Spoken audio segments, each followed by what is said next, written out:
Okay, so I think we will go ahead and get started 1 minute early. Anyway, because the first point is review of Saturday's sessions. Any question from anyone on Saturday session? The question is, Yes, sir. Yeah, please put on silent mode. Mine is on silent mode.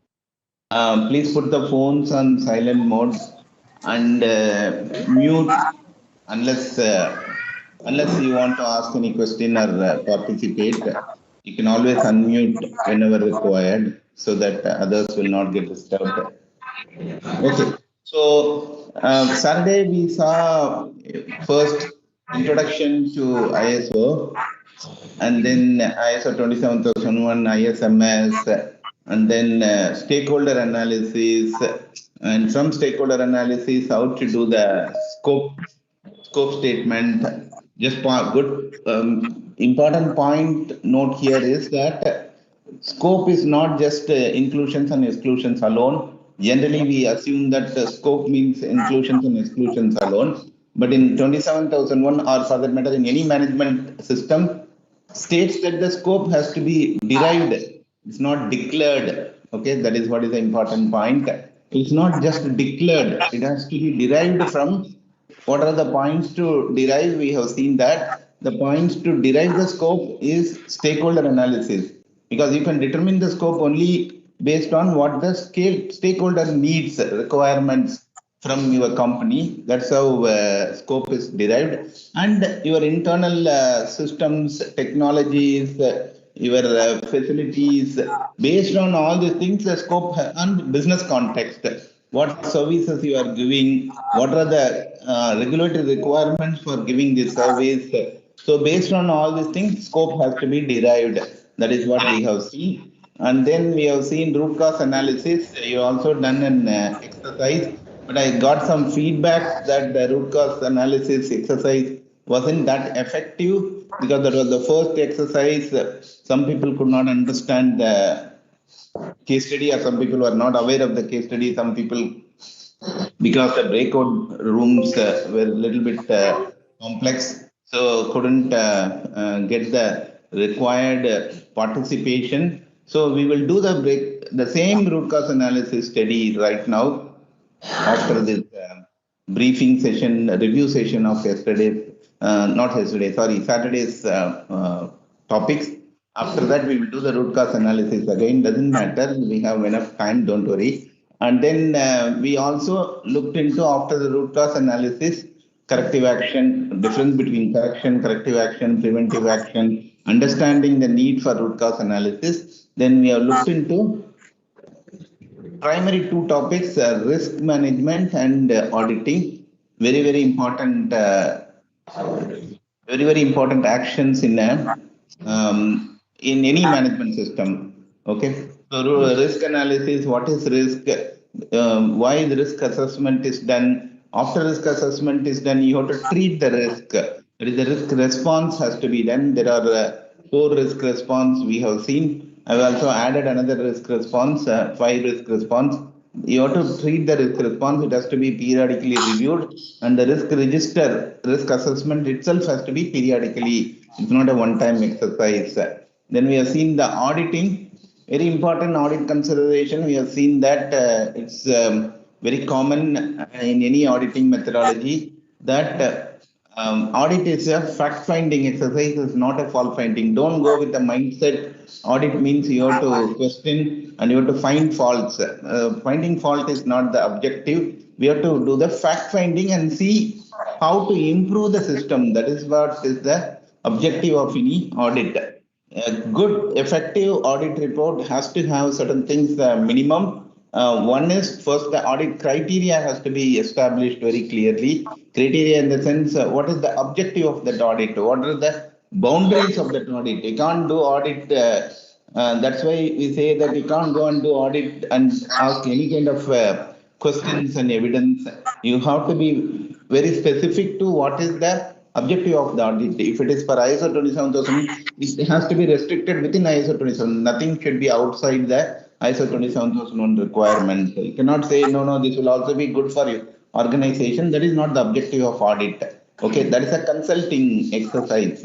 You do and come and review and do a consulting. Auditing is not consulting. Auditing is observing based on what is required to be met and then giving observations. It's not a suggestions. That's the big difference between consultation and audit. That is what needs to be understood.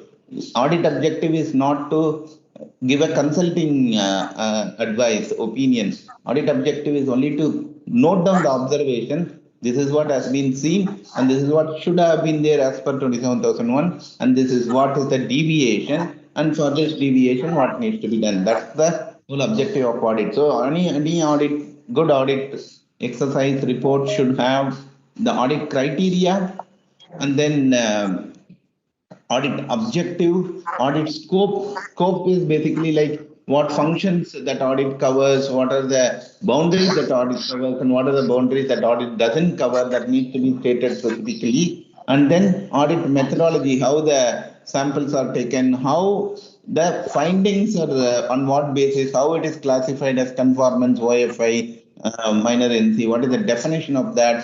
So that is what it audit methodology has to be specified very clearly, stated clearly, and then list of observations. This all these things could be put in a table or whatever format, doesn't matter, but it should be there. Observations, what is noted down. Observation means what is observed, okay, not the question. I seen some audit report, like questions is not observation. Observation means what you are understanding from the interaction, from what is you are doing audit, that is the observation. Questions are not required in any audit report. Questions are only for your preparation, doesn't, is not required a part of any audit. Okay, audit observation. And the evidence is very important. Evidence means on what basis that observation has been arrived. You cannot arbitrarily write any observation in any audit report. On what basis that observation is arrived, that is what is called evidence. Evidence doesn't require explanation, but anyway, I'm just giving on what basis that observation is being arrived at has to be given. Without an evidence, you cannot state any observation. I thought it is not good. How are you thinking it is not correct? Has to be stated in what basis. This is the document. This is what is the record. This is based on this interaction, based on this particular person's question, answer. Everything has to be stated. So the evidence is important, and then finding from that observation and evidence, whether it is conforming or is it NC or it is a OFI, so that accordingly the treatment can be given for that observation. So these are all the essential elements in an audit report. But once an audit report, of course, it is a generally responsibility of auditee, but auditor also has to help the auditee, because auditee may not know how to do the root cause analysis. That's why we did the root cause analysis. We have gone, all of you have gone through that training, but some people may not know, understand. So though it is an it is the responsibility of the auditee to do the root cause analysis. In many cases, auditor has to take big responsibility for the root cause analysis. You have to do the root cause analysis on the observation and then give what is the root cause, and for that root cause, what should be the correction and what should be the corrective action. Because correction and corrective action, auditee only will be in a position to do. So generally the responsibility of the auditee, but in many cases, auditor also has to play a big role in that. So that's all about auditing, risk management, root cause analysis, etc. what we have seen. Any question in this? No question from anybody? Okay. If there is no question, we will put some questions. All of you are ready for a quiz? Okay. So we will put some questions based on Saturdays. Everything. Somebody is still keeping the phone and also keeping the mic not muted. I don't know who is that. At least do one of that, please. Okay, so we will put some questions. Anybody can answer. Maybe please raise your hand in the Teams and then answer. And these marks are also counted, Senthil and Vineet are noting down in your completion requirement. Okay, no other mark, but just for completion requirement, because something has to be completed. No, okay, attendance and then participation in the activities and the quiz. Okay, so first question, which is done first, stakeholder analysis or scope document? And also you have to say why. Anybody is open. Nitya raised the hand. Nitya raised the hand. Please go ahead, Nitya. Yeah. Stakeholder analysis, Jagan, so that we will understand what are the expectations, what is required, what is applicable, and then prepare the scope document accordingly. Super. That is what even the ISO standard, if you look at the framework control, also states 4.1 itself is internal external issues, 4.2 is stakeholder analysis, then only the scope. Because after understanding, that is what I mentioned also, the scope is not defined arbitrarily on your interest. Okay. So stakeholder analysis is done first. Good, full mark. Applause. Okay, the second question, please note down, Sindhil, Vineet are one of you. Which treatment option would be more suitable if the risk is high and the opportunity is low? We've seen it in risk management. Anybody? Sharing, if the risk is high, means sharing will be better option. Risk is high and opportunity is low. It is a two axis, no? Yeah. Yes, sir. Yes, Ramesh. You are telling something.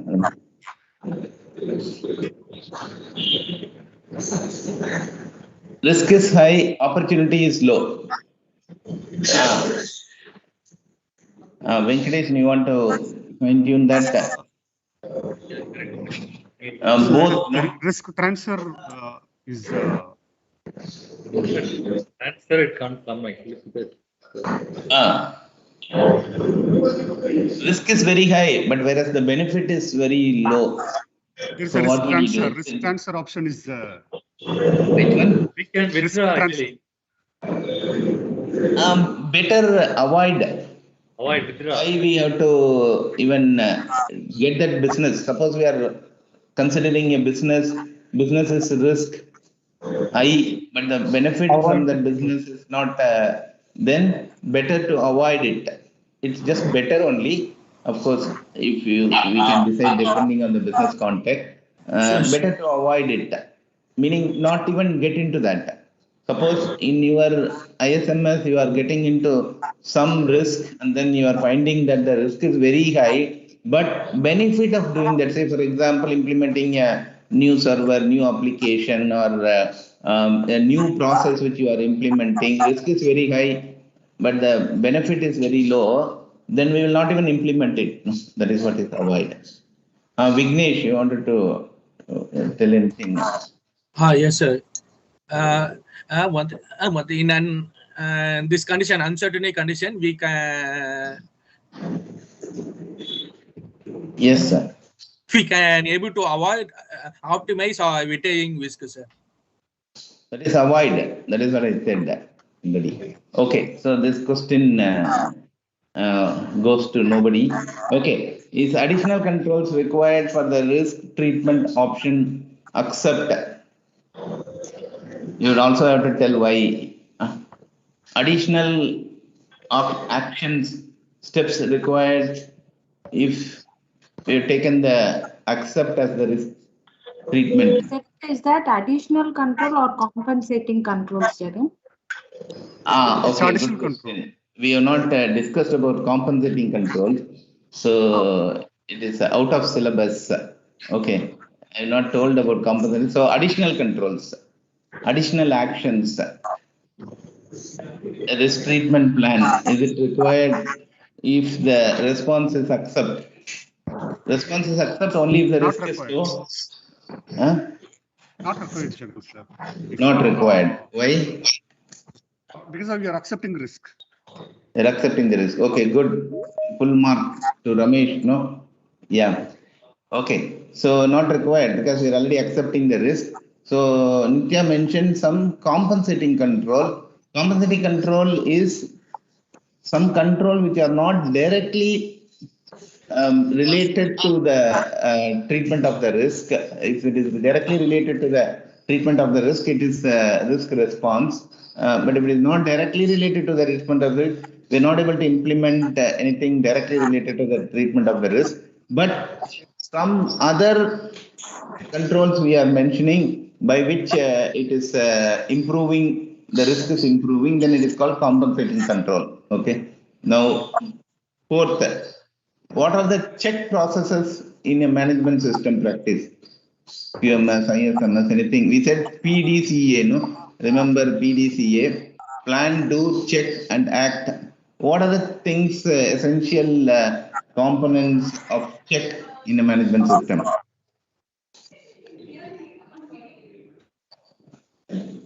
Open to anyone.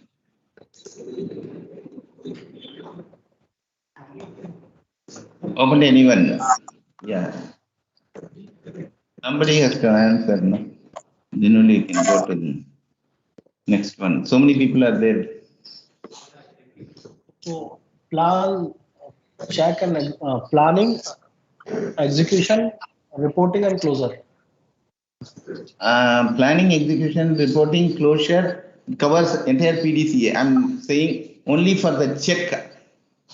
Okay, only for the check. Planning is planning, execution is do, check, and then act. So check whatever we discussed, different topics on Saturday. You can even focus within that. What are all the activities which would come under check cycle?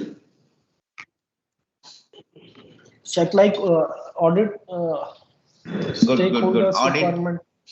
Audit is a very important check activity because if the audit is frequent, audit is objective, very good, then the your check would be very good. Check and balance is very good, effective. Audit and anything else, audit is a good. Incidents, MRM. Super. Okay. Give 50-50 marks to Venkatesan and Akhtar. Vineet. Akhtar Ali or Muhammad? I think it is Akhtar Ali, yeah? Correct, no? Akhtar Ali, right? That's what I was saying. Yeah. Yes. Okay. Good. Very good. Okay. Our system administrator and customer contract can be called as information assets. You have seen the definition of information assets. So you are the assume, okay? As a system administrator of the organization, would you be an information asset? Customer, there is a contract signed with a customer which has certain clauses, requirements. Yeah, system administrator will be like admin And part. customer contract, are they information assets?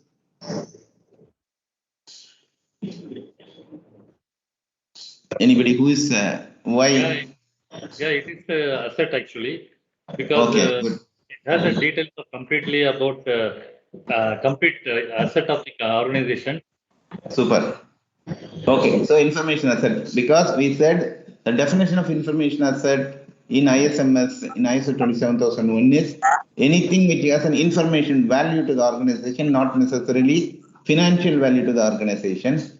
Information value, customer contract, signed contract also has an information value because that says what are all the conditions to be met, any contractual requirements or security requirements to be met would be stated in the contract. So that paper, that piece of paper, 2-3 pages of paper is an information asset. It also has to be risk assessed. If there is any risk by signing that contract, not able to meet that obligations also has to be risk.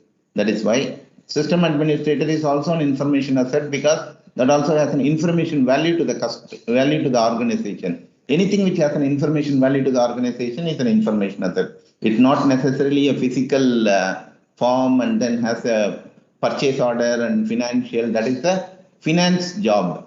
Our job here is to see anything which has an information value to the organization. Okay, good. So with that, the introduction. Any questions still? You have a choice. If you want, you can. If it is not there, we will say that the review of the Saturday's session is over, and then we'll move to the again to the root cause analysis. Any question? After root cause analysis, we'll come back to audit exercise, role play.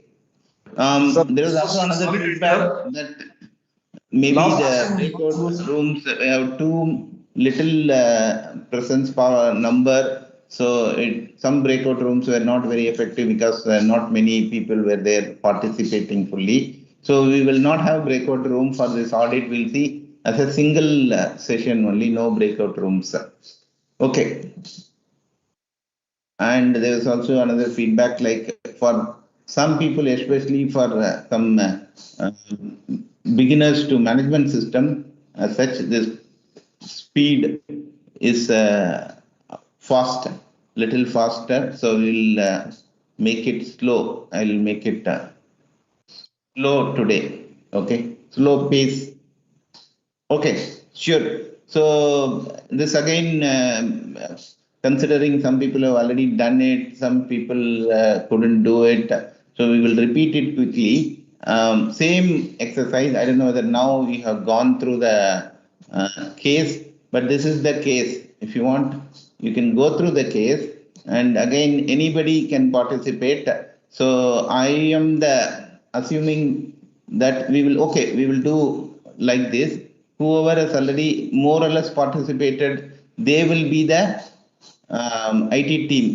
We'll make them as the IT team. So they will respond to your why questions. And so we are going to do the same 5 why analysis only. So they will respond to your why question. So we will choose who are all the IT team.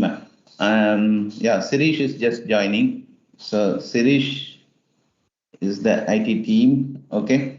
And then, okay. Shirish and Akhtar are the, yeah, again, Akhtar Ali and Sirish. Hope you're able to. So we are going to do the same root cause analysis once again, because some people couldn't complete it yesterday. So they felt that better to do it again. So we'll do the same root cause analysis. Only thing is today we will do it as a single team, not the breakout boxes, breakout rooms. So Sirish and Akhtar will be the IT team, CIO and project manager. Let us take. Sirish is the CIO and Akhtar Ali is the project manager. Okay. So all others, all others here, you are all part of the finding team, the incident response team. Lily Thomas and her team. So we'll go back to this case. So you can, if you want, if you're not gone through, you can go through this case once again, and then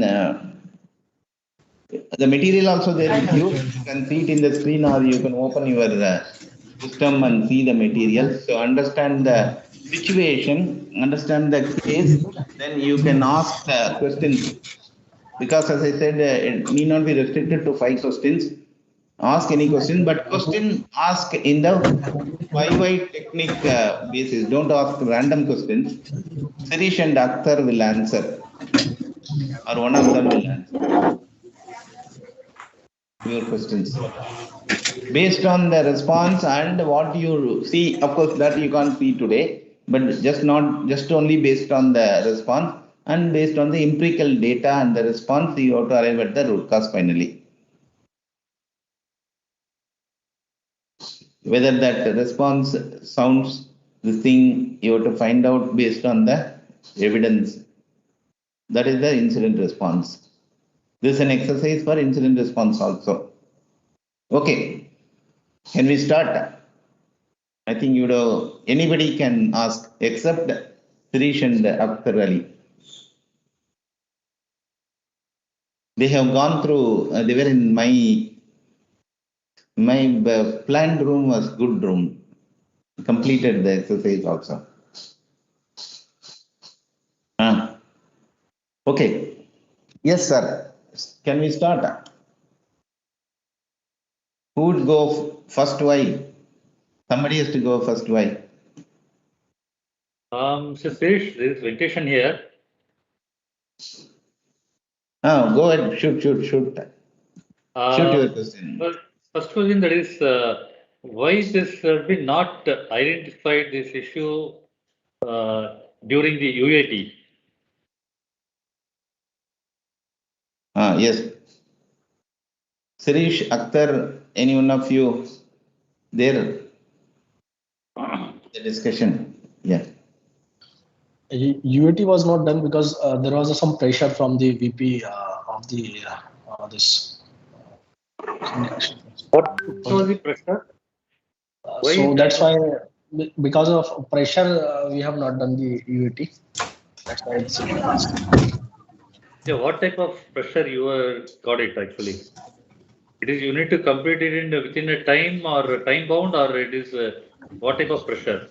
Or on skill Like it set was we don't have we were not having the time. They were put the pressure on the, like, we have to release urgently on the within some given time. So that's why it was missed. Yeah. Super. Good start. Anybody else also? We can take it as one question only. We'll take it as one question. So one question was why UAT was not done, or was UAT done? So the answer is UAT was not done because there was a pressure from the project team that it had to be delivered, and there was no time to do the UAT. That was one question. Anybody else also? Time management, you should manage, right? Again, don't give statements. It has to be only questions. This is not a consulting exercise. You have to understand the difference. This is not a consulting exercise. You don't have to give judgments. It's incident management is only questions and understanding the information. That's all. You cannot tell, no, you are wrong, you are stupid, all those things. No, there is no opinions in an audit also, and in incident management also, no opinions. You have to be very objective. It's not a consulting exercise. No, it should have been done. Everybody knows that also. It should have been done. So it is only to understand the data. Only questions and understanding the data. So don't come with anything other than questions and data. That is same for incident management as well as that will be later. Audit and incident management, the objective is to questions, data, evidence, answers, understanding the details. That's all. After that, the response. Incident response is different. Audit response is different.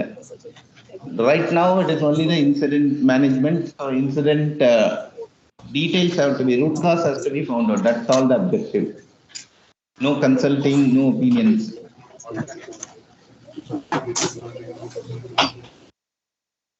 If it is not done, it is not done. Yeah.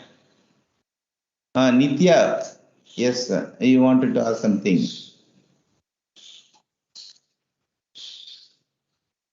It was mentioned that the CAPA is closed, so wanted to know like why the RCA was not done for that, and why it was mentioned like just by the response it was mentioned as resolved and no further action required.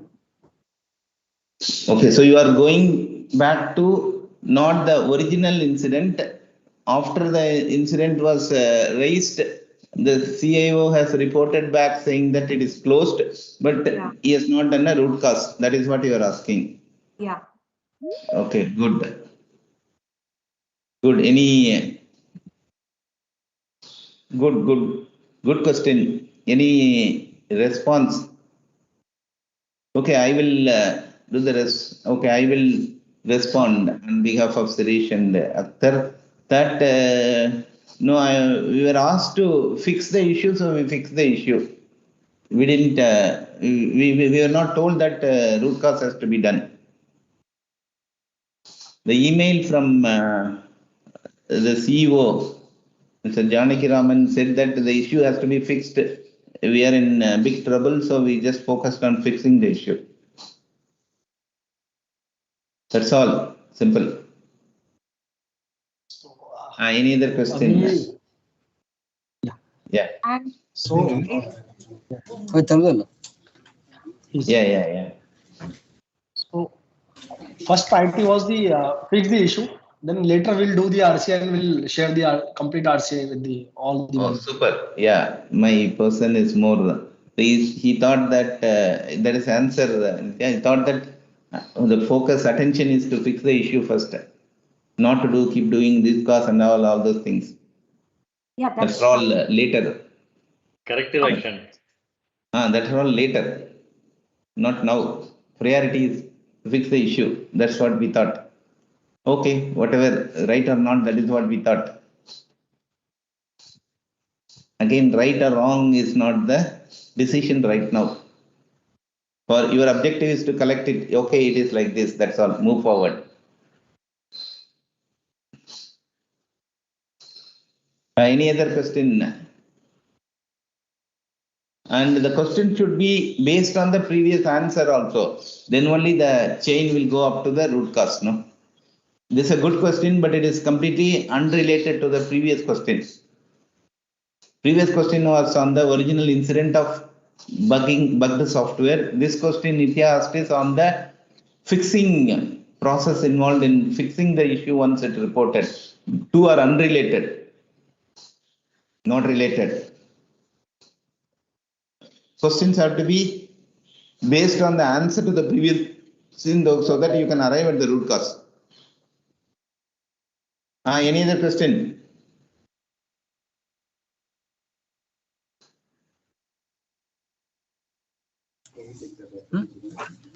Anybody else?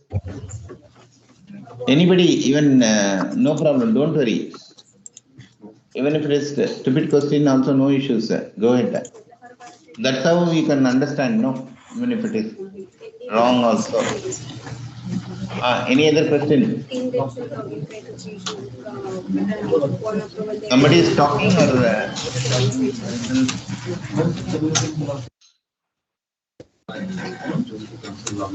yeah. Others, Venkadeshan, Nitya, all ask some questions. Others. Why the project management plan was not available? Okay, good question. Because time has been pressure. Initially, the scope would have been defined, and then time management would have been done. So Super. why does it not do? Good question. Relevant question from the previous answer. Because the previous answer was there was no time. Then why there is no time? Why was it not planned in the project plan? Yes, Akhtar. Answer you So telling. because of some manpower issue, like we were running the short of manpower. That's why it is there. And we have raised this request with the HR also so many times, and we have some reminder mails. If you require, I can show. Good question. Good answer. You got your answer, Venkatesan. That means essentially even project plan could not be done, could not go by the project plan because resources were not available. Okay. Required resources were not available to do the project plan and etc. Any other question on this based It on has this? been escalated to top management. They are stating that the manpower, sufficient manpower is not there to execute the project. Yeah, so Sirish, have you? I have escalated to HR head for the 2-3 times, and he was aware about. Okay, assume that he is showing an email, Venkatesan. There was an email sent by Akhtar to HR head on 20th of October. He sent an email. Just note down. He has sent an email. What is the next step? Akhtar has sent an email to HR head on 20th. The thing that people are shortage and you are not giving resources. That's all. Then what next? Did you add a follow-up with Patna HR? Yeah, I have a follow-up email 2-3 times. He is showing those emails also. Yeah, okay. Evidence. All emails are there. Yes. Okay. Evidences you can note down. These emails are there. Yes. What next? Over all Y questions.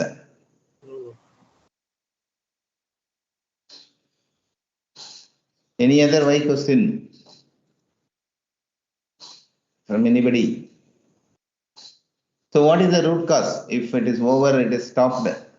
No more Y question. Then what is the root cause?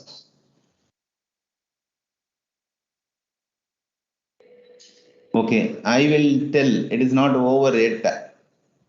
Then you should go to HR head and ask the HR head why questions. Otherwise, how to find out the root cause? It cannot be the root cause, no. They have told clearly shown evidence also that resources are not sufficient. That's why process was not met. Okay, process requirements have not been not able to do it because resources are not there. Evidences have been shown, you are satisfied with the evidence. Now, what is the next step? You guys, as a team, has to move to the HR head cabin and ask questions. Okay, assume I am the HR head. Now ask the questions, no? Then only root cause will be over. Why this process has been still not taken up? What process? I don't know which process. Taking off requirement for this particular project. Why this requirement recruitment has not done? Yes. That's what you are saying. Yes. No, we have sent to all the recruitment consultants. This profile is very, very difficult profile. They have also given some CVs which we have sent to Mr. Akhtar, but he has not shortlisted any of them. We have sent some at least 5 CVs, but he is not shortlisted any of them. Any other further actions has been taken? That's all. He is not shortlisted. Only after he shortlisting, we can get to the next action. So does Akhtar has communicated stating that whether it has been he has evaluated or not any? No, I don't think any communication has come.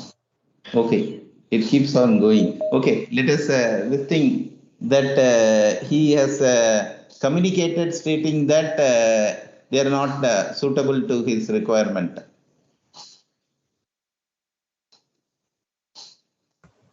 Okay, let's put a full stop here.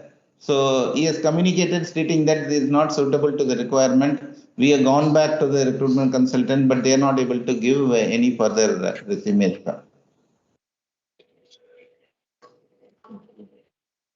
Have you searched for new consultants, further new consultants contacted? And that is a very difficult process. And right now, there is no need. All other profile they are able to give except this IT requirements alone. Other requirements they are meeting. Okay, so let's take it as this is the last Y question. And what is the root cause here? That you guys answer. What is the root cause? So you are able to understand the root cause exercise, no? Started from IT and then it moved to HR. So again, it is not passing the buck IT to HR, HR to IT. That's why the evidences and data should talk. It's not just that they're finding the blame to that. That is why the emails and then the follow-ups, response, the data should, incident response, have to look at the data also, not just based on the answers alone. Okay, auditor or incident response, both. That's why the evidence is important. Okay, what is the root cause? Let's come to the root cause. Resource is not available. But that's not the root cause. Resource is available is the cause. What is the root cause? They're not able to find out, the consultants are not able to find out the right candidate. Okay, and that is also another cause. Why they were not able to find? Because as long as still questions are there, it is not the root cause. Why are they not able to find them? Causes also we can mention, but why are they not able to find the candidate? Because The current profile could be one of the root cause could be that you only mentioned also, no, Venkatesan, that one current profile of the recruitment process is not suitable to IT recruitments.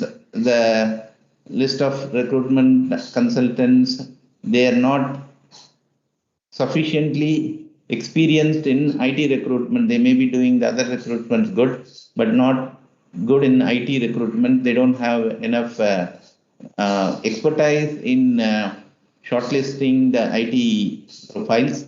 That could be one root cause. But at the same time, causes also required. Causes also that because profiles are not there, there is no reason to bypass the process. Process should be still continued. We have gone to the root cause, but still that the process should be there. The IT team should have told that we don't have resources, but this is the project plan as per our resources. This is the estimation, and this is the project plan. Instead of agreeing to do the release without the resources, so that is also one of the cause. But the root cause is because the IT recruitment process is not good, doesn't have a proper SLA for IT recruitment. There is no SLA for recruitments. It was pending for 2 months, couldn't be closed for 2 months, which is not acceptable as per the business requirement. It is acceptable to the business requirement, okay, whereas the business requirement is to deliver fast. It is critical. IT function is a critical function in this business because the portal, the business itself, it's a portal business. Business depends on IT, whereas the IT recruitment, they don't have, IT team doesn't have the same SLA. They have to meet the SLA of the business, tough SLA of the business, whereas they don't have the same SLA commitment with the HR team. Backend, they have to have the commitment with the internal teams, no, then only they can deliver as per the business requirement, so which is not there. So that is why this gap. So that is the main root cause. But also need to look at the cause, that there is a cause, but that also need to be looked into, that even if the resources are not there, sufficient resources are there, project estimation should have been done based on the current resources. This should be the project plan. It will take another 15 days to deliver because we can't do it. We don't have the resources. We have requested to HR team, but they are not giving, so we cannot deliver for this. So this is the project plan should have been, the process should have been adhered to. Okay, good, right, clear, no? Because some people said they did not complete the root cause exercise properly. Okay, now audit. So audit also we will do as a group, only single group, because you can share ideas. I think that was a feedback instead of breakout rooms. So some of you would be the auditee and some of you would be the auditor, and same role play. All of you can come on video so that it would be more appropriate because it's a role play now. You have to see the reaction. Auditor has to see the reaction. Remote is okay. Nowadays, remote audit is also accepted, but should see the face and the reaction, whether how they are responding, etc. So, or at least only those who can come on video can be part of the role play. Others can only watch. Okay. Only 4 of us on video. What about others? Nitya, Sirish, Ramesh.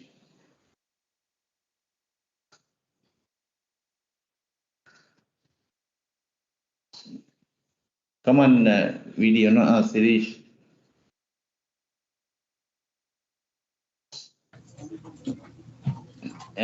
Nitya, Neetu, Vignesh, Ramesh, you can't come on video now? Sir, I am in video, sir, already. Oh, you're in video. I'm seeing only oh, okay, super. Okay, more people have come. Okay, so we will, okay, those in the top line are the auditors. both and those on the bottom line are the auditors. Simple. The thing, Sendil, Venkatesan, and Nitya, they are the auditors and auditor team. Three auditors. An auditee, Sirish, Akhtar Ali, and Neetu. You are the auditee.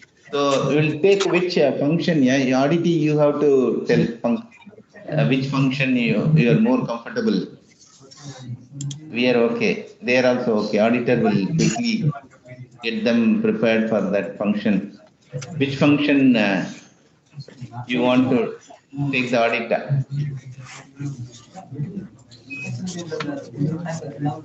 Evidences, you assume that whatever you are telling auditors, whatever they are telling, you just note down as evidence. Whatever they're telling, record or email or something. We cannot produce evidence now. You wouldn't have time. Okay, so Neetu Yadav is auditor. Oh, okay. You want to be auditor, is it? Okay. This is for convenience I'm putting. Okay. So, Sindhil, you become the auditee. Neetu, Venkatesan and Nithya will be the auditors. Okay. So, good. Sendil, Sirish and Akhtar will be the auditees. Okay. You guys choose which function you want to be audited for. Software, IT, HR, admin, which function, so that they can frame their questions accordingly. Which function you want to? Which function you want to be audited for? For development. Software development. Okay. Software development. Okay. HR. Neetu, Nitya, Venkatesan, you please finalize your plan. Software development is they are the software development team. So good. So you decide. If you want idea, you can take no problem. It take a few minutes. Nitya has gone. Okay, she'll come back hopefully.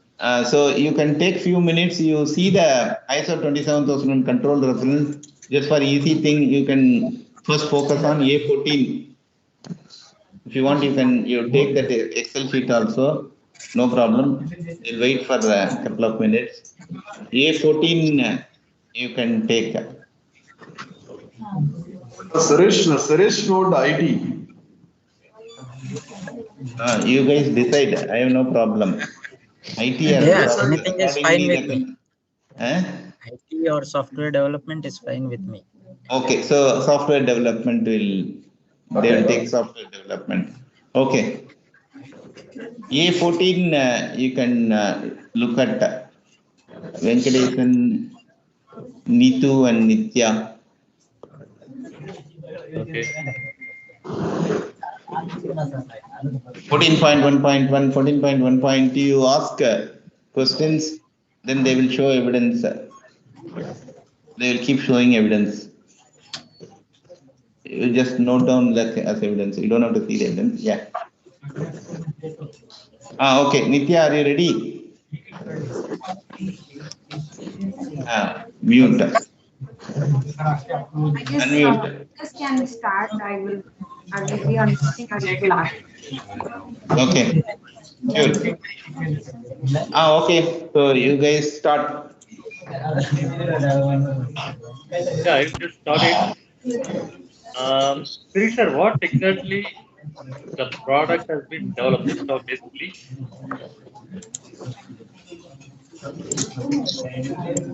Sorry. Now, what product development are you doing? What projects are you developing?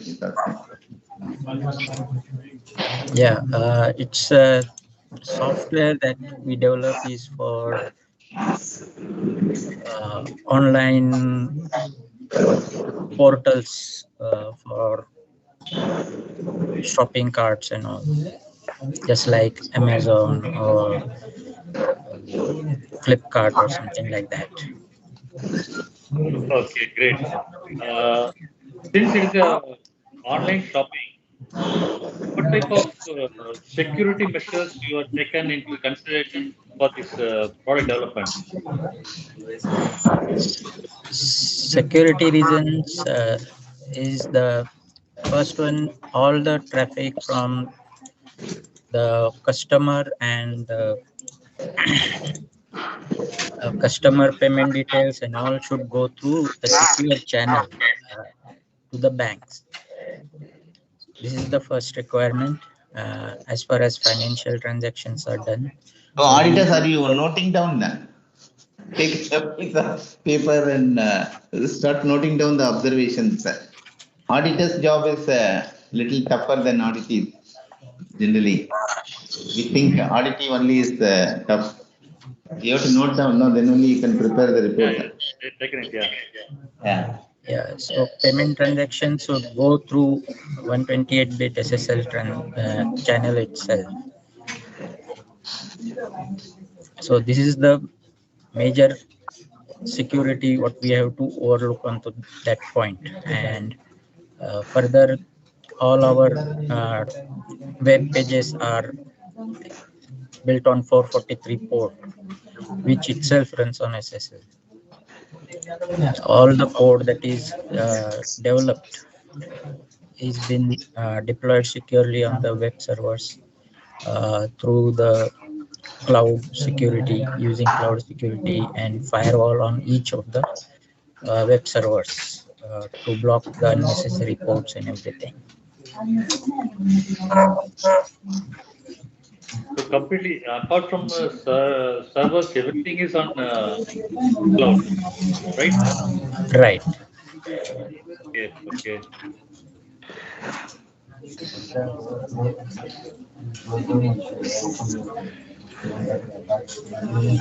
I have a question. Do you have any policy on secure development policy? Yeah, we do have a policy. What type of policy it has mentioned? It's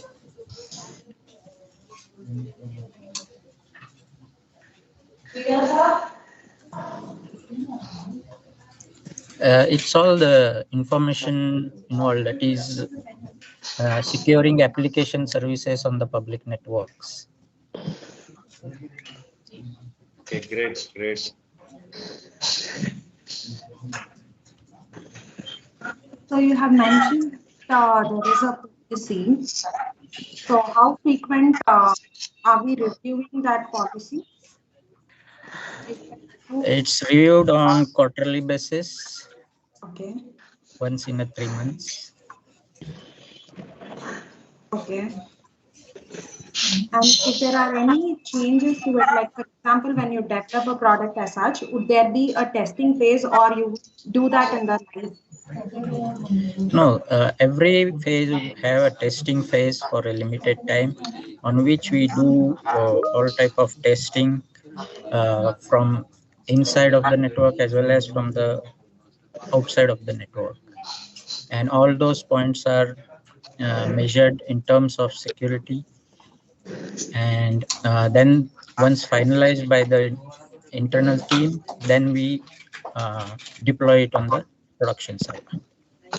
Who is approving the UAT test completely? The testing and all, who is approving it? Okay, it's fine.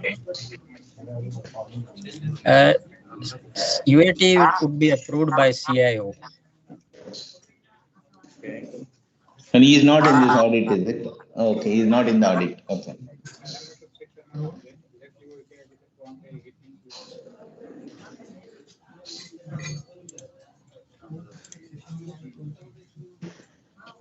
Okay, So and approval. is anyone? Sorry. Yeah, go ahead. Yes, Nitya. Are trained professionally trained on such things, or? Yeah, all the development teams are trained professionally on the code ethics to be written for the software development itself, and the security measures that are required to implement the code itself in the software. Those all are taken care of. Okay. Yeah, just one observation from my side. Yeah, you're all asking very good questions and very good answers also.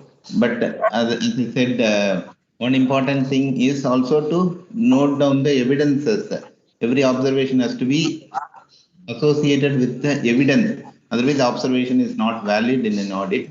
So, for example, if you say has training has been conducted, that's a good observation, good question, good observation. Shirish said that yes, all the. So the next question you should ask: show me evidence of the training, any email or any training record. Okay, so that should be the next question, and you should auditor should note down the evidence on such and such date. Training was conducted. The evidence of OWASP training was shown as an email sent from Sirish email ID to 10 developers on this particular date. Whatever it is, the evidence. Okay. Any question should also note down the evidence, all observations. Yeah, please, sorry, go ahead. Just an observation. Because the report is complete only when there is an observation and evidence. Collection of evidence. Yeah, and evidence has to be noted down and preserved, the audit notes. Subsequently, any time, if there is any question, the audit notes have to be submitted. Then only audit would be complete and objective. Yeah, please. Go ahead. Yeah. So how the data of the like customers, you will be having collecting the data of mail IDs and mobile numbers and address, and some cases you are collecting PAN numbers. So how you are protecting those details and what measures you are taking it? So for your information, sensitive data of the customers, just like PAN number, credit card numbers, are not at all stored in the databases unless and until it was saved from the customer end. It will be saved in the database, and that too are secured with a separate firewall for each database where the data is stored, and it is continuously monitored by a security team itself. How they are monitoring the, it is 24/7 support kind of thing, or? Yeah, it's a 24/7 support, 365 days a year. Great. All the events logged on the firewall, as well as incoming traffic to the firewall and database, are monitored 24/7, 365 days. So monitoring team will be continuously monitoring the logs from the firewall and the input incoming traffic to the database itself from the firewall. Is anybody is reviewing the logs on weekly basis or monthly basis? How big that it is? Sorry, your voice got break. How the data, the logs has been monitored on weekly basis or daily basis? How exactly? It's daily basis, and the reports are generated on weekly basis. So if any major incidents occurs, then we'll be taking action immediately at the time of monitoring itself. Remediation part will be done immediately. Okay, is it possible to share that log details by mail or something? They would have sent it. Yeah, it can be shared with you. Yeah. Yeah, just one observation. Internal audit is okay, but generally, if it's an external audit, evidence has to be seen during the audit only. Generally, evidence is not asked to be sent or copied because it's an external individual. No, internal, if it is can be shareable, evidence is fine. But generally, evidence can be seen during the audit itself. I'm just saying as an observation, it's okay. It can be shared, it's seen during the audit itself. so that no need to send it on email or copy. Yeah, it can be sent to an external email of the auditor or something, but it can be physically shown in presence of the auditor. It has to be shown and it has to be seen. That is better.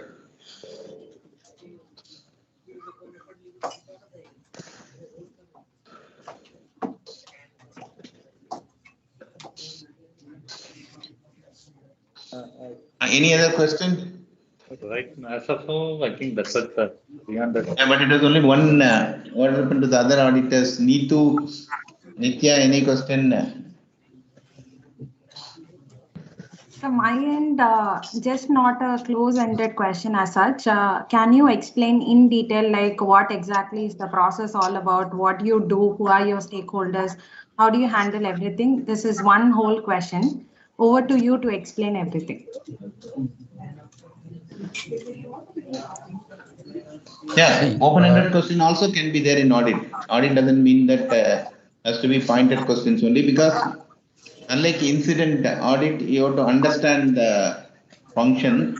So it could be a discussion also, audit, absolutely acceptable.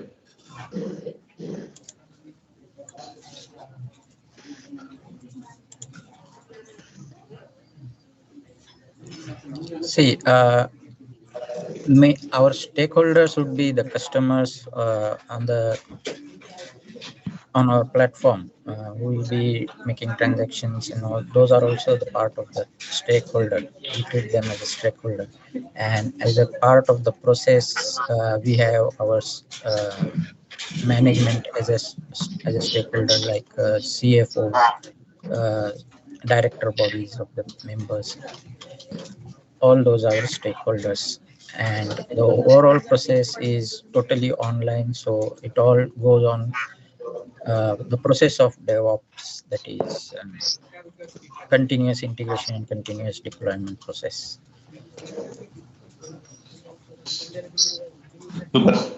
Okay.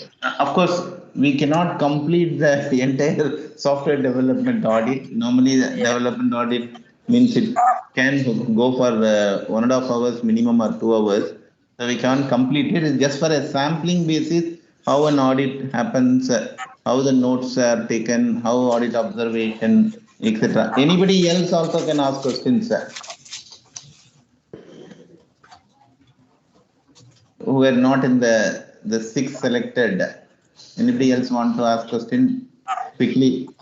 Just sir? one chance. Yeah. Sir, what type of encryption method that you use for securing data?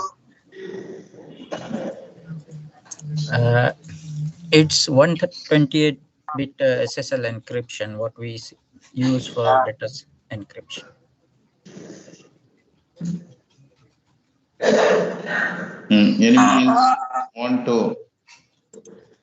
Anybody else want to ask any question?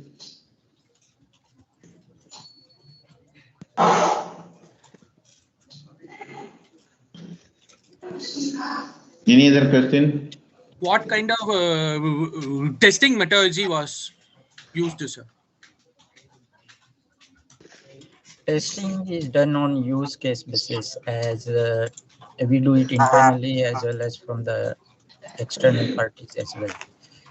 So it is done on one-to-one basis, taking specific use cases for that.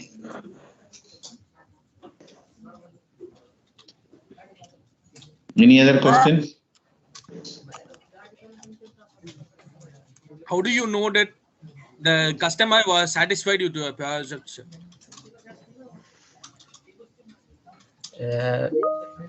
Customer satisfaction is something that the returning customers on our portal for various reasons to get the products or buy the products, whatever they require.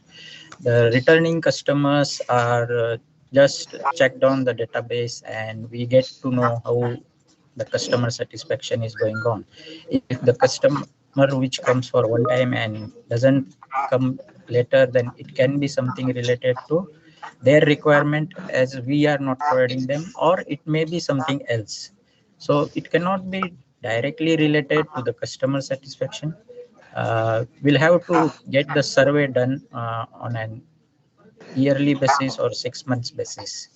That Yeah, survey, one flag though, customer satisfaction doesn't come under 27,001.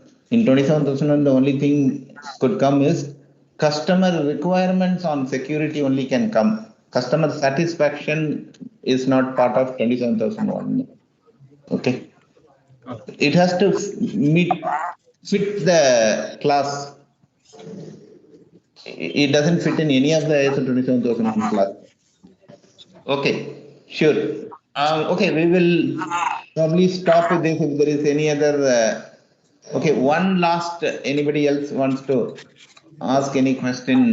Suresh has been patient enough to answer all the questions. Okay, and it is not with respect to his company. It is an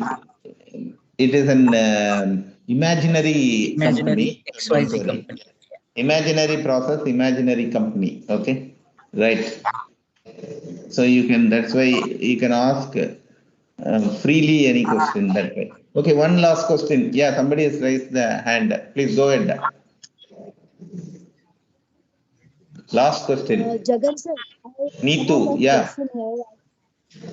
Like, if I am an auditor, how this will be proof that whatever the evidence our auditee is providing are the correct evidence and they are correctly, following those evidence only, the way they are working on.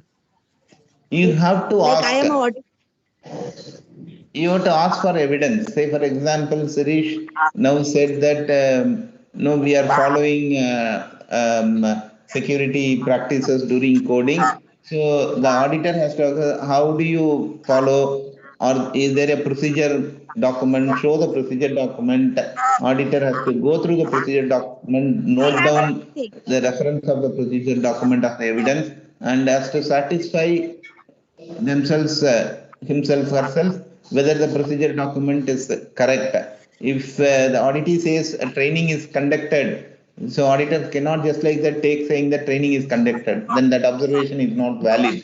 So you have to ask, show me who conducted the training, when was it conducted, date and time, and who has conducted it. Is there any evidence to show that the training, it should not be imaginary, like Siri said, imaginary company. In a real audit also, it cannot be an imaginary answer that yeah, training is conducted. Auditor's responsibility to ask for the objective evidence to demonstrate that practice. That is auditor's responsibility, and auditor has every right to ask for evidence. Auditee cannot say that no, I will not show you evidence. That is, then the audit is not completed. The auditor can report back to the MR or lead auditor saying that the evidence has not been shown. They have to mention that evidence is asked, but evidence has not been shown. Could not show the evidence.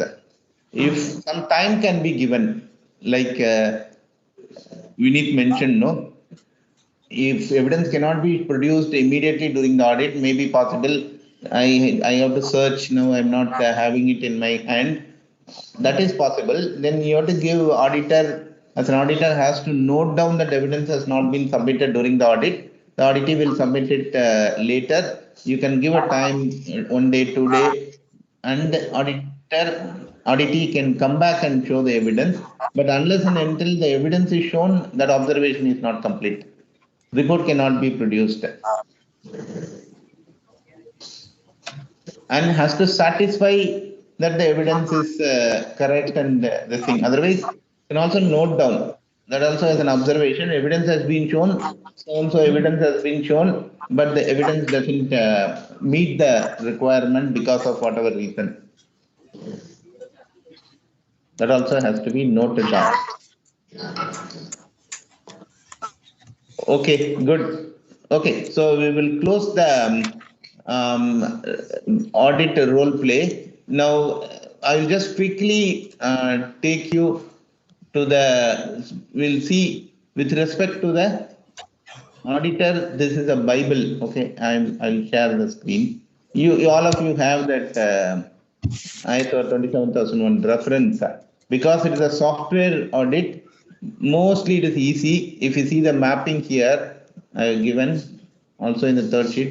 Software development, we have seen only the annexure controls only. We have only gone through the process today. That is one observation or weakness of this audit by the auditors is none of the auditor has touched on the framework control. So we'll come to that later. Because framework control is also applicable to functions team. Why it is applicable? I'll come back to that. First, we'll see.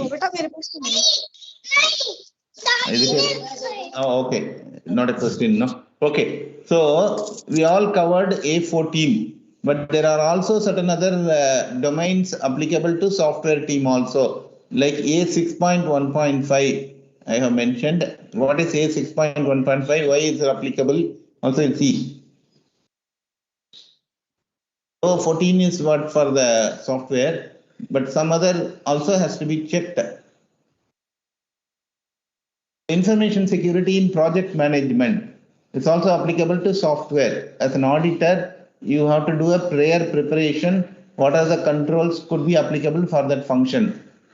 I know you guys didn't have time. You got very short notice that it is going to be on software development. But in your real-time audit exercise, you will be given enough time and say that this is the function you are auditing. You should first note down what is that function and what are the classes essential mapping to that particular function. So though it is A14, but 6.1.5, which is information security in project management, because software development is all projects, no? So you have to see as part of your audit also questions. Show me a project plan as risk assessment has been done for the project plan, because risk is also an element in project management. So as risk assessment has been done in a particular project, whether the specifications, information security requirements have been met. So information security in project management is also one requirement for software development. And then A8, hope you are able to see. No, you can see it in your sheet also. Asset management. Why is asset management required for software? Because software also handles software development project. Any project will handle assets, no? So they will also be asset owners. So you also have to check what are all the assets they are owners. This particular function is owners. It will come for all functions. Which owners, do they have an inventory of that asset? They are maintaining the movement of assets, whether they are, of course, though it will be responsibility of the admin team or IT team, but software development also will be using some other assets. They will be owners for some assets. Okay. A11.2.9. I've given you the mapping. It's a good exercise I have done, but still you have to do that. A11.2.9. Okay, clear desk, clear policy is applicable for everyone. That also needs to be checked. How are they maintaining the media? How are they maintaining papers? Is anything open? So that has to be checked for all functions. Of course, today in virtual you can't check much.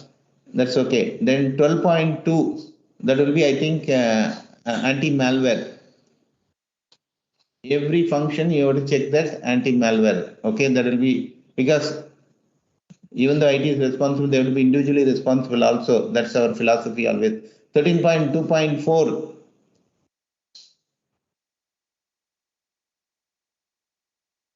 Okay, confidentiality, non-disclosure agreements doesn't come under A14, but software, if they are giving the data for some external testers, you have to understand those also. Do they involve any third party in that process, either for testing or for screen design or for development itself, something is outsourced, or if they are using some third party component, if there are any information exchange with the third parties, is there a NDA agreed with that third party, because this will also be applicable for most of the functions. Okay, so just to get an idea. Then of course A14 is their main thing. Everything in A14 will refer to them, and A15 and A16 also matters. Why matters? Because A15 is supplier relationship. Same thing, if you are using a supplier, software development project also can use a supplier. So you have to first understand whether any supplier is there. That should also be the questions. Are you using any supplier? Is there any, so it has to be so exhaustive. It is not just asking what is your process, what is your 4 questions. Okay, that's why I said typical audit should happen for 2 hours, then only it can be objective. We can't do that today, but just to get an idea that supplier relationship, what suppliers are you using? If you are using a supplier, do you have an agreement with the supplier? Is that agreement, show me the agreement, is the agreement having information security requirements? NDA is there as part of the agreement. Is there any security requirements included in the agreement? Is it being reviewed? That also is there. Agreement, same way. Agreement alone is not sufficient.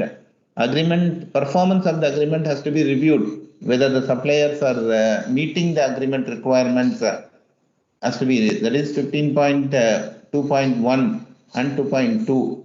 Okay, that also has to be done.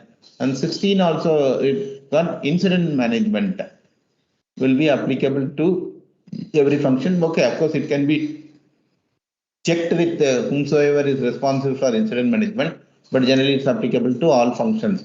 Then even in A14, you have not covered the entire A14. A14 is the complete life cycle is there. One is during the requirement specification. So whether the requirements, customer requirements, does it include security requirements? And then securing applications, Sirish mentioned that it is a portal. So whether portal, whether it is an SSL, and what are the security requirements for doing an application over public networks has to be the thing. Then development process, is there a policy there? Secure coding procedure is there? How the employees, Nitya asked, the training, how do they know the secure coding? So all those things have to be, design also has to be there. Secure development environment, outsourced development. Oh, it is missing here. Okay, something got deleted in that. Okay, outsourced development, then what is the controls to be used for outsourced development? You can see it in the ISO 27000 reference. Testing, somebody asked already, testing, how the testing is there. Either security test cases are also included in the testing. That is it. It is not that whether UAT is completed. UAT is completed is not the ISO 27000 requirement. Whether the UAT includes security test cases is what is the ISO 27000 requirement. Okay. So how test data is collected, how test data is protected, how test data is removed after the testing is over. So all those things have to be checked. Then as I said, not only annexure control, framework controls also have to be checked, like 7.3, 7.4, which will be awareness. Where the software development team also has awareness about information security. 7.3. Do they have awareness about information security, etc. And risk. They also supposed to, because they are a risk function owner, no, they need to maintain their risk register. It should have been informed to them, even if they are not done the risk, it should have been informed. That also needs to be checked by the auditor, that whether the MR or CISO, whoever is doing the risk assessment, have they communicated to the function, these are all the risks and this is your risk owner, and you need to implement the risk treatment plan. Remember, I said in responsibility for the risk treatment plan lies with the Sirish as a software development head only, because the CISO cannot implement the risks treatment plan. Okay, so that needs to be checked whether they have a risk treatment plan, whether they are implementing, is it being tracked. So those things have to be checked. Okay, so this is the generally the mapping. So apart from annexure controls, don't focus only on annexure controls. Framework also has to be checked for each function. That's what I wanted to mention here. Okay, now what are the observations? Any non-conformance, OFI, anything? Everything is beautifully explained by Sirish, or any non-conformance is there? Venkatesan, Nitya, Neetu, you are the auditor, no? That's why you've taken down notes. Do you, what is your observation? Do you want to suggest any OFI or non-conformance in whatever you have observed?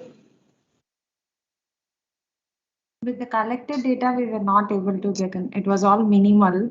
Might be they have a policy, they have a training, everything was in place, is what as per our questions. Okay. But not in detail, we could do it. So what from you my couldn't do? Sorry? nothing in detail, we couldn't Oh, do okay. it. So, Because of lack of time yeah, it to was do the all, audit. yeah. Okay. Jagan sir, now the 11:20, can you go for a break? Yeah. That is the next agenda, definitely. Break is the next agenda. Before that, we can take attendance. Any question, any observation, others from others, apart from this? Yeah. Any other question before? Okay. Need to say no other question. Okay, we'll assume everyone no other question. Okay, two information before we go for break. We'll take the attendance now. Maybe Sindhil, if you can the thing. Meanwhile, Vinit will share the feedback link now. Anytime you can submit, but feedback is also mandatory.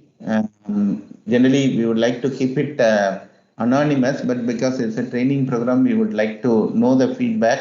So it is not optional; it is mandatory. Please submit the feedback. It's just a link only. O365 form only. He will share it in the chat window anytime, whenever it is convenient, or if you want to wait for some more session to know the feedback, you can wait also. Before end of the day, please submit it.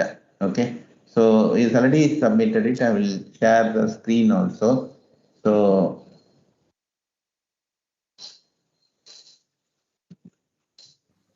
Shared in the chat, sir. yeah, I know. I saw that. Okay. So this is the feedback link. Okay. So you can just click here. So this is the feedback link. Just submit it. We have put the name also mandatory. Don't worry, because we wanted to know the feedback. If you want to give negative feedback also, okay, no issues. That's not any constraint. So you can give whatever you feel in the feedback, no problem. We just wanted to know the name also, but you can give any feedback, no problem. This is not this is only for improvement. You can take it, and it's not necessary to do it immediately. You can do it whenever you want, but just remember to complete it before end of the day, before you sign off for the day. If you want to wait for some more time, wait. And there is also going to be one more assessment questions at the end of the session, so that we need show it when we are coming to that, because some more sessions are there. So after completing that, there will be one assessment questions. Nothing, no, you don't have to write any test. Just like this quiz, some questions he will put it on the form this time, not as a quiz. So you can just submit in the form. So it's a multiple choice only, nothing difficult, tough. This is just to see the assessment. Okay.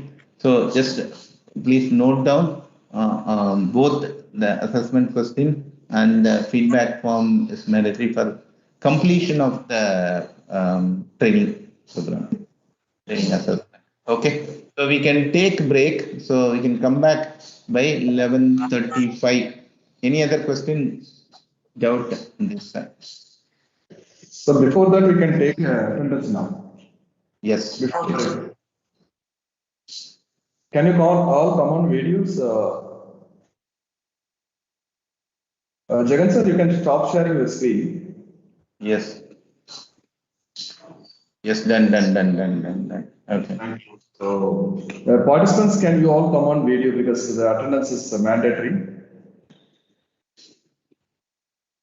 I'm seeing a few of the people.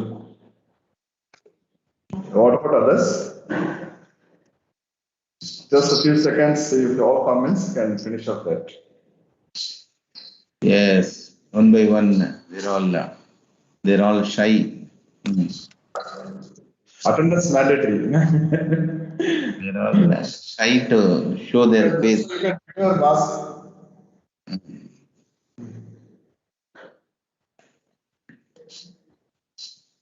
I'm expecting only five, I say five only. Candidate is only four.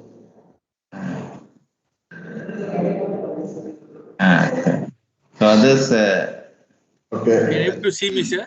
this is still not comfortable to show their face. Yeah. You can able to see me, sir? Yeah. Yeah, okay. So only video, the people only will get attendance, others will not get. Okay, good. So now the time is 11:25. So 11:35 we will meet. Yeah. 10 minutes it'll take. 11:35 we will meet. Yeah. Okay. Sure, sir.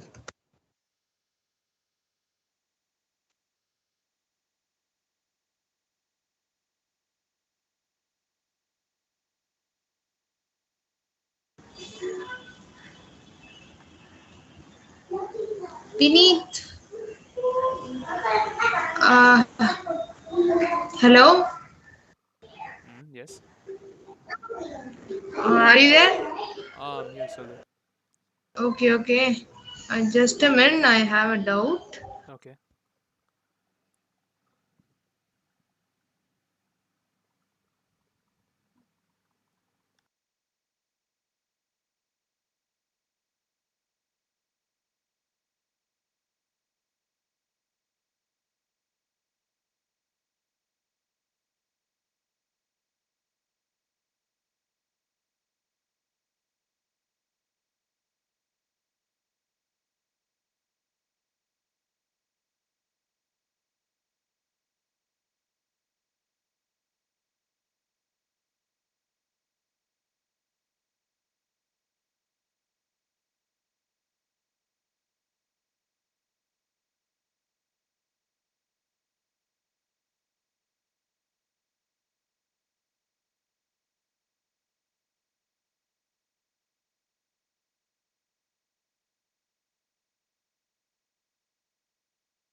Okay. Everyone back? Yes, student. Okay. Oh, okay. More voices. Okay.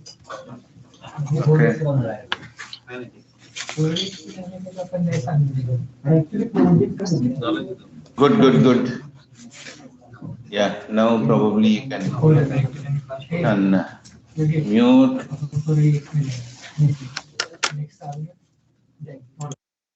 Okay, all of you, please go on mute. Okay, so before getting into the annexure control, we more or less completed all framework controls. Just little bit left in the framework controls. Okay, so we'll just look into that and then get on to annexure controls. So one requirement 9.1 is metrics and measures. Uh, of course, again, it's a framework control. Framework control, as a framework control, this is applicable for all management system. So each management system should cover for that particular objective, because 27,001, the objective is ISMS. So organization should maintain a set of metrics and measures and keep measuring it periodically, a procedure for that measuring, responsibility who will do that measure and what frequency it should be measured, and an evidence for analysis and taking some action based on the analysis. This is what is the requirement for 9.1. So essentially this translates into you have to keep set of ISMS metrics for your organization.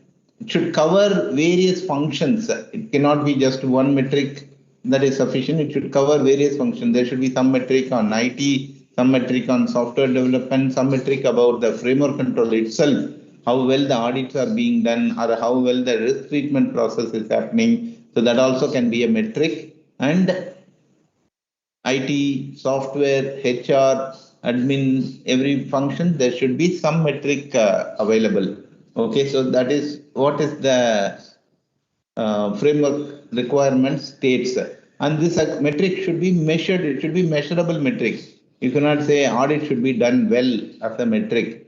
That is not measurable. Okay, audit should be done objectively, cannot be a, so it should be only like how many audits are happened. It should be number, it should be measurable. Okay, or percentage of audits should be a measure, should be there, and it should be measured periodically. Could be monthly measure, quarterly or annually or semi-annually. Who will do that measure? What is the responsibility? And a process for analysis and evaluation. Analysis and evaluation means this metrics is a good? Is it above the target? Is there a target? Are we doing good? Why this method has suddenly gone down? Why the malware infections have gone up, or why the signature update is number of systems is showing less? So like that, there should be an analysis. Somebody should have done the analysis, and that also has to be evidenced. So this is what is the requirement as far as metrics and measures. Can someone tell some sample measures and metric? Anybody from the participant side? I've been talking, no? So you can tell. Anybody can tell measures and metric? Some sample.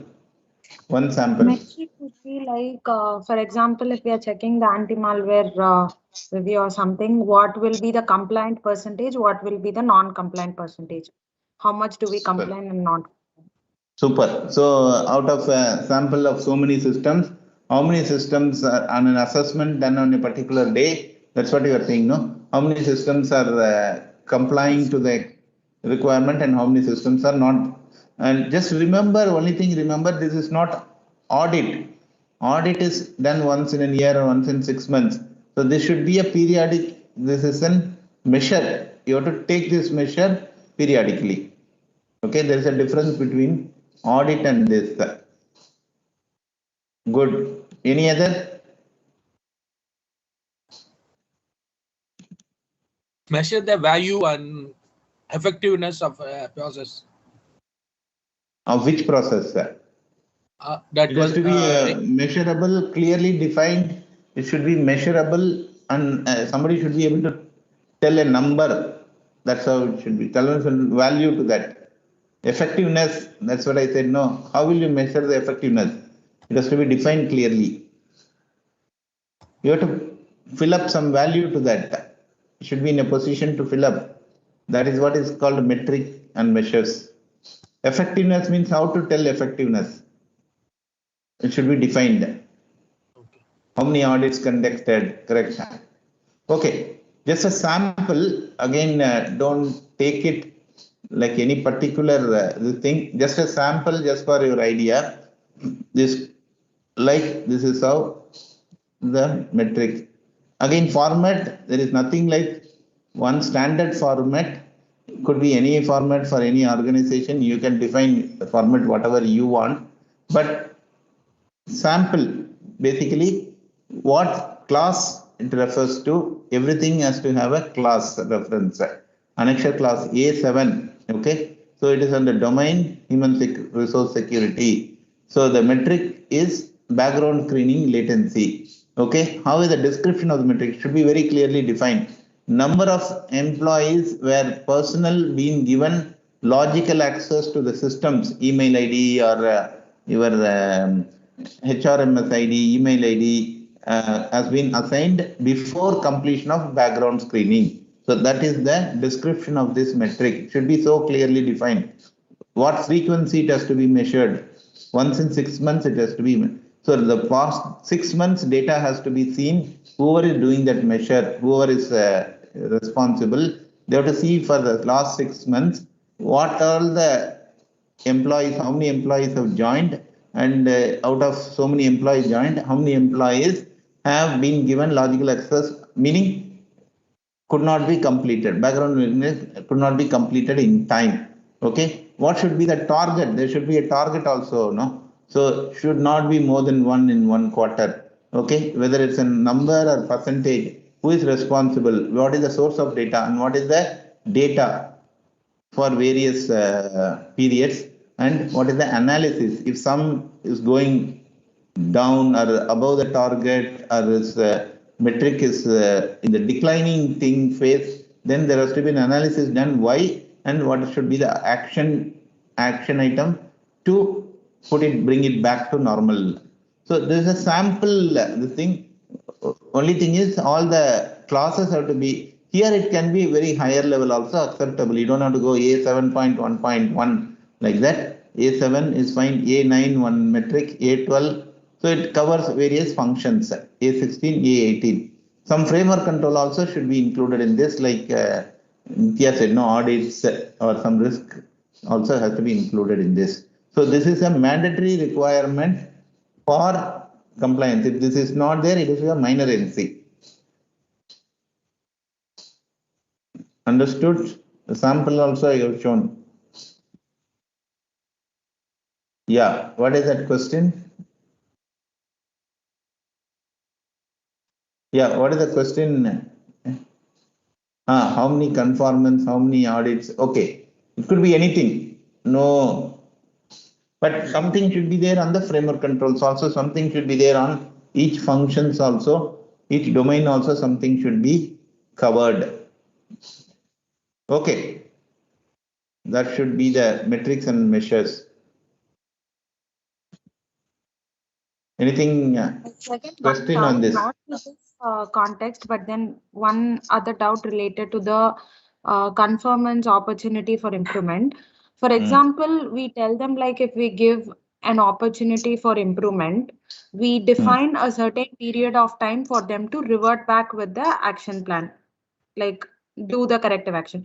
Would that time period be defined by the auditor, or how do we do that? Like that is defined in audit policy. Okay. It cannot be individual decision. It has to be defined as part of the audit policy. That the audit policy could also state like OFIs could be like at the option of auditee could be implemented. Some people generally tell like that, though it is not the right understanding. And minor NC should be closed within this time. This should be mentioned in the audit policy. Okay, for example, if it's an external audit happening, the auditor would define it. Is that right, Jagan? No, external audit happening, the external audit happening, it's always the understanding is like this. OFIs, it is recommended to implement, but not enforced by the auditor. So basically, it is at your thing, but you are expected to track all the OFIs during the next audit, next surveillance audit. You are supposed to report to the auditor OFIs have been closed or not closed. If it is not closed, if it is dropped, not taken, justification as why it has not been taken. It is never like OFIs is optional. That is a wrong notion. Everybody generally have it. It is a wrong notion. You are supposed to, the expectation is the auditor should be told in the next audit, because it is OFI, there is no time period enforced for OFI, because it is a OFI only, it is not enforced. That's all the meaning. So, but you are supposed to declare to the auditor, these are all the previous audit OFIs, and out of these 10 OFIs, we have taken action on 8. This is the evidence. And these 2 OFIs, we have decided to not to take action, and justification as to why not taking the action. Because OFI, remember, is not an optional, it is a proactively, the auditor is telling that some problem could come later stage. So that also need to be actioned. That is the meaning of OFI. Okay. Now, minor NC, the auditor's expectation is as soon as the audit is over, the auditee has to submit a root cause and a clear corrective action plan. The corrective action plan should mention what is the time period required for completing it. Here, the auditor also will not enforce anything. It should be completed before the next surveillance audit, and the certification will still be issued. They'll go ahead and issue the certificate as long as the corrective action is given and they are satisfied with the corrective action and the plan for implementing it. The plan for implementing can even cover 1 year also, no problem. It should be completed before the next audit. So during the next audit, they were supposed to, that is one of the important audit item agenda, they're supposed to check whether the minor NC's corrective action has been completed as per the root cause and corrective action submitted by the auditee in the previous audit. So they are going ahead and giving the certificate with the understanding and assurance from the auditee that action will be taken before the next surveillance audit, as per the corrective action plan, not an arbitrary action. So that what is mentioned as a corrective action plan before the certification was issued, after taking that only certification will be issued. After taking that root cause and corrective action and satisfying with that, only recommendation for certification would be done by the auditor. Okay, that's clear. Okay, then the next another important point, this also comes in check. How do you check and balance that the system is operating effectively? Is MRM, management review meeting. That's why it is mandatory. Audit is mandatory, risk is mandatory, MRM is mandatory. Okay, MRMs have to be conducted, it's not optional. What frequency? It is for the organization to determine and declare it in the policy. MRM has to be conducted once in this thing, etc. Once in a year, once in 6 months, whatever it is. Or minimum, they will normally put a default minimum once in a year. That's safer. Could be higher than that frequency also. Acceptable, minimum once in a year. Okay, invitees for the management review meeting should be defined. Generally, the leadership only. Frequency of MRMs to be stated in the policy, and the agenda for each management review meeting. The meeting should happen. It should not be dummy meeting that just taken down for the completion of certification. The meeting should actually happen. Should be discussed, and the agenda should mandatorily include certain items which also the standard says. The ISO 27000 standard specifically states that MRM should include these agenda items mandatorily. Even if nothing to discuss on that point, you should mention that topic and nothing to discuss. That should be there, just to show that the mandatory actions are taken in the MRM. Agenda discussions. What are the mandatory discussions? Tracking of previous MRM. One MRM with certain action items are agreed. They should be tracked for closure. Is it closed or not closed? If it is not closed, why it is not closed? Carry forward to the next MRM action item. So that point should be there mandatorily. Changes and internal issues relevant. Remember the 4.1 stakeholder analysis. So the stakeholder analysis, any change to the stakeholder requirements have to be discussed in the MRM mandatorily. So any stakeholder, if there is any change to the previous meeting, that should be brought up in the MRM, then only it will go into the 4.1 stakeholder analysis. A new law is enacted which may impact our ISMS, or new customer requirement. Customers are nowadays asking for certain additional things in the ISMS. So all those things have to be raised in the MRM. Okay. Then feedback, which is basically audits and metrics and measures and corrective action, preventive actions. So all these things have to be raised in the MRM. If there is an audit report, internal, external, whatever the NCs from the audit report at least have to be raised in the MRM. These are all the NCs from the internal audit. These are all the corrective actions being done.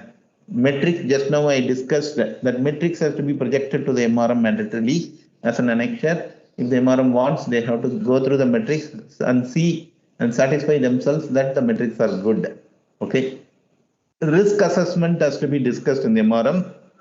At least the high risk items should be projected, or items risk register entries which are medium and are high, and still we are accepting it without putting any risk treatment. That should be raised in the MRM and approved, etc. Resource requirements, whether the resource requirements are sufficient, additional resources are required, skill set, training, all those things have to be discussed in the MRM. And then specific approvals from MRM for any new project, any new resource requirement, or any change in the policy, major changes in the policy. Every policy need not be approved in the MRM. That will be very difficult. Every change need not be approved. Major changes in the policies should be approved in the MRM. Any resource requirements, budget requirements. So all those things have to be, approvals have to be stated specifically in an MRM. So there has to be a document for MRM agenda which should be circulated. Who is responsible? Whoever is organizer. That's why earlier we used to call us MR. Now whoever is the organizer has to schedule the MRM, send invites, and also circulate the agenda in advance so that MRM members can look into that and come prepared for the agenda discussion. And once the discussions are over, the output of the MRM should be circulated as an MRM minutes of meeting, which will state what are the discussion points and what are all the action plan for the discussion points. Okay, so this is mandatory part of check. Okay, anything, okay, only one thing we have missed in this statement of applicability in the framework control.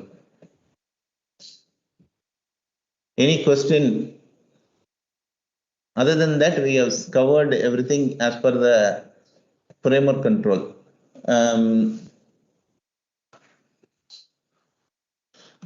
Statement of applicability. Any other than that, any question?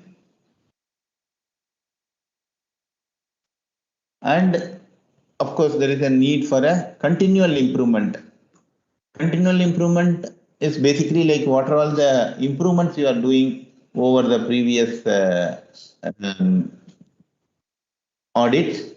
In the last 1 year, what are the improvements happen? And the improvement will happen primarily if the system is in place. Maturity of the process itself is improvement. In any of the maturity, if you are bringing in some newer things in the framework control, annexure controls, new controls, new implementation, there are the evidences for continual improvement. Any question? Okay. So we will show the statement of applicability and what is the statement of applicability. Okay, we said there is a distinction between, I said there is a distinction between scope and the statement of applicability. At the time of scope, we also said there will be a mention about what is the statement of applicability in the scope statement. Scope statement has to mention this is a statement of applicability for this management system. Okay, scope statement, as I mentioned, is primarily in terms of what are all the requirements. For that requirements, what should be the ISMS scope for this organization in terms of coverage, what should it cover, etc. But that will not mention what are all the controls essential for this organization, what are the controls not essential for this organization. So that has to be stated as a separate statement called statement of applicability, which is mandatory for any management system. But only certain management system would have annexure controls. So any management system which has an annexure control, it is essential, mandatory, and ISO 27001 has annexure controls. So SOA is mandatory. For ISO 9001, SOA is not at all applicable because there is no annexure control. Everything is mandatory for ISO 9001. There is no annexure control at all. Okay. So here there is an annexure control which is for different functions, different domains of information security. Certain domain of information security may not be applicable to the organization. So they have to state it very clearly whether it is applicable or not applicable. If it is not applicable, why is it not applicable? And if it is applicable, why is it applicable? And what is being done to ensure that it is followed, it is conformed with only for annexure controls. Because the assumption is framework control, anybody and everybody, any organization will have to do it. There is no question of applicability, checking the applicability in a framework control. So if you see statement of applicability will always list only the annexure controls 5.1 until 18. All the classes it will list and it will include a column whether it is applicable or not applicable, included, yes or no. Okay, so that's what it will say. If it is yes, then on what basis it is yes also has to be stated.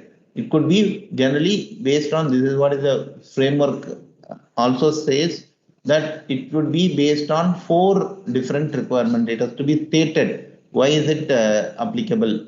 Could be because it's a legal requirement from the law. It is required, so it has to be included.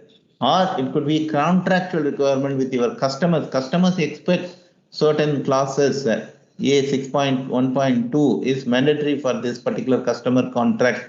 So in that case, it has to come Y under the customer contract requirement, or it could be risk related requirement. We have done, remember I said that's why there is a mapping in the risk register. The last column we have mapped in the risk register what is the relevant ISO 27001 annexure control in that. I also mentioned, if you remember, risk register would mostly refer to map to only annexure controls. It will not map to framework control, primarily because the logic is framework control is mandatory. It has to be done. So there cannot be a risk in that. Annexure control only there can be a risk.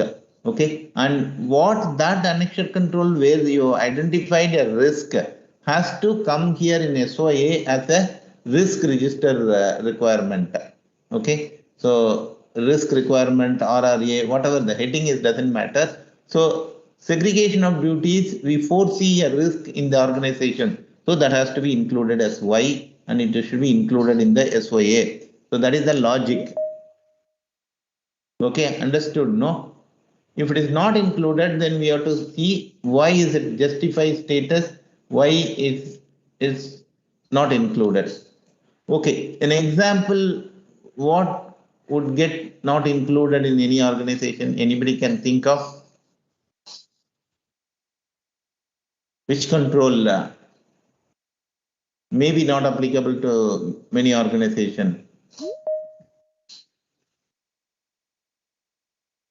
See, certain control will be applicable for any organization, I would think. Correct? Like asset, any organization will have to manage some information asset. So A8 will be mostly applicable for all organizations. Access control, again, any organization has to have certain, at least email, if there is no application at all, at least email should be there. Email is an information repository. So email access should be controlled. It should be registered, deregistered. So A9 would be applicable for most of the organization. No organization can now come and say that I don't need email. Physical environment is possibly this could be yes for organizations which are working only virtual only. No need for a physical office at all. There are some organizations which are all completely work from home or work from customer premises. It's a virtual office, no physical office. Then A11 is not at all applicable. Okay, like that. Understand? No, A11 is for physical office. Unless you have a physical office, then there is no need for some of those control. Operation security, malware, logging should be applicable for any organization, I would think. Communication security would be. So A14, for example, if an organization, there is no software development happens, only some applications are purchased and this thing, the entire A14 may not be applicable, only few A14.1.1 requirement analysis and specification might be applicable because you are still purchasing also, you have to do something. Testing might be applicable because even your purchase software, you have to do some testing. But whereas your secure development environment, secure system engineering principles, restriction on changes to software packages, this may not be applicable to those organizations. If you are not outsourcing the development, even if you are doing development, everything is done in-house only, no third party is involved in software, then A14.2.7 will not be applicable in many organizations. So like that, you have to define what is not applicable, what is applicable, and if it is applicable, it has to be based on any one of these four: legal, contractual, risk, and best practice requirement. Business requirement or best practice requirement.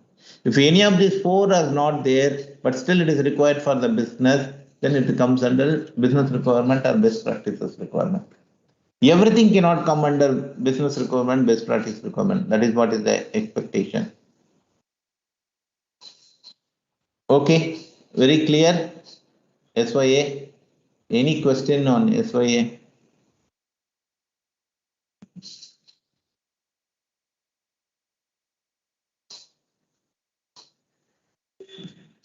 Any question?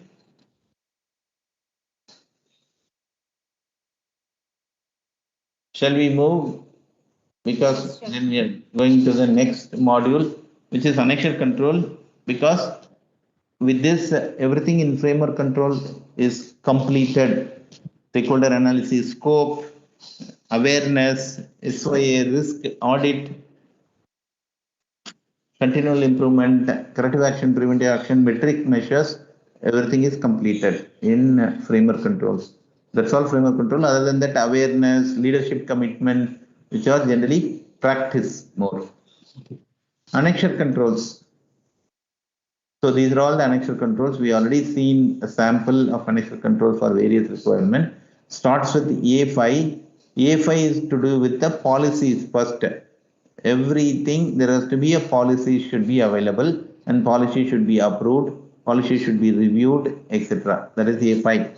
A6 is organization, roles and responsibilities, segregation of duties, etc. A7, HR related security, which is basically the prior to employment, which is background verification, NDA to be signed, etc. I have a slide, I'll show it to you. During employment, awareness, disciplinary actions, and post-employment, removal of logical access, tracking the assets, etc. So that is A7 is very, very clearly defined. A8 is assets, information assets. All information assets should be inventorized, labeled, classification given. So all those things, A8. A9 is logical access, your login, IDs, passwords, everything will come in A9. Administrative access, privilege access, so all those things will come in A9. A10 is cryptography, very well clearly defined the domains. Cryptography is the encryption. Nowadays, anybody and everybody will use encryption, so A10 also will be applicable. Okay, A11 is physical and environmental, your facility controls, your fire, all environmental controls will come under A11. A12 is malware, backup, logs, log reviews, all the vulnerability management, etc. will come in A12. Audit here, audit is not the audit logs. Okay. A13 is communication security, which is your email, network security, emails, data exchange during security during data exchange. So that is A13. A14 is acquisition, development, and maintenance, essentially the software related, software development and software acquisition related things. A15 is any supplier. So it is across functions, not specific to function. Even if HR is using some suppliers, they have to have an agreement with the suppliers. Agreement should state the requirements. NDA should be signed. So those things will come under A15. A16 is completely security incident management, how incidents are captured, incidents are assigned, tracked for closure, actions are taken, learnings are taken from incident. All the things will come under A16. A17 is business continuity management. Your BCP itself will not come under ISO 27001. Earlier in 2005, they were included that business continuity should be there for an organization, but that has been removed in 2013 because ISO has brought a new standard for BCMS, which will cover in detail about business continuity. So business continuity management will not be part of A17. You cannot go and say that there is no business continuity plan. Business continuity plan was not tested. So those things are not relevant to ISO 27001. What is relevant under A17 is continuity of information security during DR. That is what is relevant in A17. It is basically if some alternate options are taken, business continuity options are taken, certain information requirements should not be compromised during business continuity. That is what would come under A17. And availability of redundant setups or redundant testing, DR testings, those things will come under A17, but not the business continuity aspect as such. A18 is compliance, whether all the legal requirements are listed, what needs to be done for complying to the legal requirements, whether they are tabulated and tracked. So that is what will come under A18. So these are all the set of annexure control A5 to A18. So A5 is about policy. Again, as I mentioned already, A5 will not mention what policy should be there. this policy is mandatory or this policy is required, what number of policies any organization should use it. So it doesn't say, it only says that as per business requirement. So it should cover, essentially it should cover all the framework controls and all the annexure controls in your policies or procedures. The difference between policies and procedures already mentioned. If it is a very high level vision statements, it is policy. If it is like a detailed step-by-step approach, it is a procedure. It should be covered, that's all. Whatever the applicable controls should be covered in one policy or the other, one procedure or the other. That's all the expectation. So how the procedure should be categorized, everything put together, you can put one policy alone also acceptable, no, nothing wrong. Or for your logical segregation, you segregate into HR policy separate, asset management policy separate, but it should cover all those functions domain, that's all. Asset management policy separate, IT controls, you put all the IT controls in one policy, that is also acceptable, or you put that also further divide network security policy separate, vulnerability management policy separate, malware management policy separate, password policy separate. It is up to you, but all of them combine into one single thing, IT security policy, that is also acceptable. Auditor cannot question. Software development, you put it into IT itself, fine, or no, it cannot come in IT, logical, because there is a completely different kind of controls. So software, secure software development, separate policy, fine. Like that, you have to take a call in terms of how to cover there is a design of the policies. You have to design what policies are required for the organization. It's during the implementation it is done. What policies are required for the organization, that has to be designed and rolled out. Okay. Now, these are all certain mandatory policies which have to be there. That's why I put it as a first red. Any organization, definitely it is advisable to keep these policies independent. It doesn't make sense to combine any of this. It's independent. The 6 policies and procedures, they deal with the framework control and they are definitely required. It is not like you can combine with some. So information security policy, as I mentioned, is the policy statement which will very high level what is the management vision in terms of information security, because that needs to be communicated. So apart from that statement, this document will also include certain other information like how this statement is communicated to all employees, how is it enforced on all employees, if any employee is not following, what kind of disciplinary action taken, what are the objectives of this policy statement. So those information also will be there in that policy called information security policy. That is one policy which is expected to be independent and available. Then the scope statement has to be there. Scope. So that's the one document which is to comply with the framework control 4.3. The information security to comply with the 5.2. So these are all required. Scope statement should say, as I mentioned, what are the essential inclusions in a scope statement. Business context should be there first. What is this company? What are the services of this company? What is the context of these services, etc. has to be there. What are the different types of customers of this company? That should be stated in the scope statement. It's not a brochure, but still it has to be mentioned in the scope statement because scope flows from there. Then it should state what are all the external and internal issues relevant to the organization, how the stakeholder needs and requirements are assessed. It should be part of the document or it should be a separate Excel sheet and referred to in the scope statement is also okay. Either way it can be done. Generally it could be external separate sheet and it would say that external internal issues and stakeholders are analyzed in the document so and so, and give a link in the scope statement is fine. And then what are your facilities, what are your information systems, who are all your internal functions and external functions relevant to ISMS, and then what are the inclusions of the facilities, inclusions of the functions, which facilities are included, which facilities are not included, which functions are included, etc. Then an SOA. What SOA is mapping to the scope. So these are all required in the scope statement. This is one policy. Okay. And then risk management policy. It's again policy, very high level. It should state what are the things should be stated in risk management policy. You already know that. Anybody can give a start.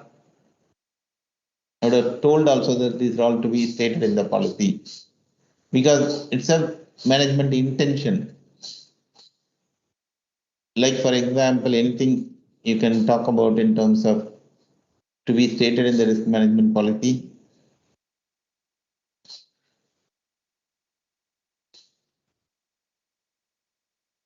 Simple.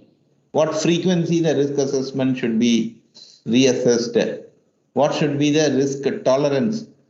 High or medium or low? Only low level risk should be accepted. High and medium should be treated. That is the management intention. So that has to be stated in the risk management policy.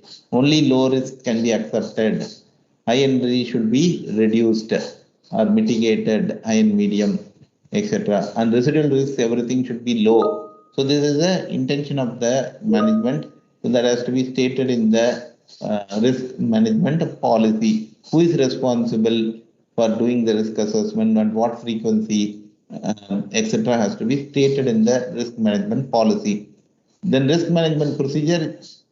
Generally, people used to combine both into one, but always I insist that this is two different documents because policy is a very high level management document. Procedure is detailed who are doing the risk assessment, how the risk assessment is done. For example, what is the scoring for likelihood, what is the scoring for impact, and what is the risk score product of likelihood and impact, how the scoring methodology for risk, how categorizing the risk methodology process to be followed, who is responsible, at what frequency it is communicated to the risk owners, who is responsible for communicating. So all those things have to be stated in the procedure. Then internal audit policy, we already said who is responsible for what, that workflow has to be stated in internal audit policy. What is the frequency of internal audit, etc. has to be stated. What is the definition of findings and what is the SLA, Nitya, you asked, no, all those things have to be stated in the audit policy. Who is responsible for implementing and what should be the timeline for implementing corrective actions for OFIs or minor NC, all those things has to be stated. Document procedure 7.5.2, 7.5.3. What is the process to be followed to organize all ISMS related documents? Remember, I mentioned this could be common across all management standards. You don't have to have one document for each management standard if you are following multiple management standards. Or not only ISO management standard, even if you are following certain other compliance requirements, SOC 2 requirement, or HIPAA requirement, PCI DSS requirement, document procedure can be the same across any process you can take, not only management systems. Because why do you have to have different documentation requirements for different processes? It's just a uniform method of maintaining and retrieving and approving the documents. So that can remain the same. That's the best practice, in fact, rather than having multiple documentation procedures. So this simply states what are all the document reference numbers, how it is referred, and what is the version control, what is the revision history, what is the approval requirements, etc. has to be stated in document procedure. There are certain other things, obsolete documents, how it is treated, third-party documents where you don't have control, but you are required, say for example, your customer's procedure, you don't have control on the version control or release approvals, but you have to follow that. Then that also is a beautiful thing referred in ISO 27001. How the third-party documentation is maintained and managed in your organization. Who is responsible for receiving, updating into your repository after ensuring that it has come from the right source. So all those things have to be stated. Okay. So that's what the first 6. Then the next, as I mentioned, each annexure control, which policy would include that, it is up to, it's only a sample I have given. It is up to each individual organization or individual designer to design how that is taken care of. So all HR related may be ideal to combine into one policy called HR security policy. All IT related 12, most of the 12 and 13 classes in one ID. 13, I think, is communication. So whether it is network, malware, logs, everything, put it into one document called IT security policy. Secure application development policy, A14, and BCP-DR policy, A17, separate policy, or this could be combined under IT security policy. It's up to the thing. Password policy, A9, could be combined in IT security policy, or it could be a separate policy, because the focus and attention on software, everybody should know, it should be widely popularized. So that can be a separate policy. That's why generally some people put it as a, and what is the last one? Asset management policy. Asset management policy definitely required. A8, how the assets are inventorized, acceptable use of assets, how the assets are labeled, tracked, and surrendered when the employee is no longer in employment. Asset owner takes responsibility of what. So all those things have to be declared in the asset policy. Then very important policy, information classification policy. That's why we have taken it as a separate recommendation, but it could be part of anything else also. So A8.2, which will state that the information in the organization has to be categorized under what categories? Internal, you would see public, internal, confidential, secure, blah, blah, all those things. Again, what are all the classification? What should be the names? ISO 27001 doesn't prescribe anything. This should be the names, etc. It only states that it should be classified and it should be stated in the label of the information very clearly what classification and what should be the treatment for each classification should be defined. If it is internal, means what should be done, who gets access, how it should be controlled, and everybody in the organization should know. Okay. Physical security policy 11, it will deal with all the physical related, environmental related controls to be put in place. Change management policy, generally a separate change management policy is advisable, a 12.1.2, only for one control, but it is still advisable. Backup and restore is generally a procedure, no need for a policy, but there has to be a procedure in an organization. These are all evidences. An auditor also has to look, and an auditor also, you have to understand this. You have to look for these policies, because only these policies are there, you can check whether the organization is going as per this policy, operating as per these policies. Vendor security, there has to be a separate policy, A15, better, okay? And A16, incident management, will also come under the category of the first 6 policies, because it is an almost like a mandatory policy, even though it is an annexed control, and advisable to keep it as a separate policies like this. This 5 and this 6 and this 7 policies, don't combine it or anything. Incident management has to be an incident management policy. Audit has to be an audit policy. Risk management policy, risk procedure, scope statement. So this has to be separate. Okay. Any question on this? I feedback. I keep talking. If there is no this thing, I don't even know whether anybody is listening or not listening. Everybody. Any question?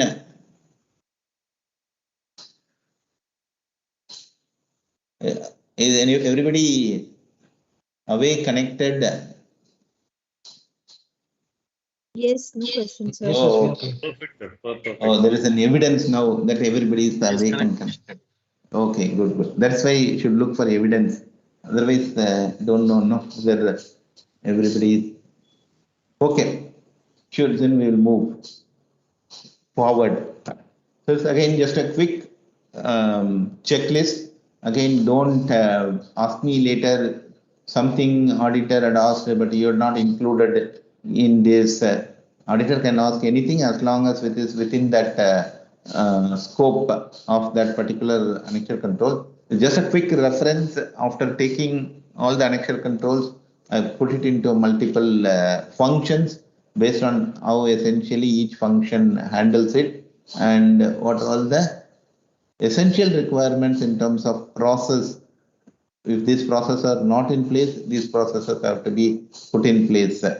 And as an auditor, it will help a quick check. If you are doing HR audit, check these things like that. You normally people call it as a checklist, no, like that. No need for checklist. A practice oriented or experienced auditors will not require a checklist, but initially you can have a checklist. So this is a good initial starting checklist in terms of implementation or auditing, etc. So if it is HR, what are the things required? NDA should be required with all employees. This is what is stated specifically in ISO 27001. If it is not there, would it be non-conformance? Yes, it could be non-conformance, but maybe it's not non-conformance. Like Nitya said, no, if you justify it saying that there are compensating controls. We don't directly have NDA with all employees, but there are certain other like for example, I'm saying that is what is the difference between compensating controls. It's a good example, whatever she mentioned. So if you say that we don't have NDA with all employees, but there is a ISMS class which says EA 7. I think 1.2 or something, we say that NDA should be there. Would it become an NC if we don't have an NDA signed with all employees? Generally, yes, it should become an NC. But you can say that I have compensating controls for maybe something like my offer letter. I don't have a separate thing called NDA, but the offer letter has a one bullet which says in the offer letter that many organizations take this as a compensating control.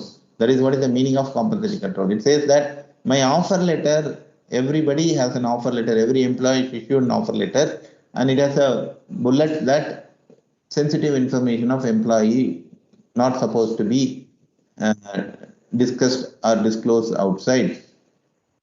By mere stating also, it will not become a compensation control. And also, every offer letter is accepted, signed by each employee and stored. So I don't need a separate NDA. Maybe something like that you can state, but still it is up to the auditor to see whether the compensating control is sufficient enough and operating effectively so that it will not become an NC. But there is a difference between control and the compensating control. Control is having an NDA with every employee, separate document, either physical or virtual, also okay. Signing up NDA with every employee is the controls. Not having NDA but doing it in different way, it is called compensating control. Okay. Background verification. Again, background verification should be done internally, external consultant only, no such mention. If you're doing internally, as long as the process is effective, operational, and evidences are there, it is acceptable. What level of background verification? Do you have to do this? Do you have to do that? That's all up to us. ISO 27001 just mentioned that sufficient background verification has to be done before the employee is onboarded and given logical access. That's all the verbiage will state like that. Whether you should do Aadhaar should check, or PAN number also should be checked, or whether passport should be mandatory. So that's all up to the organization to define. Induction checklist as part of induction, how the induction process, security requirements for the induction, is it being taken care of. Same way, exit checklist. When an employee is leaving, the assets are being recovered. Is it being properly checklist is there? Is it being followed and tracked? Logical access, all logical access, whether email ID or your application IDs or AD ID or even certain customer application IDs, some people were using it. Is it being tracked and taken back? That is the exit checklist. These are all requirements for an HR function to implement ISMS process. Facilities, I split it into admin and facilities because A11 is like access control to all the operation flows some level of access control should be there. Whether you should have biometric or is it mandatory to have access control at all, or you can have a lock with no, if it is a small office, only 4-5 people are there. Is it okay, acceptable door with a lock so that people lock it and take the key? 4 people are there, 4 people are given 4 keys. It's all you have to justify that it is operating. That's all. Okay, so that should be there. Access control to sensitive areas, data centers, print shops. What level of access control is there? Shredding important sensitive information. If it is printed, they're not lying all around. There is a process available to shred it, dispose it before it is what do you call it? It is disposed. Physical security of the premises. Okay, not only doors but the premises. Visitor register. Visitors are noted down, tracked, approved, etc. Asset management. Asset movements are tracked. Assets are because it's not just the financial value alone here. Because ISMS doesn't talk anywhere about financial loss to the organization by losing an asset. If an asset is not tracked and its asset is lost inward, outward, what is the information in that asset? What information is lost? Is it a sensitive information? What analysis is done for that? That is more important as far as 27,000. That's why 27,001 puts. So here the focus is on asset visitor movement, asset movement is more to see what is the loss to the data or information is what is the focus. Okay. So that is about facilities. IT would be the biggest list anyway in ISO 27001. IT I am meaning more infrastructure, network, etc. That would be the biggest list. Logical access repository. Is the organization have a logical access repository? How the logins and passwords of the logical access, whether it is in Windows 8 Active Directory or any application, is it a single sign-on? So all those things are important. Essentially, access logical, one is the physical level access, A11, then A9. After the physical level access, then the logical level access to the data information should be protected and controlled is what ISO 27000 says. So it should have a login, it should have a password, the password should be controlled properly, logins, assigning and removal of login should be managed, it should be reviewed, what level of login, who has, the levels of login, privilege login should be managed and the logs should be reviewed. So those are all the controls very nicely defined. Okay, network, whatever your perimeter security controls, firewall routers, log review, backups are taken so that data is not lost. DR testing is conducted. Malware, anything and everything will be with respect to information only. Malware, basically we are saying malware because if there is a malware, your information will be lost. Availability is, integrity and availability is the question.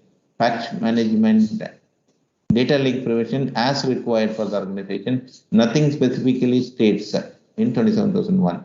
Media management, your hard drives, pen drives, how are they managed so that it doesn't leak data. Vulnerability assessment, vulnerability management, how is it done? Proactively vulnerabilities are identified and closed, etc. Change management, because data information doesn't, uncontrolled changes to the information is protected. That is what is the objective of change management. These are all mandatory. Logical access review. They mentioned it's not sufficient to have a system in place. It should be reviewed also that AD logs or AD logins are taken once in a month, once in 2 months, once in a quarter, whatever the frequency you are defining in your process. They are taken and then verified, validated, what you call the reconciliation. Reconciled to state that this is access required and as required it is there, everything is checked, not just that no, I have a good system, whenever somebody onboarded, HR sends, so I create it, whenever suppose somebody is removed, I get a form, so I do it, that is sufficient. But ISO 27000 says it is not sufficient, because there is one control specifically that it should be reviewed at some frequency. Because why it is not controlled? Some employee might have quit without giving a proper notice. some forms would have reached, then their ID possibly that it could have continued without the notice of the IT team. So anything could happen. So that's why once in a while, once in a month or once in 2 months, all access should be taken and each one should be reconciled. Okay, logical access. Software development you have seen in the audit, InfoSec in the complete SDLC life cycle. That is what is the requirement. Meaning requirement specification when you are taking from customers, putting a specification document, your security requirements also should be included in the specification document. Then development stage security checklists have to be included. Developers should know that secure coding principles. They should be trained and they should follow certain secure coding checklists, etc. First design and development. Design stage also, security should be incorporated in the design if you are doing design. Okay. What are all the level of design you do? Security requirements have to be included. Testing, security checklists has to be included in the test cases. Security checklist means what? User roles, responsibilities should be clearly defined. That should be there in the test list. Whether admin access, is it possible to someone else can get the escalation privilege. So all those things should be there in the test cases. Okay. Test data, how the test data is managed, and release management, which is something like a change management. Not unscrupulously released without testing, like that test case, sample case study. So there has to be some control that it is released only after some level of approval, only after going through certain process it is released. When it is released, people know that it is new version and what are the changes they expect in the new version. So that kind of level of controls in software releases new versions. Okay, sorry, admin primarily asset inventory, asset movement, visitors, so all those things will come under, okay, admin and facilities it would come. Okay, and BCP, I put it as a separate, depending on in every organization, different teams would take the responsibility for this, up to the organization, their SOP specific, but DR tests could come under ISO 20000. BCP Act itself doesn't come, as I said. There's something called business impact analysis could be done, which will essentially state what is your service delivery to the customer. For that service delivery, what IT components are important and what is the business impact analysis of each IT component, whether it is server, software, firewalls, application. If there is any impact to that, how does it impact business delivery to the customer? At the end of the day, the objective of all IT is to ensure that the customer gets the business delivery service as per commitment, whatever as per the SLA to the customer. Okay, so for that, what is the requirement level of redundancy required in the IT component have to be assessed. That is done in a method called business impact analysis. So business impact analysis should be done periodically, reviewed, revised, and it should also include security requirements during the business impact. That should be included.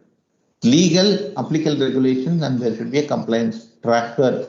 Say if this returns to be furnished to this department, who is responsible to do that, at what frequency is it done, monthly, quarterly, etc. The compliance team should keep a tracker for that. IT returns, GST returns.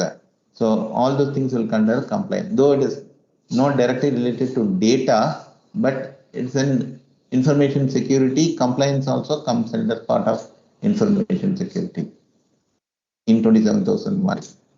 Okay, so this is a very high level overview of annexure controls for each function. Very high level overview.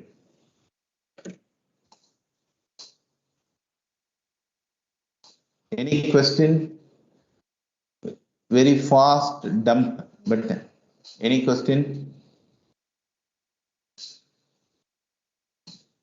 No questions, sir. Something not covered. It should cover primarily all the annexure control. So roles and responsibilities should be defined in some document, somewhere mentioned. It's also a requirement for ISO 27001. It need not, as I said, refer as the name MR. MR means management representative, is the old method of referring. It could be any responsibility also, it could be any individual, but these are essentially the centralized responsibility in terms of policies, procedures, risks, and coordinating the audits, reviews, risk reviews. So someone will have to take the responsibility and should be clearly identified. Metrics. So all those things will come under nowadays called ISMS or CISO or MR, whatever it is. Okay. And lead auditor is advisable because auditors or that job is doubled up by the above person. The smaller organization is okay. Advisable because all the auditors are to be coordinated in terms of an audit schedule should be assigned to the auditors, and audit reports are to be compiled into a summary report to submit it to the MRM, and there could be some disputes resolution between the auditee and auditors. If there is a dispute resolution, somebody has to take the call. No, this is not at all it's not an NC at all. I wouldn't accept it. Like that, some auditee can be telling. Then who would take the call? Somebody has to take the call. Otherwise, who will do the dispute resolution? So lead auditor has to do the dispute resolution, whether it's a NC or not NC, like that. Okay, and track the corrective action for closure. So all those things, the lead auditor responsibility. Internal auditors, whatever the audits assigned to them, do the audit, note down the observations, evidences, and finding, and submit report to the auditee as well as to the lead auditor. BCP coordinator could be one of the above, could be doubling up also. Compliance officer generally could be an external legal resource outside the ISMS. So these are all different responsibilities. But compliance is also a responsibility for ISO 27001.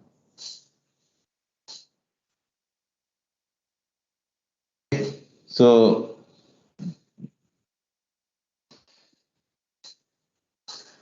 up to this is fine. Now you can take and have a quick review, then we'll more or less completed unless you want to do anything. Quick review of annexure controls. Or if you want a framework control also, you can take. You can see your sheets and then see whether most of the things are covered. Because I'm not going to go through some of the then they will go through each one, 5.1.1. This is what is listed. That will become a big boring exercise. So we've given it to you in a little different format in terms of easy, understandable format, grouped it, and then what are the expectations, etc. More or less covered. Say, for example, 5.1.1, 5.1.2 simply states that a set of policies should be there. It should be approved, should be published, communicated. 5.1 says it should be reviewed. So that's what I have put it already covered and given to you easy manner. Roles and responsibilities should be defined. Segregation of, so if you want, you can quickly go through. Segregation of duties should be defined. Don't bother much about this. Contact with authorities, especially to this is nothing but things like your cyber police, your NASCOM or some groups, certain should be tracked, etc. Most as a best practice. Generally, auditors wouldn't bother about much about this 6.1.3, 6.1.4. 1.5 we have already seen. Like that, more or less everything would be covered in under some logical grouping. So HR means HR is very nicely defined, well defined, very easy. 7.1 is before employment. 7.2 is during employment. 7.3 is after employment. Very clear. Okay, no confusion at all. So in before employment screening, this is what I mentioned. If you really see it, it will not tell what documents to be verified, whether it should be done by internal, external, nothing. Background on candidates shall be carried out in accordance with their law, in accordance with the regulation, and in accordance with the ethics. So who will decide? Organization has to decide, and it has to be acceptable for the auditor. Oh, okay. By not doing criminal background verification, it is not violating any law, regulation, or ethics. Okay to acceptable. So it is up to the organization to define it, what documents to be verified, but it has to be verified.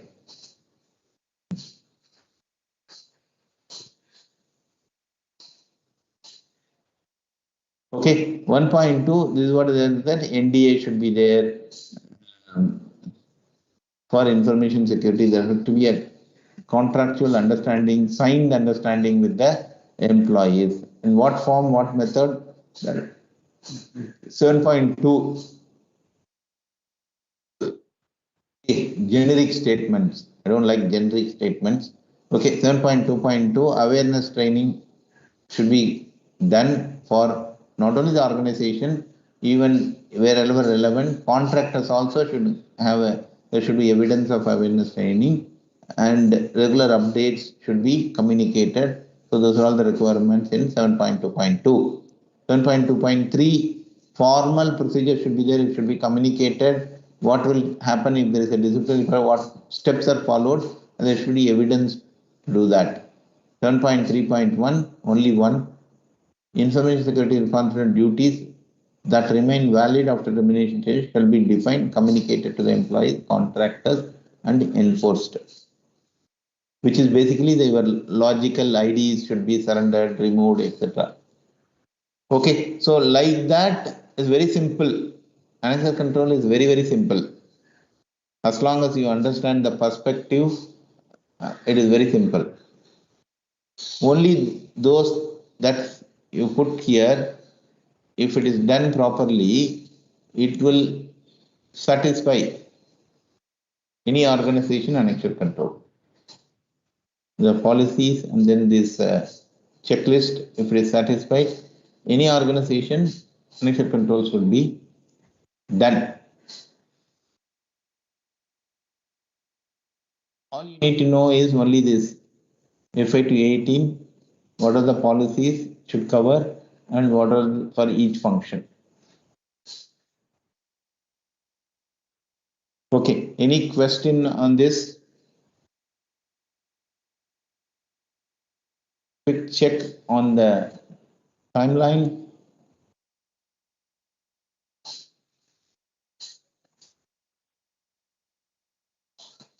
Metrics and measures we have done. Only thing is, what we have not done is a case study on metrics and assignment on metrics and measures. Again, we will do this as a single group only. I think that is more effective than the breakout groups. So after lunch, because after lunch it would be sleeping time, so better to do some assignment. So we'll shift it to after lunch. Okay, more or less we have finished all the annexure controls, so no issues. After lunch, we will do the designing ISMS metrics and measures for your organization. I shown you some sample template. Don't worry about it. If you can, as a group, prepare a template and show it. This is what is a template. And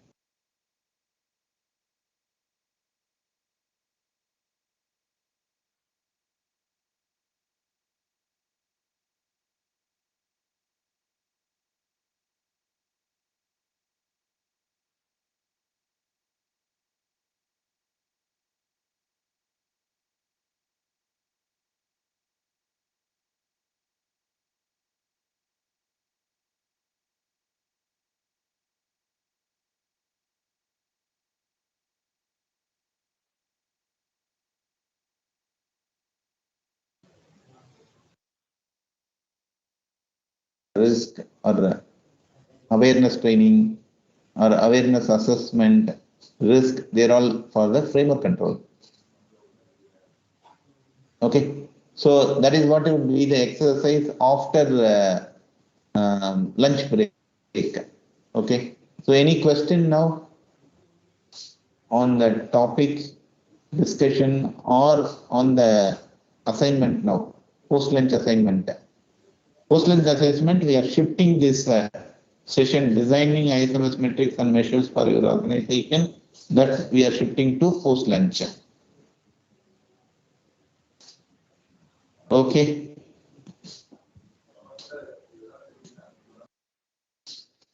Hope everybody is hearing and awake. Yes, sir. Yes, sir. Yeah. Yes, sir. Already, everybody is already gone for lunch.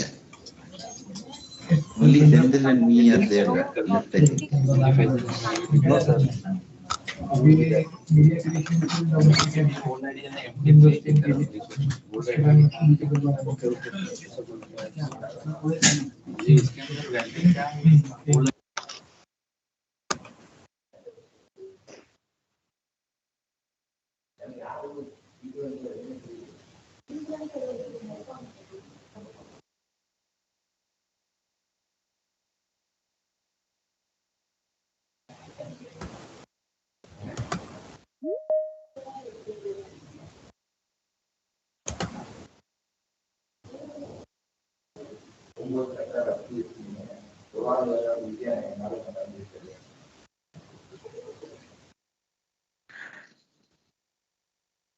Okay, there was some drop.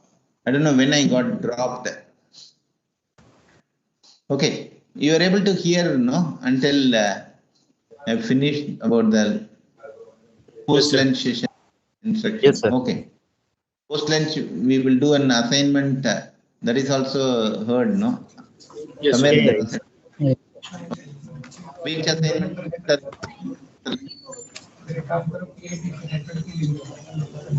Assignment on?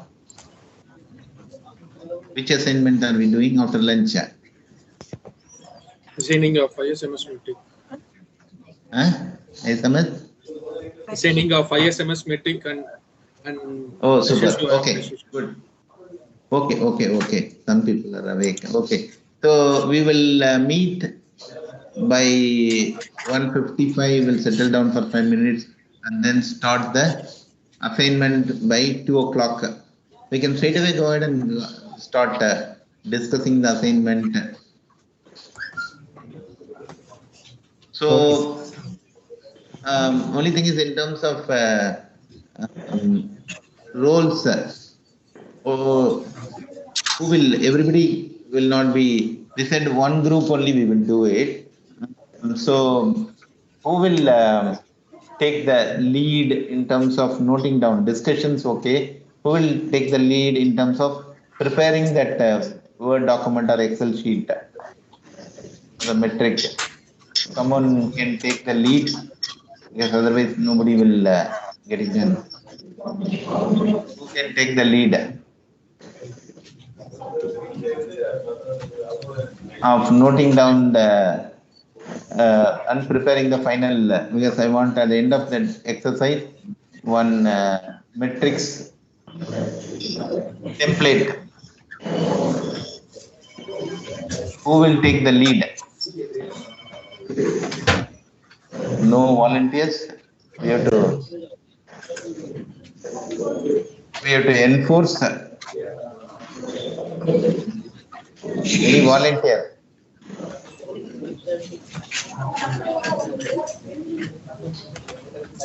Any volunteer? No volunteers, Jagan. Might be someone from Future Pulse. Oh, why? No, just out of interest, I said. I could see Oh, many. okay. Sure. Okay, no problem. I thought somebody can, maybe Ramesh, can you volunteer? He is on hold. Not there. On hold. Some people are on hold. Okay. I can do Okay, it sure. if no other Eh? one. I can do it if no other one. Okay, you do it, Nitya, no problem. No need for that. So Nitya is volunteering. She will compile it, but everybody has to participate. Not that she will only do it. You just put down document because somebody has to put it in the document. So she will share her system and then start noting down in a Word or Excel. But everybody has to discuss and then tell what metric measure, sorry, not measure, what metric from HR, what metric from IT, and what metric from any framework control. Okay, so that is the exercise. So we will close for the thing and come back by 1:55. Okay, Okay. Okay, sir. thank you. Okay, so we'll meet 1:55. Yeah, Nitya will do it and Vineet will help. Vineet, you are there, no? You will help. Yes, sir. I'm here. Yeah, Vinith is Yeah, there. yeah. Okay. Thank you, sir. Okay, participants, we can meet 1:55. Thank you. Thank you. And Vineet, you can take over so that I will watch. Yeah.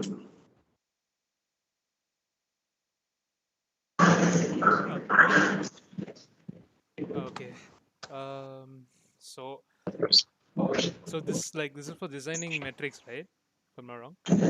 Yeah. Okay. Metrics, one from IT, one HR metric, one IT metric, and one from any framework control. Three metrics we have to define. Okay.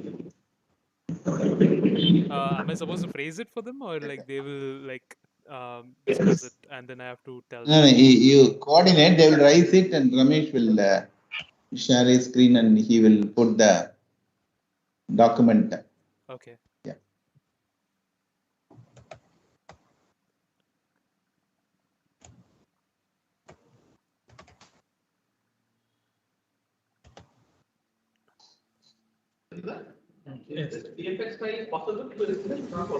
Maybe we can start something for HR. Is anyone interested in raising for HR some form of metric? Again, the metric would be like something that is measurable, and as what Jagan sir said, like you have to have a particular frequency for each of these metrics. And again, the frequency can and will vary from like from a monthly basis, from a semi-annual basis, can be yearly basis. So uh, some form of frequency has to be there in place, and also the metric can be like um, it's like you have to specify the description in such a way that you can actually um, like you can get some form of a number. And again, the measurement can be a percentage, it can be a number, it can be anything, but you have to achieve a certain target measure as well. So, for example, the simplest example I can give you is like, let's say there is an incident. Okay. So, taking incident as an example, the description, the measure description would be the number of incidents closed within, let's say, 48 or 24 hours, 48 maximum. Okay. So, 48 hours.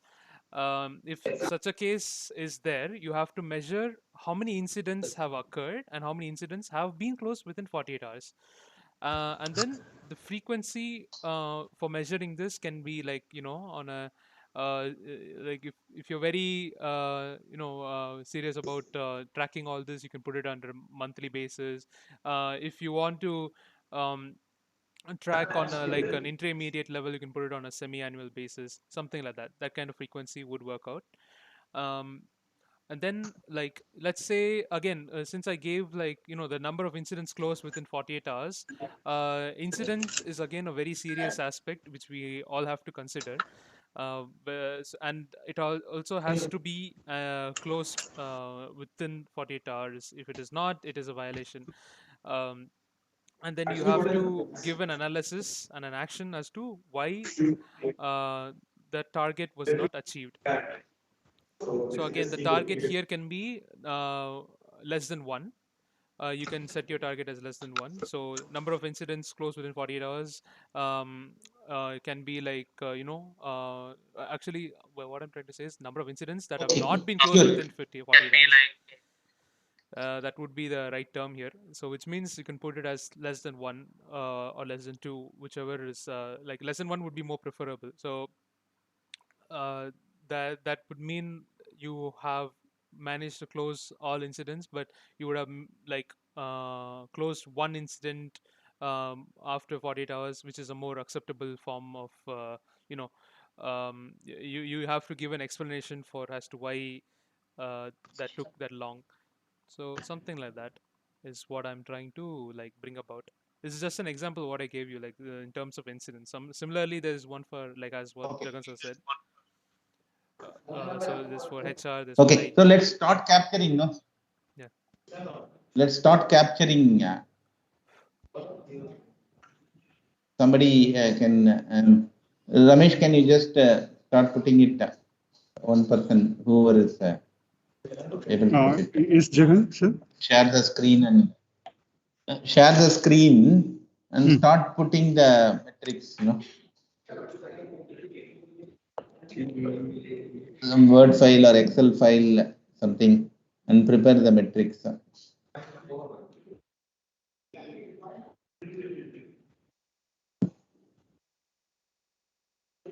Like this, I shared, I'll just show it to you once again.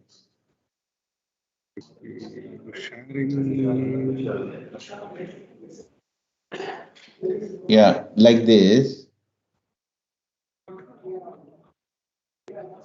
Like this, prepare, no? What is the metric? What is the definition of metric? What is the frequency? What should be the target?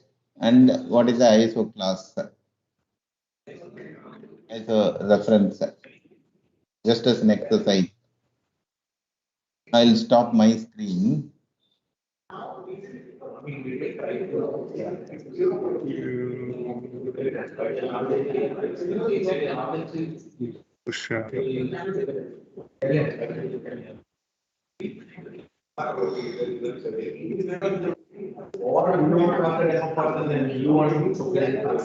Able to view my screen. It came and it went. Something blocking. Screen came and then it went. Something. If you're not able to share, maybe somebody else can take it up. Sir, good afternoon, sir. Sir, it is something I clearly explained. What is the sir in your email? Somebody is talking somewhere else. Okay. If you're not able to share, maybe Sirish, can you just share and start noting down, preparing the. Yeah, I'll try. Yeah. Capture it.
Yes, sir.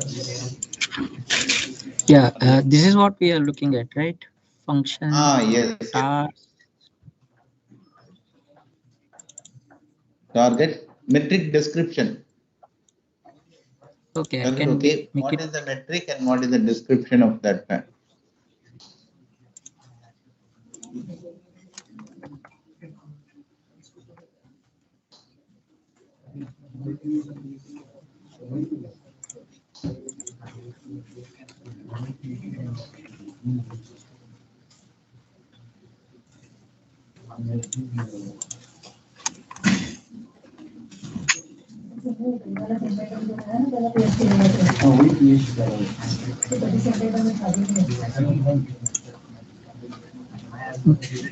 Yeah, I think the task should be moved here, right? After the description. Yeah.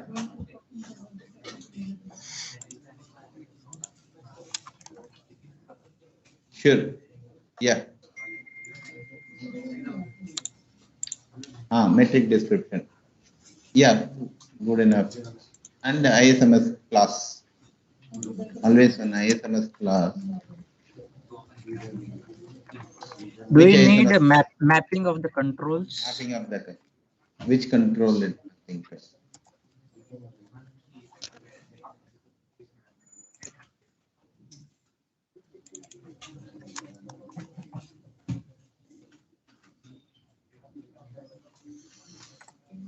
Yeah, this Correct. should be good enough, I think so. This should be good enough. Good, good.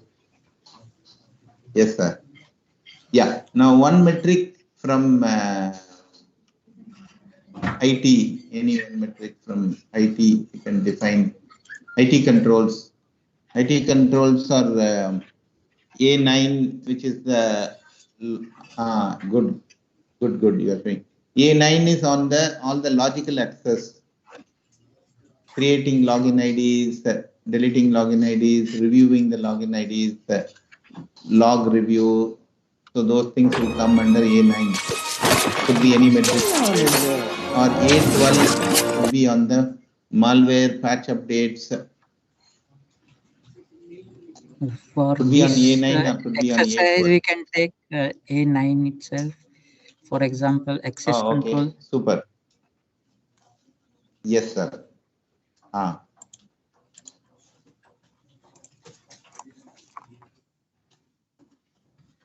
Good.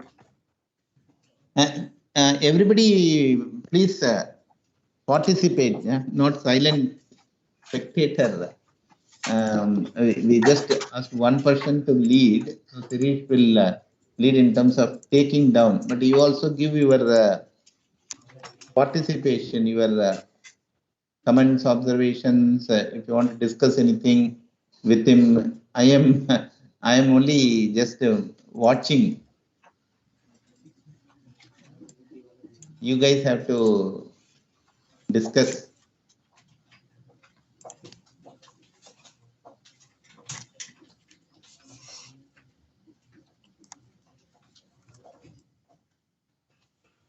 Nobody is want to open their mouth. Assign specific control to entry / exit to data center.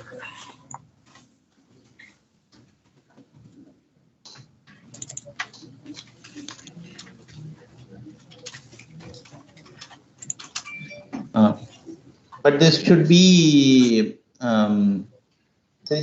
measurable, no? How would you measure specific control to entry exit to data center? We have to put. We should be in a position to express some value.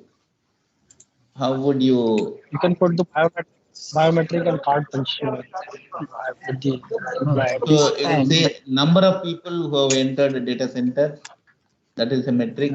okay, yeah. Number of people who entered the data center.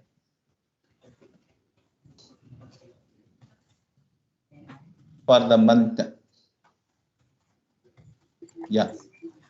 That's a good number. But then my question would be, how would number of people increasing or decreasing will determine the maturity of ISMS? We cannot say less people coming means it is good, more people coming means it is not good, like that, no? Would it? No, as it See, is the an metric should access be, policy for. see, any metric what we are choosing, the metric should reflect the maturity of the objectivity. Objective here is ISMS. So the metric defined here, oh, okay, we should have a target also. Not more than 1% should be coming into the data center in a day. But that is not doing any objectivity, no? Number of people coming. Yeah. So we'll have to look at a different point. No. Different point. Correct. Team, nobody else is talking. Only Jagannathan and Sirish. Like this, you also discussed, yeah? Information access restriction, that would be, I think it will be measurable. At least, Vinith, you start. No, I don't want Under the to. access control, sir. Under the access control admin, where the password was not changed more than 90 days. That could be a good thing. Number of exceptions. Suppose 90 days is the default policy we have given in the Active Directory forced the thing, but generally some people would have a password no change. So number of logins where password exception is given could be one control. It should not be, exception should not be high. Could be possible. Yeah, like that something. Clear this policy also. Password change.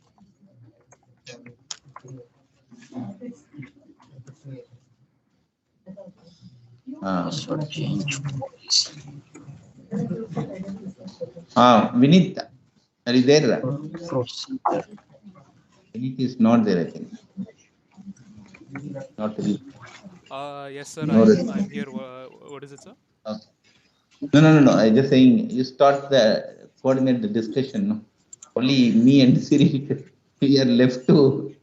We are completely left to do everything ourselves, sir. Okay. Yes. I'm surprised no one is here. Okay. No one is participating. Okay, maybe we'll ask somebody. Venkatesh, sir, are you there?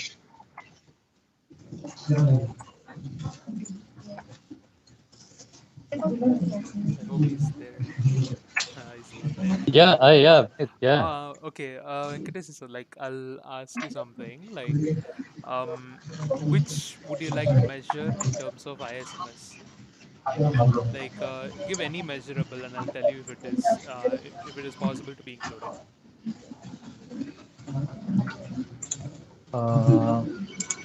Regarding the metrics, correct? Regarding the metrics, yes.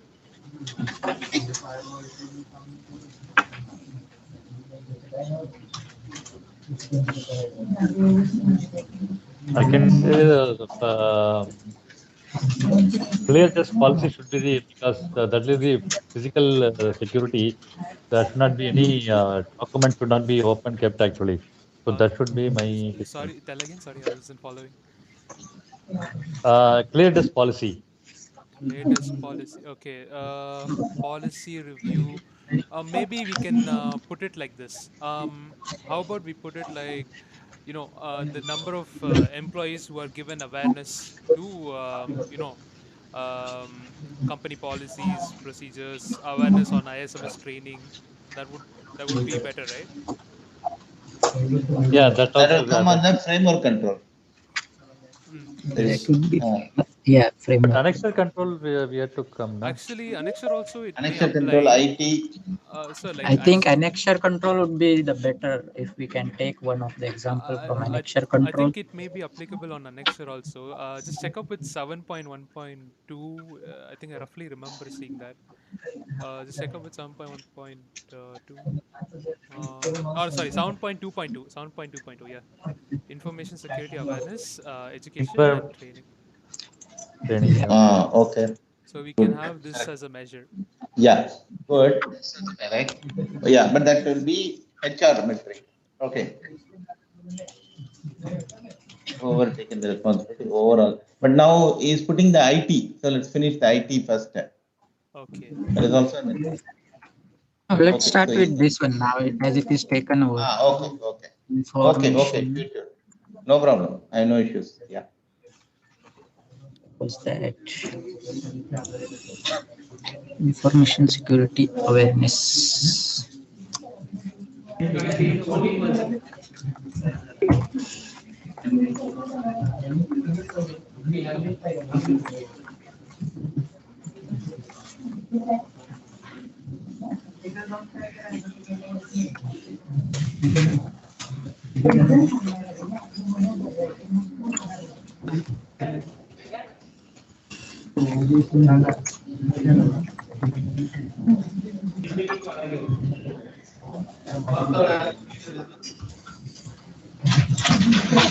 Okay, next. Okay, maybe you'll ask something else. Think I'll ask Akhtar maybe. Akhtar, like, what do you think would be most important for protecting the computer or any desktop, laptop, whichever it is? What would be the most important software that you would install to protect your system?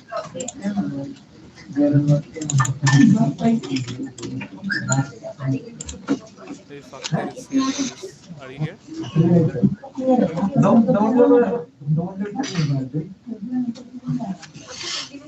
think they're here. Not very. Okay, maybe like I'll ask. We will finish this, no? This Okay, one yeah, taken up. okay. Endpoint security. Okay, he's typed it so. We'll finish this one first. Okay, One at least will finish. okay. We'll just give Information him. security awareness, education, training. You only took it up. Just noted down. Let's finish that. Okay, so the task here would be Task. to track how many people caught, like how many employees, contractors. Again, ISMS training is not restricted to No, it's just a internal. total number of employee. How many attended the training? Yes, yes, yes. Correct. That is a very good metric.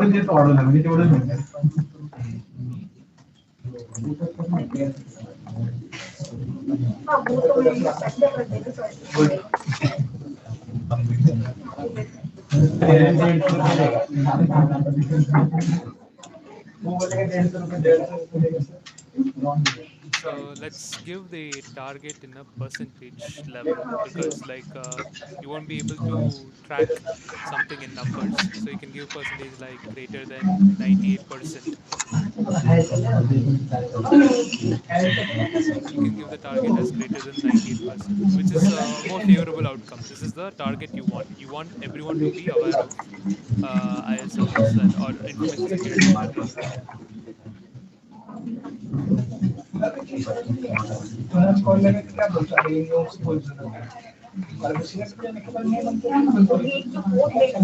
SMS clause will be 7.2.2, I think. SMS clause control 7.2.2. 7.2.5. 2.2, No, isn't it? yeah, 2.2.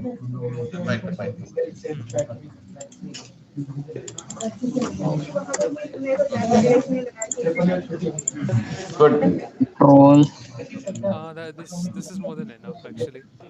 This is totally fine. This is more than Last, enough. yeah, this is fine. This is Like the definition of metric. So after this, we have to measure it frequency has to be mentioned. Yeah, frequency is missing. What frequency you want to You can change put the one last more column column, to Sirish, please. frequency. Frequency. What frequency you want to measure this? And one more column, responsibility. Who will measure this and update it in the tracker? So this can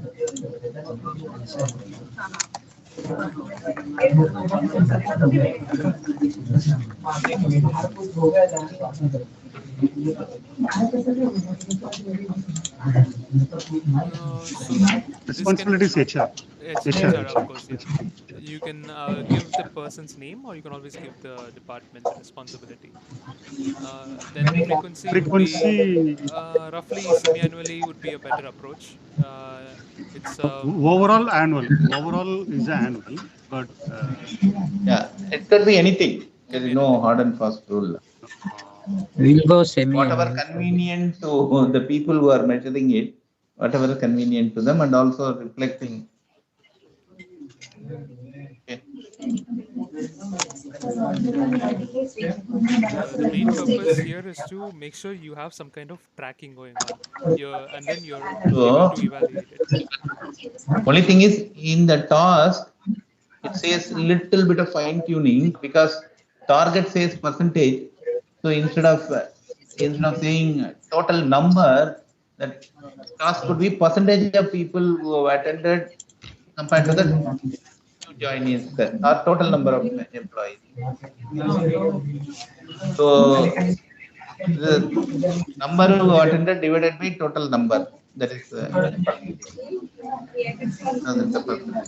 So the measure is percentage. Good. So you got an idea in terms of what is metric. Good. You want to put one more in terms of AV, IT, so that it will be clear. That was actually what I was coming to. So IT. the metric. Oh. The metric can be what is that? Protection against malware. Endpoint protection. Endpoint protection or something. Endpoint protection. Yes. You can put that. Endpoint protection, and the metric description can be. You can go and check protection against malware. I think it's in A12. I think it's in A12 if I'm not wrong. A12. Just keep going. You see. Oh, there we go. 12.2. 12.2. Yeah, that's the measure. And also, this can be the same control against malware. Yes, you can include this. There is also telling 12.2. Yeah. This could be little higher level also okay because it is metric. No, higher level also okay. 12.2 is itself is sufficient. Or you can put 12.2.1. It's okay.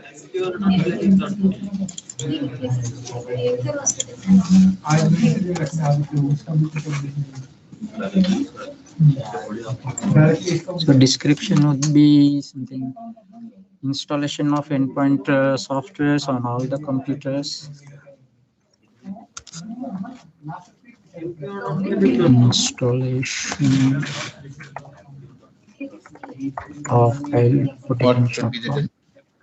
Endpoint protection on all business computers.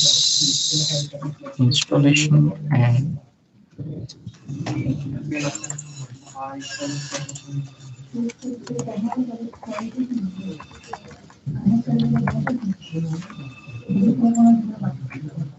okay, so the task it would involve daily updates. You can monitoring the daily updates on the you can put it like number of systems, or you can say like a total number of systems. Again, you can measure this in percentage. number So you of put, computers. You can also measure this in percentage because you keep procuring computers or systems in the future as well. So you can measure it in percentage. So percentage of computers slash systems, desktops, whatever it is, that have that have endpoint security installed. Installed. Yeah.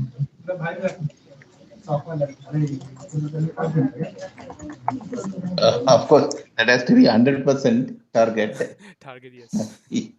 It has to be 100%. Sir, in this way, we can check total number of endpoint installed with the signature update. Yeah, that's what I mentioned better. here. Installed and updated. Updated with Signature update, then you have to also qualify it. latest Signature update, signature. not later than current date. Is it without antivirus? Not You are not earlier anyway than current date. giving Yeah. the laptop. You So can put signature showing as the current date. That is what.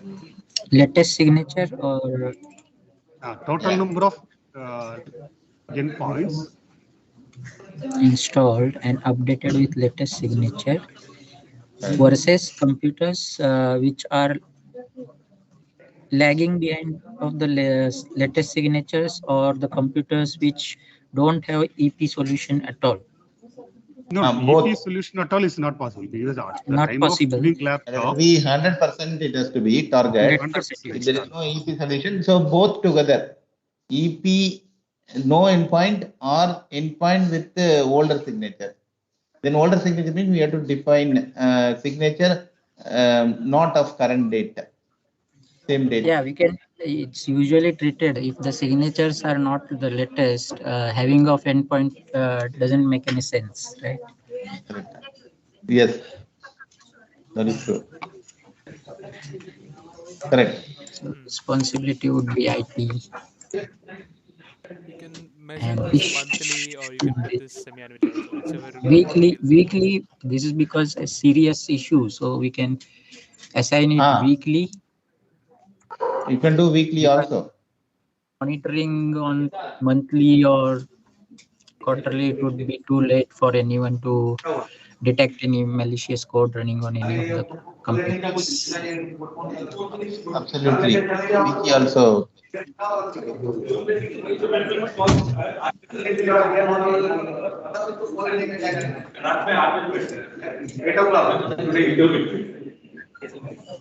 Yeah. Weekly. Yes. Hey, what is the issue, man? Why you are not helping it? Both cases, document cannot be.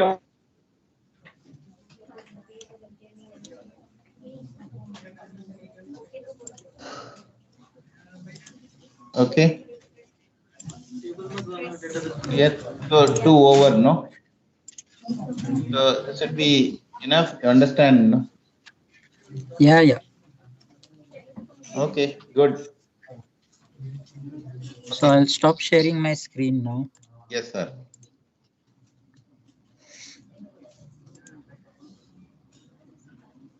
Okay, sure.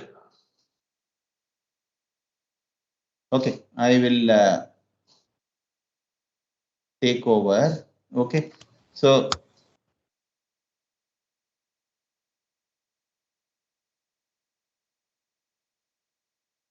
okay, some points we have quickly seen in terms of different dimension. One good thing is because of this exercises, now I think all of you are comfortable to look ISMS 27, ISO 27001 framework and annexer class. You know like where to find it. That's all sufficient. That is enough. You can always find in terms of where to, how it is structured, where to find that class description, what is the expectation of that particular control reference. That's all required. The rest of the thing can be, you don't have to mug up, as I said, don't have to repeat offhand which class is what. So all those things are not required. Even experienced auditors, I don't know by offhand what is 12.2.2. As long as you are able to refer and then find out, that is sufficient. Okay, so we will not go through each and every class, what the class describes. It will become very boring exercise and not required also. So as long as you know what is expected in ISO 27, what are the different types of which I have already given in terms of in a nutshell, I have already given here. Very simple nutshell. You can always go through, refer. Only certain tidbits we will look at it now. Inventory is a very important requirement. As I mentioned, inventory of assets would include inventory of information assets. Even your application should be inventorized. Your database should be inventorized. So that is the best practice, inventory of assets. Okay, what all the information should be captured in an inventory from an ISO 27001 perspective. Finance may be keeping lot more additional information. Probably some information they may not be keeping also. So it is always ideal to have from an ISMS perspective, different asset inventory. From a financial perspective, it could be completely different format. Okay, type of asset and what is the format, whether it is a physical software or it's the application, or is it about people, or it is about papers, important paper, or service with a third party service. So all those things, the format has to be identified. Okay, you can have different sheets for different formats, or same sheet one column. It's up to the location, physical location where this asset is there. If it is people, it may be the location, primary location where they work from. That could be the location. Otherwise, where the location, backup information, where this, if it is a data asset, where the backup of this information exists.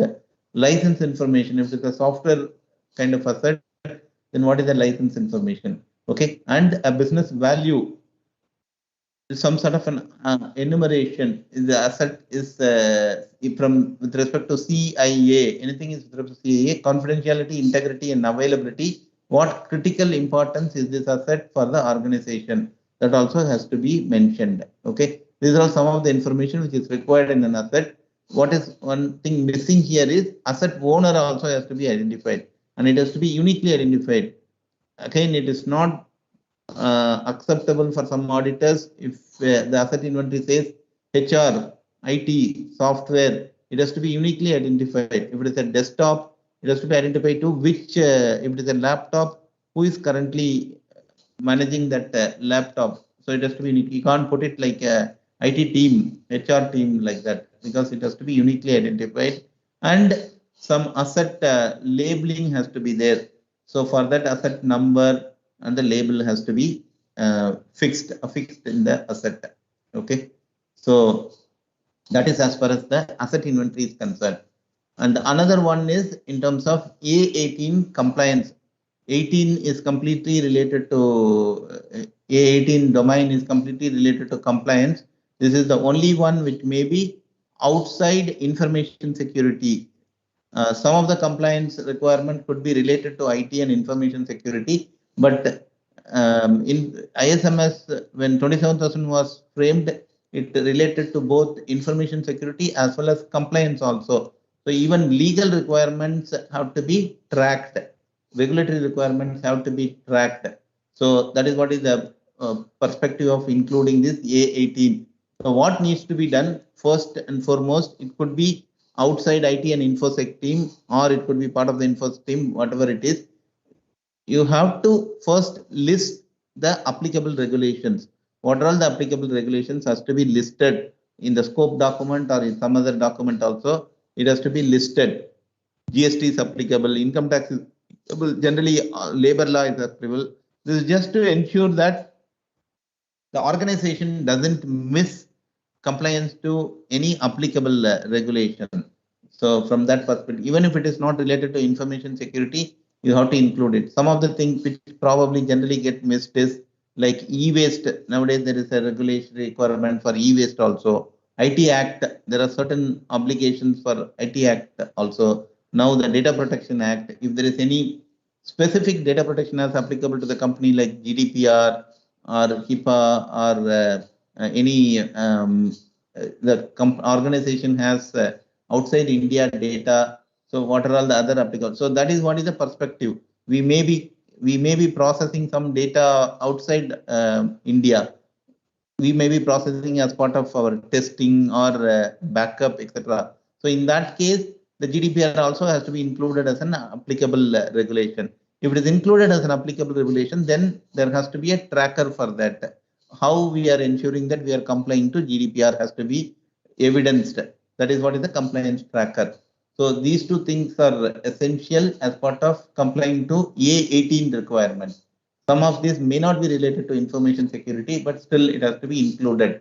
So management must review the organization's ISMS at once a year to ensure continuing suitability, adequacy, and effectiveness. Okay, so this is not that. Okay, this is something totally different. So, okay, so this is not what I'm talking about. So I'm talking about is A18, where it has to be, you have to list all the applicable legal requirements of the country where you are operating, and also the countries, the data you are processing. So that is what is the idea. If PCI DSS, then you have to mention PCI DSS, so that you could keep a tracker. There has to be a compliance tracker which should list all the applicable regulations and what needs to be done and who is responsible, similar to these metrics and measure. So for example, if you say that e-waste is an applicable regulation, then the compliance tracker should mention e-waste and what needs to be complied to. E-waste returns should be filed once in a year. So that is called Form 3 should be filed. That's the requirement. Frequency is once in a year. Who is responsible? So and so person is responsible to do that. And whether it has been done for 21, whether it has been done for 20, like that, you have to put a tracker. You can put yes or no and what date it is filed and things like that. So like that, there has to be a tracker which has to be maintained for regulatory compliance. I can show you some sample tracker.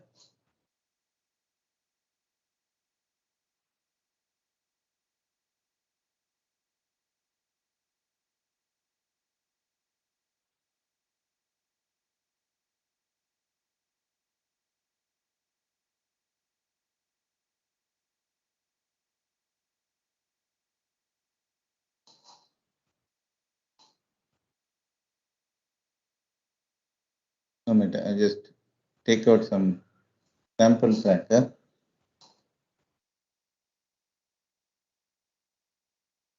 There is no hard and fast rule for any particular format. You can use I'm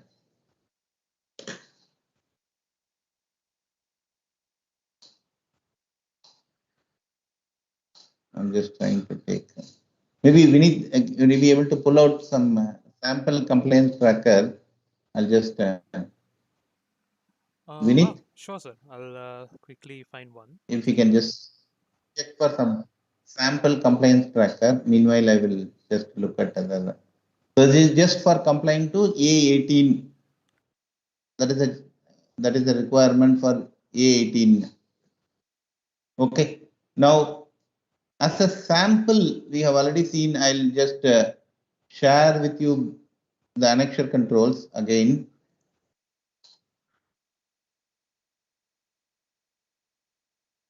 Okay. So annexure controls, we will just first, as I mentioned, don't bother too much. Don't get worried that so many are there. We have to complete all. We are not going to discuss also, and you don't have to know also all of them. Don't worry about it. As long as you know how it is structured, that is sufficient.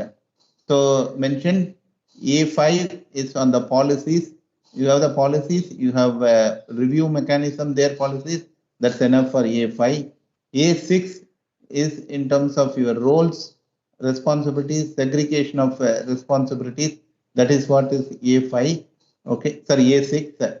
Okay, in project management also will come. Any project, not necessarily only IT project or ISMS project. If you are employing any oil drilling project also, you have to have security requirement included in the oil, because there could be some information in that project. So that is what is A6 requirement. Any project, information security has to be incorporated as a function of project. And then this work from home and all will come under 6.2. That is what is, I don't know, this is the only thing where it is little confusing. Organization of information security, under which they have included work from home requirement. When it was framed, it was no work from home, so they just put the mobile device and teleworking policies under the 6th. Okay, That's the only thing. It will be a little bit jarring. You can note down. 7 is completely about HR. We have seen it also. A8 is on assets, inventory of assets. Ownership should be defined.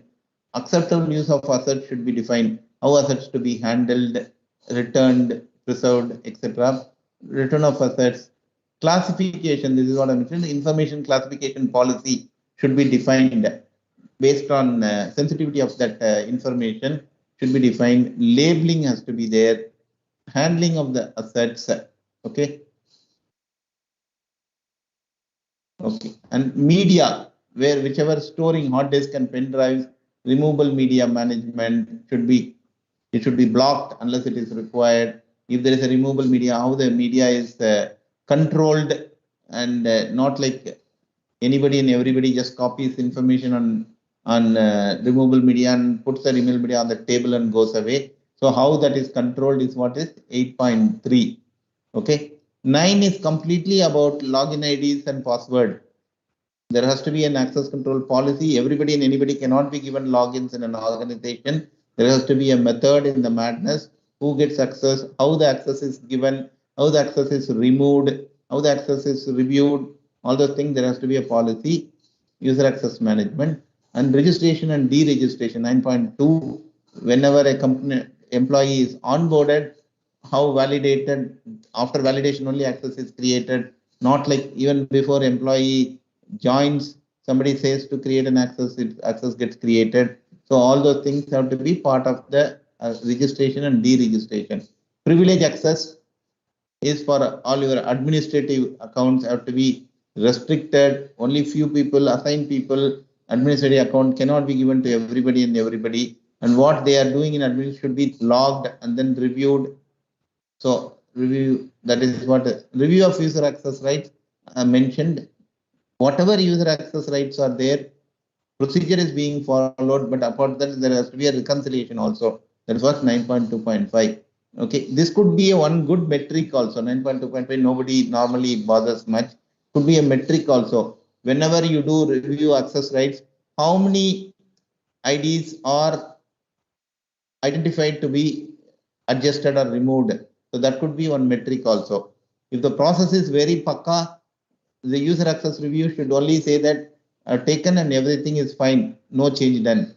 But if the process is not pakka, the user access review would identify some 2-3 IDs which are not supposed to be there, or some people who have quit, which is still ID is maintained for various reasons. It has to be removed as part of user access right. So that itself could be one metric also. It's a good metric. Okay. And password management, privilege utility. So all those things will come under 9. 10 is, as I said, encryption. 10.1.1 is there are only 2 controls. 10.1.1, there has to be a policy on using encryption. Policy means somebody asks, no, which all the encryptions are allowed, whether 128 bit should be used or 256 only minimum. So those are all the policies on use of encryption.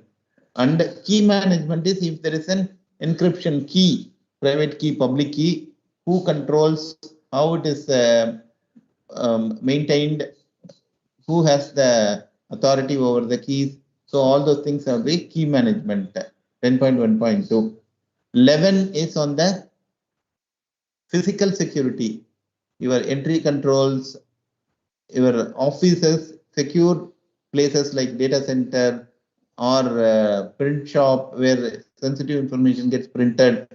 Customers reports are getting printed, so that should be secure is 11.1.3.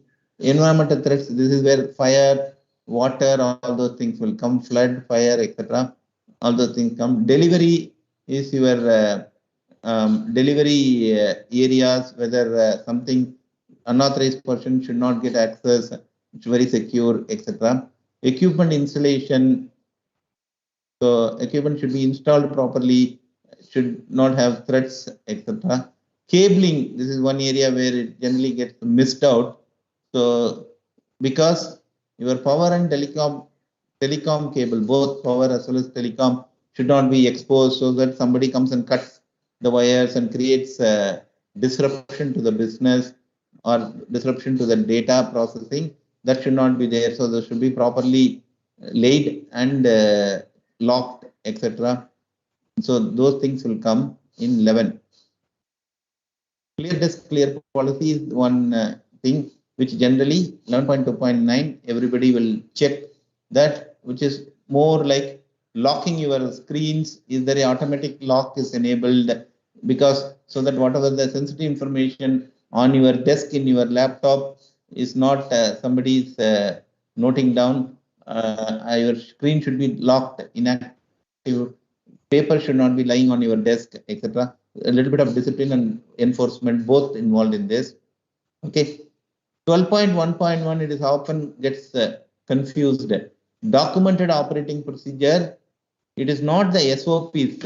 You cannot, auditor cannot say that, say, admin team doesn't have an SOP, so it is a violation of non-confirmation of 12.1.1, because 12.1.1 in 27,000 very specifically states it is a documented operating procedure for ISMS functions. It is not for SOP. Whatever the ISMS related task, there has to be a proper documented operating procedure. Change management, we have seen how changes are managed so that unorganized changes doesn't impact the information processing. Capacity management, your server capacity, all those things are monitored. Why is it coming under ISO 27001? Because of the availability class. Because so capacity need not be managed for everything and anything. Only those where it is related to information, that capacity has to be monitored. Your servers, your firewall links, because that relates to availability. So that should be monitored. That is a specific requirement in 27,000. If there is no network monitoring, some process, it doesn't say what kind of monitoring, a process doesn't exist that server capacity is being monitored, action being taken whenever it is exceeding the threshold, that process has to be evident. Okay. Separation of development testing, which is an operational environment. You should not do the testing in the production environment server itself. That should be a separate development server, separate testing server. So those things have to be. Malware, very, very critical. Everyone knows. Backup, there has to be a proper procedure, how to take backup, what frequency, what is being backed up, etc. And backup should be reviewed, whether it is success, and a retrieval review also important. You should retrieve periodically and check. Okay, backups. Event logging, you have to log all the events, critical events of firewall servers, applications, and that should be reviewed. Log should be preserved. Administration log should be also preserved. Additionally, clock synchronization. All systems should have the same clock. It should not happen that my laptop is suddenly showing yesterday's this thing. Then there will be the forensic will get affected. That's why 27,001 has put very specific requirements 12.4.4 on clock synchronization. So this will apply to all information assets should have the clock synchronization. Should take from some master clock, generally from your server or from an external clock source. Generally, something will get missed here. If the systems are not in domain, the clock synchronization may not be have been done. So they will show completely different clock. Then that will be a NC. Or your CCTV, NVR, DVR, normally that is not synchronized. It is a manual clock.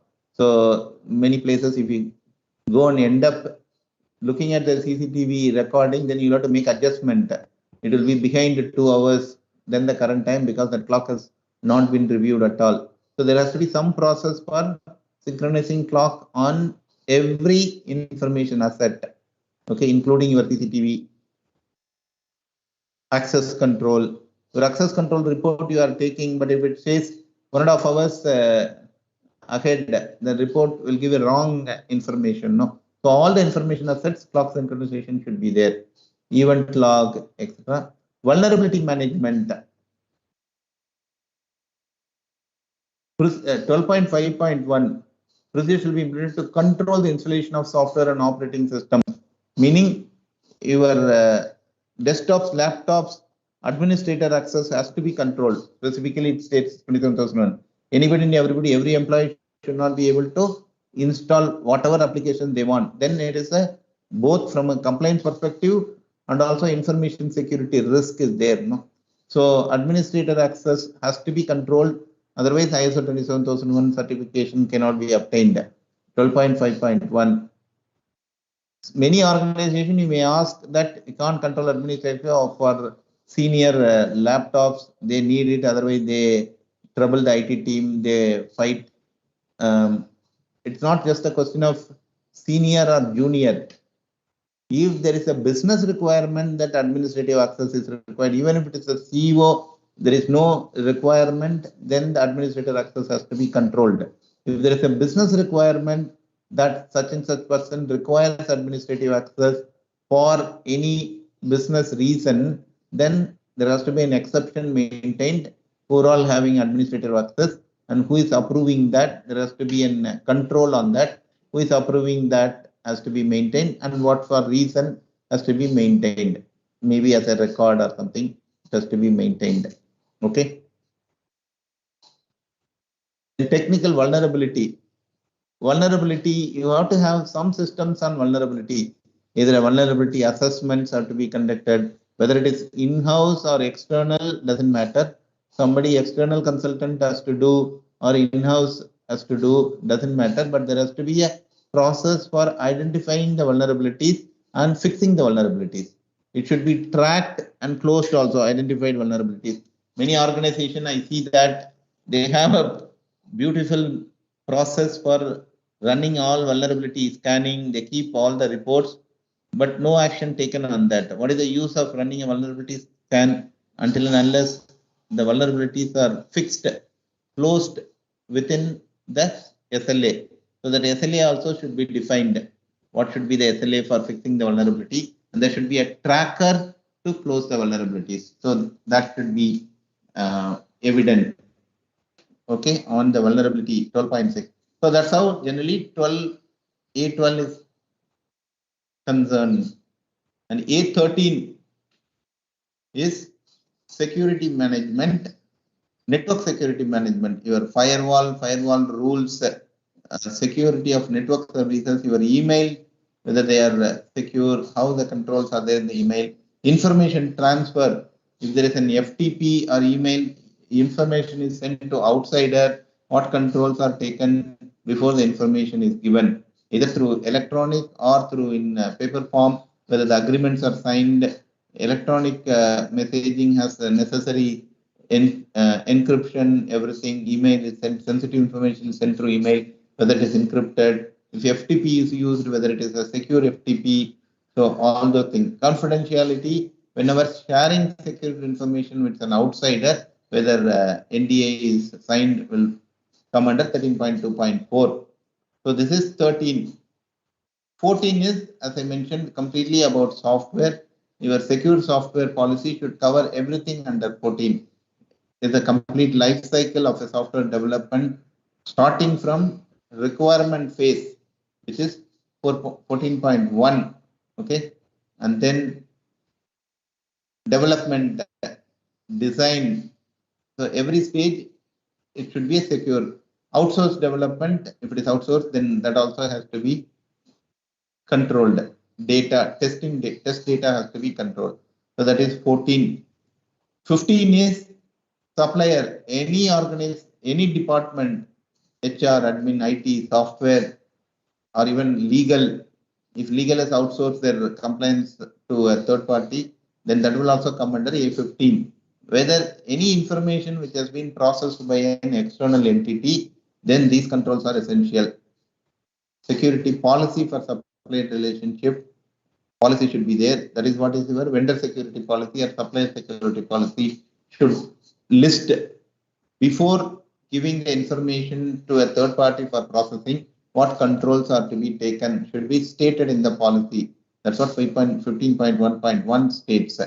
Okay, and agreement should be there. Agreement should cover certain mandatory security requirements should be stated in the agreement, like if the employee should be aware of security, background verification of the resources supplied by the third party, if that is important for the organization, that should be stated in the agreement. You are expected to do a background verification. Like that, the agreement should state, and it should also be reviewed. It's not just sufficient to state it in the agreement. You put it in the agreement, but you don't follow up whether they are doing it or not doing it. You are not checking, cross-checking it. Then that will be a violation of 15.2.1. Monitoring and review. Organization shall regularly review, monitor, audit supplier service for security requirements. Changes should also be 14.2. If any change comes, the contract also should be changed. If we are bringing a new policy that mandates a change in the supplier agreement, you should go back and amend the supplier agreement. So that's what 15.2.2 states. Okay. So 15.2.2 generally may not be checked, but 15.2.1 would be checked. What all the agreements you have? Do you have a signed agreement? These are all essentially checked by any auditor. If you are an auditor, you should check either a signed agreement, whether the agreement states some security requirements, the agreement states NDA is stated in the agreement, whether the NDA is signed, NDA is part of the agreement, mandatory awareness of the employee, security awareness, is it part of the agreement? So all those things have to be verified. Okay, and whether it is being verified by the internal respective function also needs to be noted down by the auditor. Okay, incident management, all security incident, every employee, there is a responsibility that they should raise the security incident as per the described security incident procedure. So which means naturally there has to be a procedure in place for security incidents, raising the security incident, tracking the security incident. That procedure should be defined in the information security policy or information security procedure, and the responsibility should be defined. Everybody is rising, fine, but who is responsible to take it, investigate it, and close the red? Who is responsible? That has to be defined in the information security policy. Okay, and it should learning. This is one thing many people will miss. 16.1.6. Any incident raised, the root cause has to be done, corrective action has to be done. Also, learning should be included as one of the field or one of the clause. What is the learning from this incident? Because that may not reflect, idea is that that may not be reflected in the root cause analysis. Root cause will only find out why the problem has happened. But in some cases, apart from root cause, you also, there is certain new learning from that. An example, can anyone tell an example? Root cause is different and learning is different for an incident. And every incident, collection of evidence should be collected and preserved. Learning, for example, what is that? What could be a learning from a security incident? An example incident and a learning. Any findings on the any if we are doing any root cause analysis for any incident, any security incident, get the like new thing on that, like why it is happened and how. So that will be the learning for that particular. Correct. Why is it happened? Mostly will give root cause, but sometimes apart from the root cause, sometimes root cause could be the learning. Sometimes apart from the root cause, there could be a learning also which could be implemented. So that is why learning has been included as an additional. So if you see all the CIRs, critical incidents, we have to include learning also as one field, which could be different from root cause. Apart from root cause, learning could be another field. Many cases, practically, I have seen that it is very useful because root cause would only fix the issue. Learning from there, some new learning, new idea, new method, we can put it, can be done from the learning. Okay.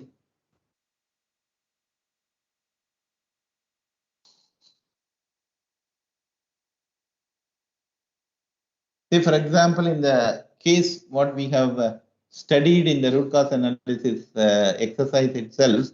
The root cause is because there is no SLA between IT and HR. The recruitment consultants were not competent enough to do an IT recruitment. They were taking time. So that is what is the root cause.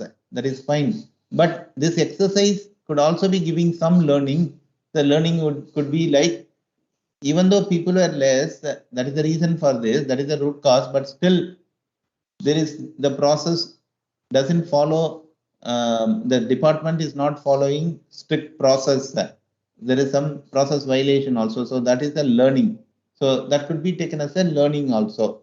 Or it could be also new learning. Say that the new learning could be that there could be some automated testing tools could be implemented. So those are all the learnings from that incident. Okay.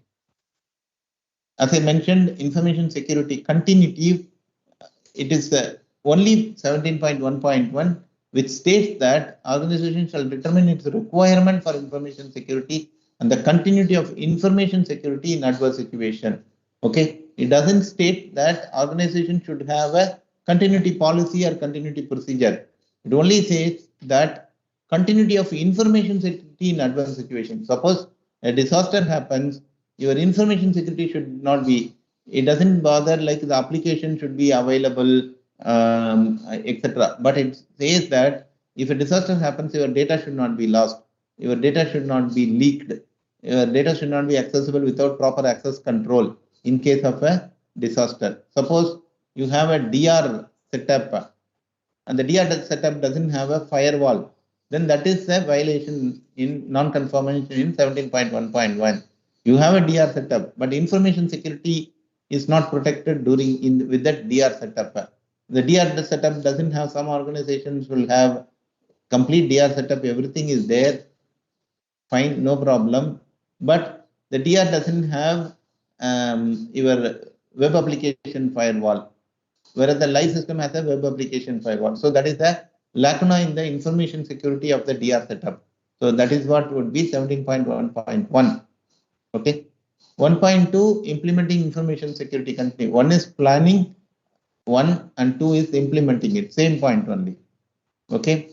Third is verifying. It should be reviewed periodically whether your DR programs has sufficient information security protection, etc.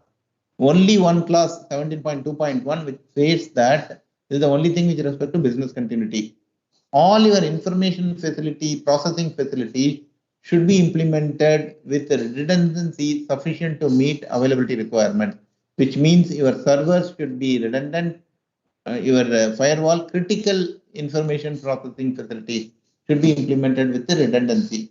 If it's a firewall through which your clients access that information, so that should have redundancy. It should not so happen that the firewall fails, the entire service comes down. So availability of redundancy alone will come in 17.2.1. Business continuity simulation, BCP testing, all those things will not come in 27,001. That's all now BCMS, not ISMS. Okay, compliance. This is what I said. Applicable has to be identified. If it is not identified, it's an NC. Somewhere it has to state what are all the legislation and contractual requirements essential for this company. Has to be stated somewhere specifically. Okay. GST is applicable, income tax is applicable, customs return is applicable, e-waste return is applicable, IT Act is applicable. So like that, it should mention what are all the GDPR is not applicable. Okay. Like that, it should mention identification. And IP also 18.1.2, because information processing, there could be a lot of intellectual property. If your software code is an intellectual property, if you're developing a software, whether you have taken sufficient controls to ensure that the IP is protected, that is comes under 18.1.2. Whether you have to take copyright or you have to do patent, whatever it is. If copyright need not be taken, have you given sufficient justification? Because the IP should not get leaked out. Okay, so that is the 18.1.2. 18.1.3, protection of records. All the records shall be protected from loss, destruction, unauthorized access in accordance with the regulatory, contractual and business requirement. This is more to do with both physical record as well as now electronic record, because IT Act 2000 has given sanctity for electronic record. So that also has to be protected from misuse and or unauthorized access. Only people who need to know, suppose you have confidential personal files which is required for Labor Act, that should be accessible only by HR. It should not be lying on the table, anybody and everybody going and accessing it. That's all it says, 18.1.3 simply. Okay. Personally identified information is one clause they've added, 18.1.4, which is what is your Data Protection Act. If you are processing any personally identifiable information, including your employee information, you should ensure that relevant legislation, regulation wherever applicable, if it is GDPR or India Data Protection Act or HIPAA. So that is what would come under 18.1.4. 18.1.5 in 10 section A10, you have seen cryptography, which is the encryption. Now, for using encryption, there could be certain regulatory requirement that will come under 18.1.5. Earlier, US government used to have certain regulatory requirements for using encryption. You need to take some contract, you need to take some approval. Right now, it is not there, I think. Whatever required from a regulatory perspective for using encryption should be taken. That is what the thing. Okay. 18.2.1 is what is your surveillance audit. Don't have to worry about it. Okay. 2.2, 2.3, all this thing would be the third party reviews. Somebody should be reviewing your technical compliance and then policies and procedures. That is what would come under this thing. Okay. So we have covered complete annexure control in probably half an hour. That is enough.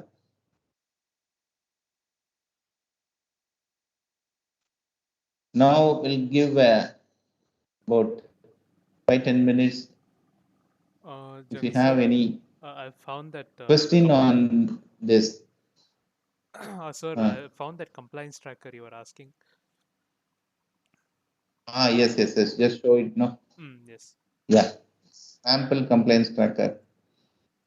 Show it to the people here.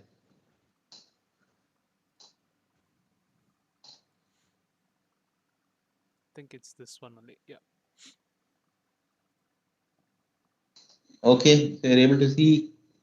You have to put, if you're not able to see, maybe one Zoom you can put. You have to, I hope you know, you have to enable full screen in your team window. The 3 dots you have to select, and also you can choose focus on content, then it will be better. If too much of information, then you can click that 3 dots and then select full screen and focus on content. Okay, this is something like this is the compliance tracker. First, the design of the tracker, what all the applicable regulations are listed, identified. So it satisfied 18.1.1. Then what is the requirement? This is the, for GST, all this to be filed, GST 9, GST. This all would be happening in all the organization definitely, but it may not be in a structured way. We have to build a process for that. That's all 27,001 says that. Not that. So what are all the things to be filed should be listed, and what frequency, and who is responsible, and when is that supposed to be done. Something like this. Okay. E-waste, to take e-waste certificate from authorized e-waste collector at the time of disposal, but there are certain other requirements are also there. Once in a year, some Form 3 should be filed, e-waste. Like that, it should list everything. If IT Act, there is no compliance requirement, we still put IT Act 2000, that's a better idea. IT Act 2000, nothing specific on compliance requirement, but it is still applicable. Okay. Good. Thanks. Then tracker should be, this is the design like our metric and measure. This is the compliance tracker design. And the tracker should state April, May, June, April GSTR1 is filed or not, what they filed. Like that, the tracker, you just go to the tracker also. It should state like that. Okay. Whether it is done or not done, etc., so that somebody can have a quick view of what is the status of compliance. Good.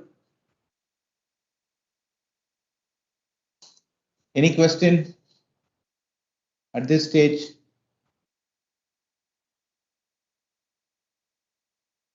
No, nobody wants to respond. Completely spellbound. Lot to learn, sir, actually. Only hand symbol is questions, coming. Okay. Yeah, so Vinith, you can exit. Okay. Done. Yeah. Oh, the number also has come down. Okay. Sure. Okay. Sure. So now the time is 3:16. So we can probably take an early break if there is no question. So after 10 minutes, we can come back, assemble back, and now the only session left now is one session after the break. Maybe then you can take 15 minutes break, enjoy and 5 minutes additional break time, 15 minutes break, and you come back, only one exercise left. You can do that exercise so that in that process, if you need any support, you'll also learn. We've done all these things, but how to prepare a policy or a procedure, you can all combine jointly, decide on one policy which you want to take. I will once again show it. Just take a shot at preparing a policy. Again, one of you have to take the lead. Already, Sirish has already taken the lead, so we will not trouble him. So someone else has to take the lead and then prepare one policy. Okay, let's identify which policy you want to take. Then we'll break.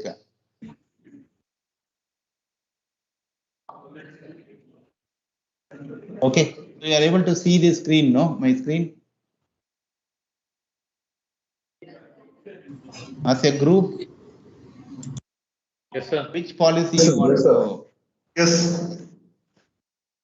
My preference as a group, which policy you want to work on? It's a good exercise until unless you are able to understand the policy. The policy should cover whatever the stated in ISO 27001 under that. Say for example, if risk management policy, we have very clearly given 8.2 and 8.3. If you are defining a risk management policy, you should go through 8.2 and 8.3, and everything in 8.2, 8.3 should be covered in the risk management policy, somewhere addressed. And you should give us a management statements instead of as a policy requirement. That's all. Internal audit policy 9.2, it should state how the audits are conducted, and it should comply with everything given in 9.2. Just see that 9.2 and do it like that. Okay. So it could be one of the 7 policy in red, or it could be other functional policy, domain specific policy also. Which policy you guys want to work on? Don't tell we don't want to work anything at all. HR security policy. HR security. Okay, Venkateshan has gone first, so locked. No other option. All of you have to work on HR security policy. It is A7. A7 is very simple. A7 is very simple. That also I will show. So HR security policy should cover screening. It should cover terms and conditions of employment. If you want, take 27,001, go through 7.1.1, 7.1.2, and it should cover awareness, education, and training. It should cover disciplinary process, what disciplinary process, how disciplinary process is managed, who decides who is the committee, all those things should cover, and termination, what needs to be done during termination.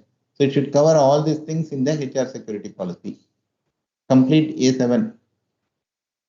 So you write the policy, no problem. You just take a shot. We are not able to complete it within the given time also, okay, like metric and measure. As long as you understand the process, it is good enough. So you take a shot after the break. Anything else? Sir, I also wanted to inform one thing. Yes. The test has been set for 4 o'clock today. Good. So, like, if we can give them a few, like, a couple of minutes also to prepare, like, maybe that would be better as well. Okay. Can you show sample question so that they can also aware now? Sample question, I can't show right now, sir. Like, there are only One 11 question. there's only 11 questions actually. So, like, they can take it, they have to finish it under 20 minutes, and it's all First MCQ question based. you show, no problem. No problem. No. Just keep the screen on the first question only and show it. That is also so that you get an idea. Okay, wait 1 second. I can also try. Questions And yeah. feedback, please fill up. Now also, if you want to fill up feedback, please fill up before taking the, more or less we have completed. So you can fill up feedback also. Both are mandatory.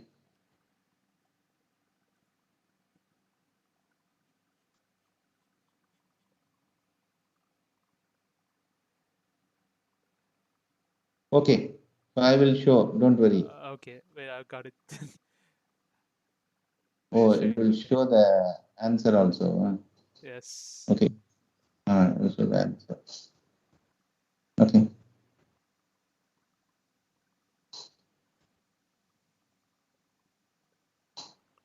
Okay, so no problem. So, oh, okay, it was already shared only. No issues. So it will be like this form. So there will be multiple choice question. Very simple. This is a common sense only. You don't even have to complete the training. You have to just connect whatever we discussed so far and just guess and put it also. No problem. Sir, I can show one now. Actually, just Yeah. 1 second. Yeah. Sure. Okay. I hope everyone can see. Yeah. So, like, this is how it will look like. This is just one sample question. So there are similar to this, there are about another 10 questions. And I'll also give you the instructions also, like, not an issue. We'll cover that like in 5 minutes before the test begins. It starts at 4 o'clock and it will end by 4:20. So make sure to finish by then. Okay. No So good. Good enough. Everybody is game. So don't vanish after the break. So we'll finish these two, no problem. Mainly, more or less, we are completed. So we'll take 15 minutes. So it's 3:25. So 3:40, we can come back. Okay. Okay, sir. Good. 3:40, we will come back and we'll finish this thing.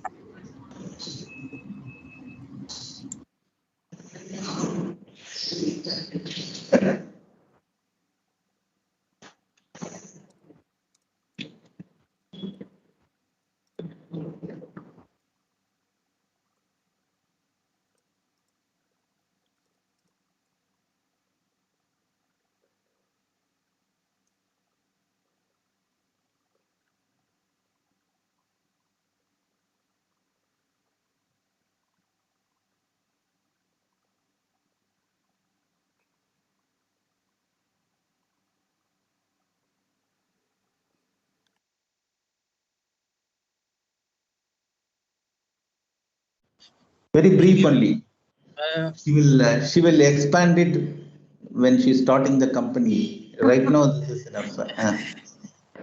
Maybe next year, 2022, she will open.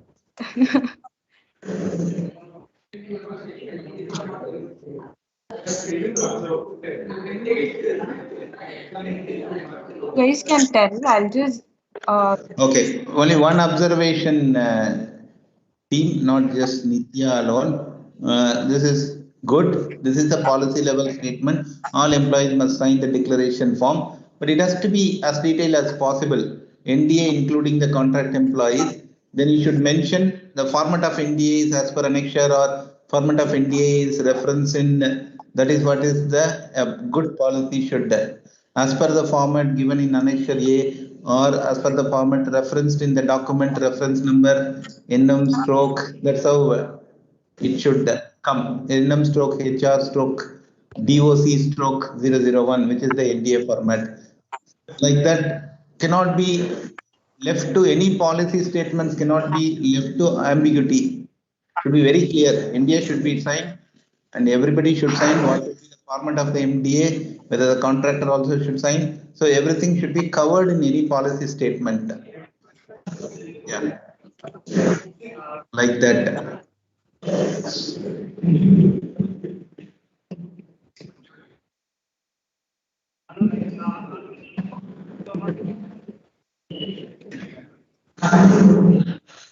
Okay.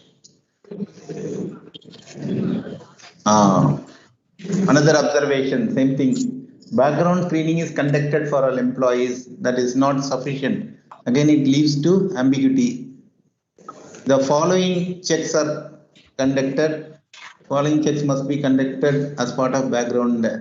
That should be included. Otherwise, it is not complete statement. When you are saying a policy should be very clear. You understand, no? It is just for that idea only. The policy should be very clear. It should say that as part of background screening, or you don't want to put it in the policy. That is also one approach. Everything you don't want to put in the policy statement because tomorrow, if you are changing that, you have to go and change the policy and put it up for approval. So instead of that, you can say that other way is like this: background verification, background screening has to be completed for all employees, and the format of background screening is included in the background screening checklist NM stroke doc stroke NM stroke HR stroke doc stroke 002, like that. So somewhere it is reference and it is clear for anyone who is doing to that. That way also you can do. Gotcha.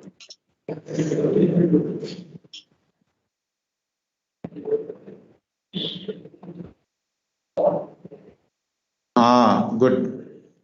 That's probably better method, so that if at all any change, the change is only in the document and not in the policy.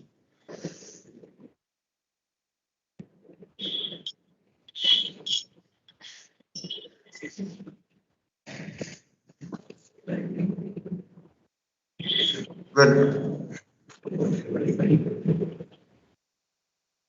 Okay, good.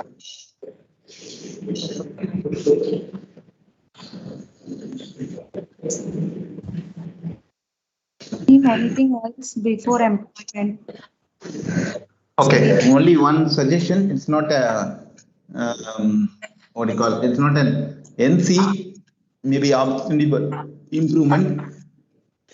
That's again dovetails back to my point that there should not be any ambiguity in policy statement. The first statement, it states very clearly what is the format everybody should sign. It also says contract employees also should sign. But at what point in time they have to sign? That also has to be stated. No, then only it becomes a very clear policy statement. Before or at the time of induction or before they are given logical access, etc., etc. Okay, good.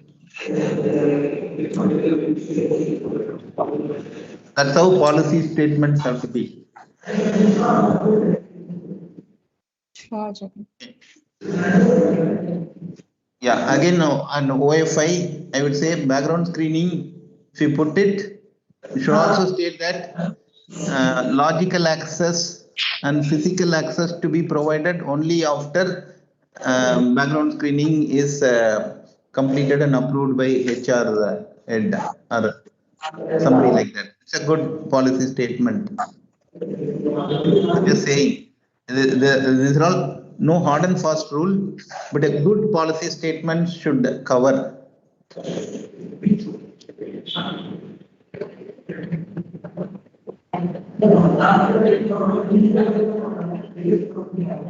Chetan, will that come for pre-employment or after they join during employment? Will the logical access point come, or that should come in this itself? It can come in this also, no problem. We are saying that pre-employment, once they are onboarded only, it becomes post-employment. This is a part of onboarded. It's okay. That's okay. Logical and physical access. Logical and access to physical facility and logical access to systems would be provided only after. Good. Very much on track.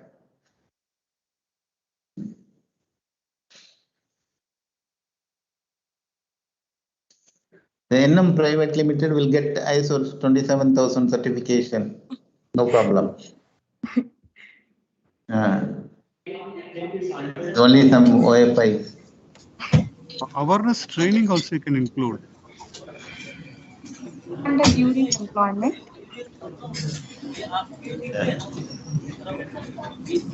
Nitya, you can put provided upon successful verification of BGV. Successful verification of BGV. Super. Yeah. Good. Okay. So good. We will take. Assume you guys have got handle of policy statements. So similarly, no, come back, Nitya. It's not over yet. Okay. Come back. It's not over. Not that simple. Okay, I'm only saying that. Similarly, we will complete during employment. Similarly, we will complete termination. So as of now, keep that blank. What next? We don't have to do that during employment termination. What next? That you keep blank. So like this, every other class has to be now you have completed 7.1. Whatever required for 7.1 has already been given nicely. Whatever required for 7.2 similarly has to be given. Whatever required for 7.3 has to be given. Fine. Assuming that we will all do that. Now that with the experience of doing 7.1, we will do 7.2, 7.3. Assuming, okay, something you can go back and then maybe Nitya, you can put it in the WhatsApp group if you can. You will go back and do that. If you want, you do it and share it with me. I will just go through and give my observations if you want. Otherwise, it is for you only. Now, what next after that? The policies have been defined, procedures have been defined. Now, what after that? What else to be added? What else need to be added? You are given the introduction, you are given the scope, you are given the whatever you want to state in the policy you are given the document procedure. Policy statement. And that is what is the policy statement. No, she has put it pre-employment. Similarly, something for during employment, something for termination will all be stated. Assume after that. After that, actually, each line item, right? Each line item for. Sorry. What is this under screening? What all needs to be done? Each line item for brief. Okay, as a procedure. Okay. So this is a very brief policy statement. So you want to define a procedure? Yeah, you can do that. Or the procedure can be outside the policy also. That is also okay. Not a problem. As long as terms and conditions. Procedure can be, you can prepare a separate checklist and then you can just link it here. The procedure for background verification has been refined in the checklist. That is what I think she has put it also. And I think that is okay. That procedure you can define in the checklist, NM stroke HR stroke doc stroke BGV D002. That is okay, acceptable. That is not a problem. There may be better method also. Policy, only very high level instructions can be kept, which is also okay. But apart from policy statements and procedures, scope, document reference, introduction, what more is required in ISMS policy or any management system policy document? What more is required? Should we mention the clause or the control, Jagan? Super. Put it. Any document should mention what is it cover. That is a good best practice. You can put ISO 27001 class reference. That should be there in all the documentation. Then it easily, only thing is anybody who is looking at it, it very easily gives them an idea that what this covers. Is 7.1, 7.2, 7.3. Yeah. Okay, you can even mention high level is sufficient. Even a 7.1, 7.2, 7.3, because it covers everything. Otherwise, you can mention at a lower level. That is okay. Not a 1.1, 7.1, 7.2, 7.3. 3. A 7.1, A 7.2, A 7.3. Okay. Good. Okay, good. That is good.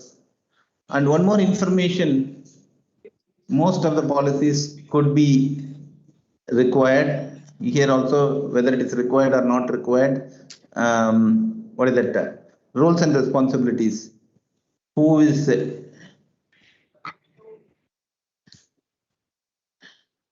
some policies might require, some policies may not be requiring, but it is better to keep as a best practice this thing. Disciplinary process. Disciplinary process, roles and responsibilities will be very clear, very much required. So, no, disciplinary process will come under the subsection under during employment. It's a policy is only. Assume that you are putting some policies for disciplinary process, something like that we are not attempting it now for lack of time. You can expand it during employment. During employment, a subsection would be disciplinary process. So disciplinary action, there you will be defining what is the method for disciplinary action, what amounts to what level of disciplinary action. There should be some method, no? That again category like I don't know, Nitya, if you have seen the HR security policy, severity, who decides what, and what level of penal action or what severity, those things have to be defined in the disciplinary process. For example, it will be like first, as and when any disciplinary action request is raised to HR will do an investigation, all those things come and categorize the disciplinary disciplinary action request based on the severity as level 1 severity, level 2 severity, level 3. So what is the method for that description? Level 1 severity means, level 3 severity means just a violation of non-conforming to policies or something like that. Level 2 means creating certain damage to the reputation or assert or the thing, information assert. Level 3 means disclosures and things like that. Something like that you can define. And level 1 severity means what level of action. Level 1 seniority just a warning letter. Level 2 seniority means warning letter plus loss of pay. And level 3 means this termination has to be there for level 3. Blah blah. The procedure can be defined here. Okay. Yeah. More important is like roles and responsibilities. I'll say background verification, roles and responsibility would be the HR, whomsoever HR manager or the thing. Disciplinary action, there could be multiple roles and responsibilities. One, receiving the disciplinary action, disciplinary issues and investigation and recommending the action would be HR, or it could be jointly with the HR and the function head, and approving. So that should be very clearly coming out in the policy, approving or accepting that HR's finding would be the functional head's responsibility. Enforcing the disciplinary action would be HR's responsibility. Blah blah, whatever, depending on case to case basis. Okay, you got an idea, no? Okay, good. You got a good thing. You can save and say. One more thing. So again, not that it is mandatory. One more item. Normally, good practice as a good practice is all the references mentioned. You in between you have mentioned, but put below the class and control or above the class and control references from this document. So it will be easy to. So one is your BGV checklist. One reference is your all those things. Yeah, that's a good practice. Okay. Now the issue is. And if this refers to some other policy also, they all can be brought out here in the reference section. Okay.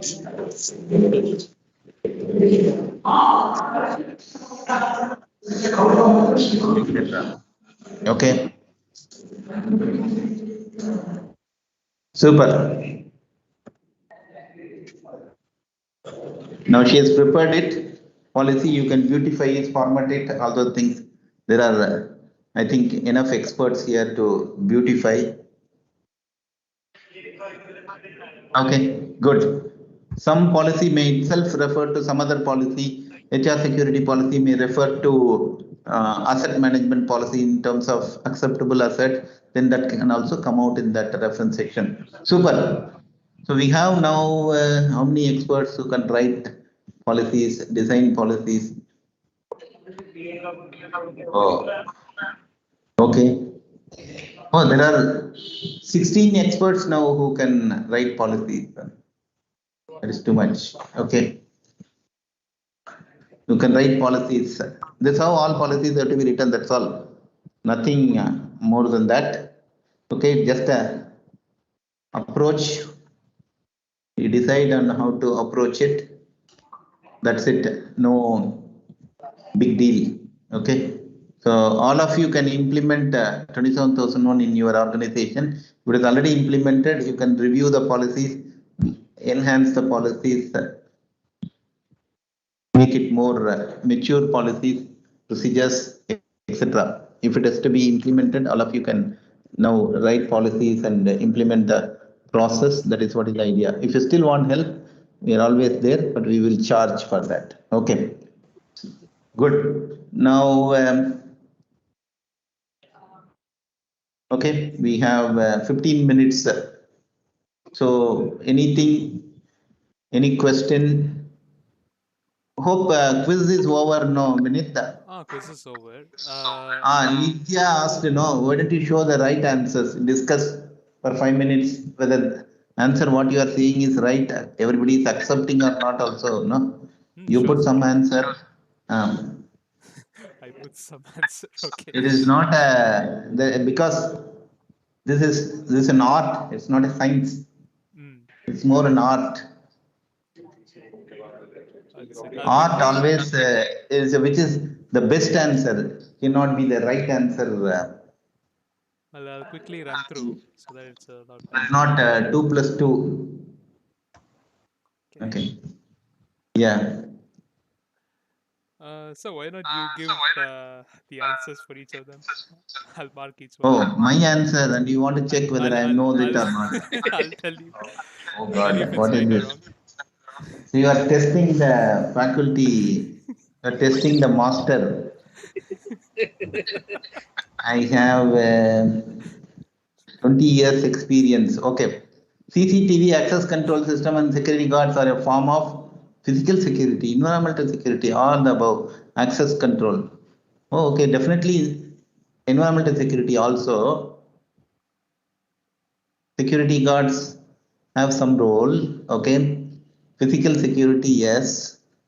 Access control is there, so access control also. Only environmental security is a limited thing.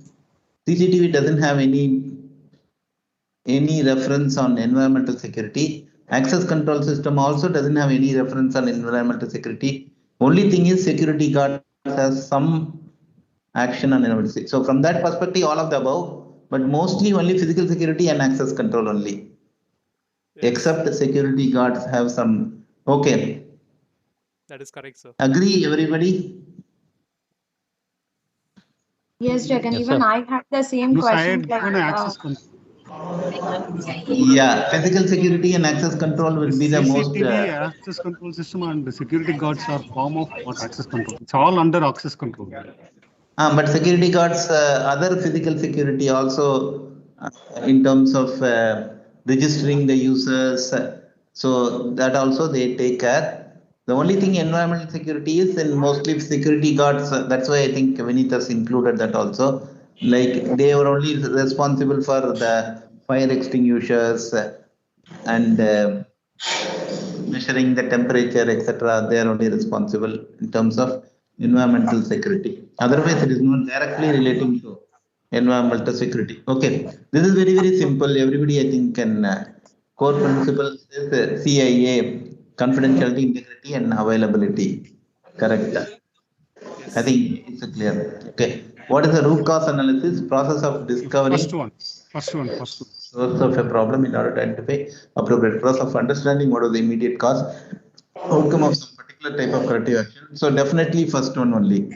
I think everybody will agree to that. No disputes like the fourth one. Lack of adequate security controls means vulnerability. Super. Definitely. That is what I said. Difference between vulnerability and threat. Threat is external, vulnerability is internal. Okay. Good. That is a good point. Good question. What is that you need to do if there is a scheduled fire drill? Follow the Panic and rush. Follow the instruction by trained people. Take a rest at home and call in sick. That is what many people do. We need to follow Take the rest at instruction home. by trained people. Make it casually informed about how time should be used elsewhere for more productivity. It sounds very, very familiar. Fourth one. Majority would vote for that only. Fire drill, what a waste of time. So, Nitya also does that only. Fourth one only. People do, but we do it. What is there? I have important report to send. So, okay. Okay, second. Yes. Yes. Okay, which of the following is not risk treatment requirement?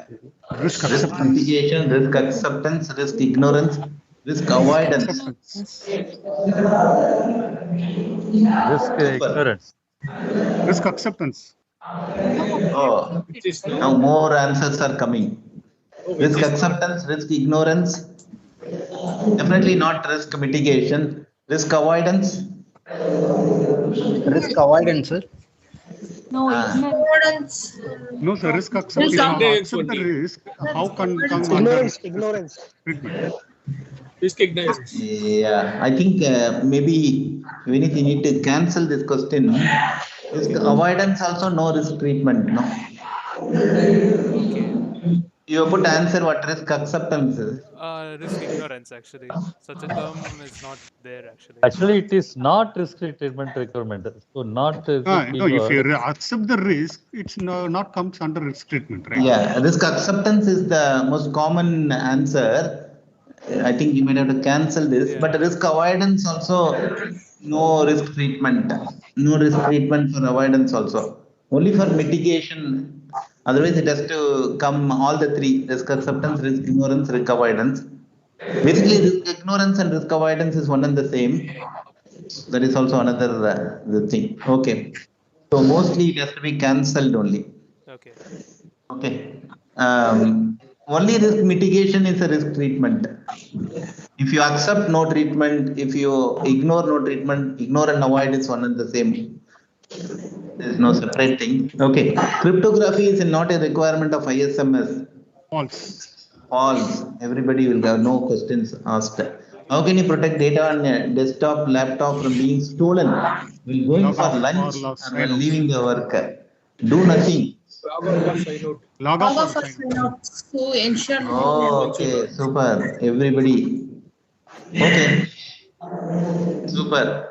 Which is not a MRM discussion point from an ISMS standpoint. Very interesting question. First Let's see how many have answered. change of roles. Budget or Which change. one? Continual improvement. Customer feedback survey, sir. No. Budget or change of role must be reached. So from an ISMS can. It is not an MIM discussion. Not an MRM It's a discussion. customer Not feedback. in, Customer feedback. Customer feedback first one. survey. Yeah, I would also assume customer feedback survey is the most appropriate. Budget The or customer change, feedback must be Ramesh. included. Yeah, budget change. Why I'm saying is MRM approvals. If a budget or change approval specific to ISMS initiative, that should be in the MRM discussion point. Maybe that can be little bit better worded, Vinith. Budget or change approval for ISMS initiatives. Because continual customer feedback also must be included. Customer feedback of information security requirements only can be included. Yes. Customer feedback on service, quality, all those things need not be priced in MRM. Quality of service, quality of product, they will all come under QMS. Maybe a little better reworded. Budget or change approval for ISMS initiatives. That yes, so it is not an answer. Continual improvement for ISMS. That also has to be qualified. Continual improvement for quality need not be raised in the MRM. So maybe I think everything need to be a little bit explained better. Customer feedback on service quality, like that we can put, then that will be the answer. Risk, definitely. Information security risks, that also has to be qualified. Okay, this also can be cancelled. This was a Underperformance confusing evaluation. question might be. That's why I wanted to know the answer. Which one?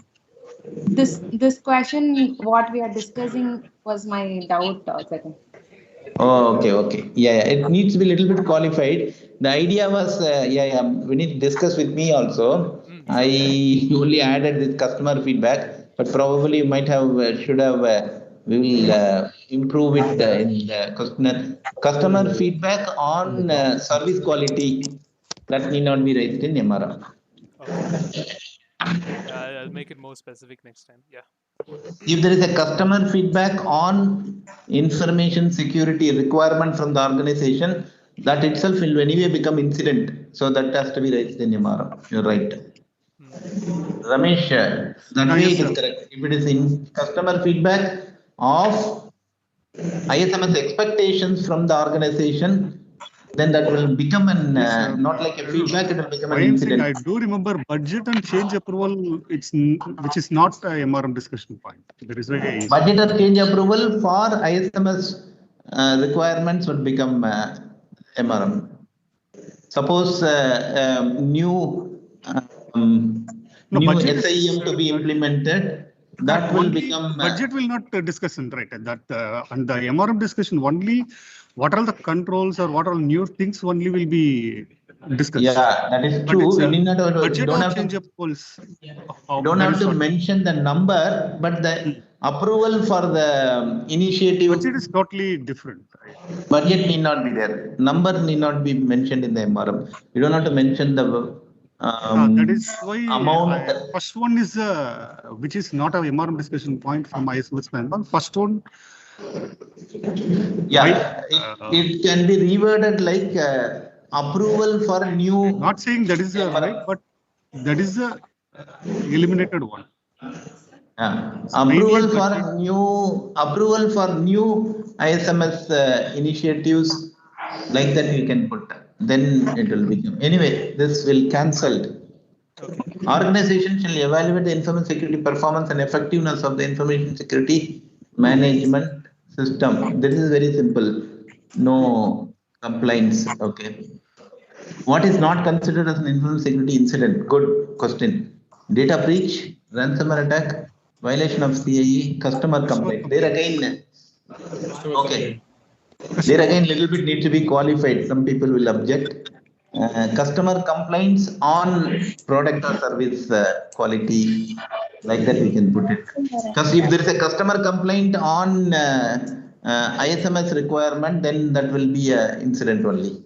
Customer is complaining that my data is leaked, then that will become an incident only. Okay, good. Anyway, good questions. We keep the thing. If a customer complaint of HIPAA violation, then that has to be an incident definitely. Okay, good questions, Vinit. Thank you. Good. So we have seen also good. Any question? We are end of the just one more minute. Only one question. Who is that? Good. Just one more minute. So one more question. Only one question. If there is any question. If at all there is any question. If there is no question, okay, no question. Okay, so thank you. Thanks for this session. Hope it was something useful. You can, as I mentioned, first stage, you can look at implementing. Doesn't matter whether you are going for certification or not certification. That's what I keep telling many customers.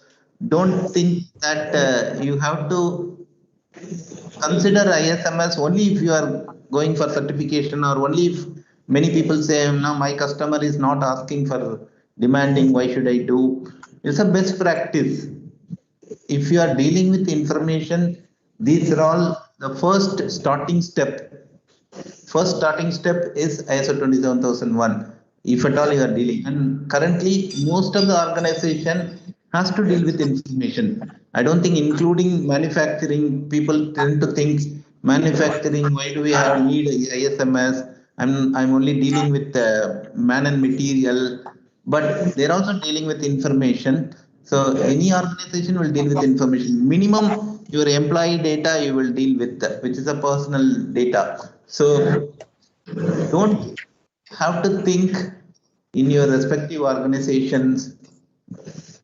You have to look at ISO 27001 ISMS process practice only if the customer is asking, or only if there is a requirement from anybody, only if your CEO is pushing, not like that. You can implement first for your own function, even if you don't have control. Some people say that I don't have control on how HR has to operate, how admin has to operate. First, you implement if you are a software team, if you are a software development lead, implement in your project. So that's a good starting point. It's only a process improvement, nothing big. So implement it in your, make your policies, procedures clear, records correct, have a standard for records, implement certain security measures in your process. So that itself will be a very good starting point.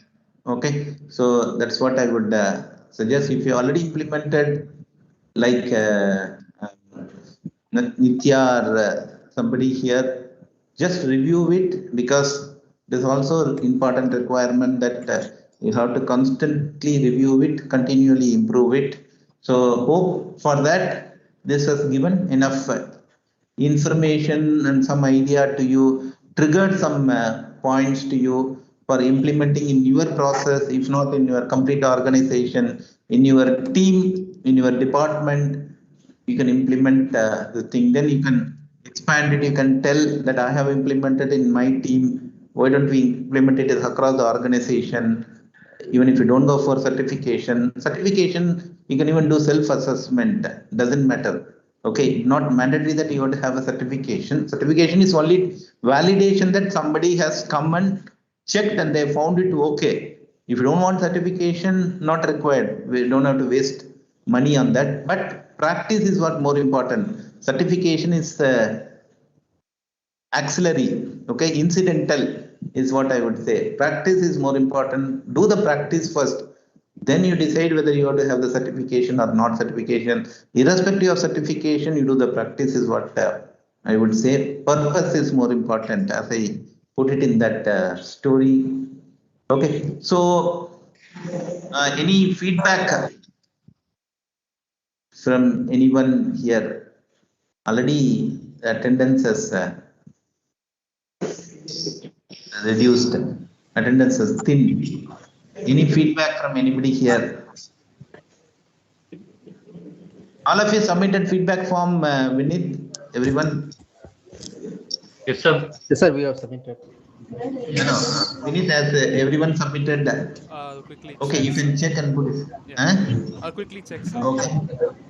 Super. Okay. Any feedback? Any one or two? Just quickly want to share here, apart from the feedback form. It is great, sir, actually. Even Pardon? though some process and other things have been awareness, but how to write the policy and what exactly objective, everything is really it has been eye opener for me. And Super. thing is, practically, I have to do a lot of things to improve my skill set on ISMS auditing. Hope I could be doing coming days. Thanks a lot, sir. Super. Good. Yes, you can do definitely. Anybody from outside feature calls? Anybody? One person? Anybody? Selva, why don't you are showing your videos? Yes, sir. Selvaraj. Yes, sir. Sir, it's a very useful session for me, sir, from Saturday and today. As you rightly said, this session would be completed if you are practiced daily. That we can understand, sir. As you said, so we need to process it from that our daily work routine. We need to adapt that process. Then only we can achieve that ISMS policy process. Super. Definitely. Point well taken. Unless otherwise there is no point. As I said, Yes, this sir. is not a programming language. Yeah, correct. Or it's not a IT system. Is no science. It's more an art. As I mentioned. Okay. Yes. Anybody? If some freshers. Some people are there. No. Anybody? Are you able to understand? I just wanted to. Are you finding it interesting, or are you somebody? Yeah. Somebody from that side.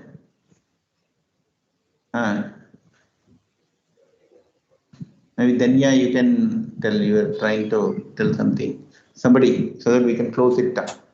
I just wanted to see how difficult or how easy, how interesting for a new. Oh, Nithya training was very interactive.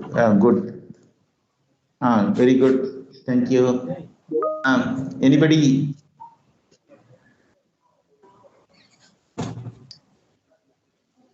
And another point is like Shirish also, it not necessarily been telling, not necessarily only for ISMS. This is a process excellence. The same principles can be used in any process excellence.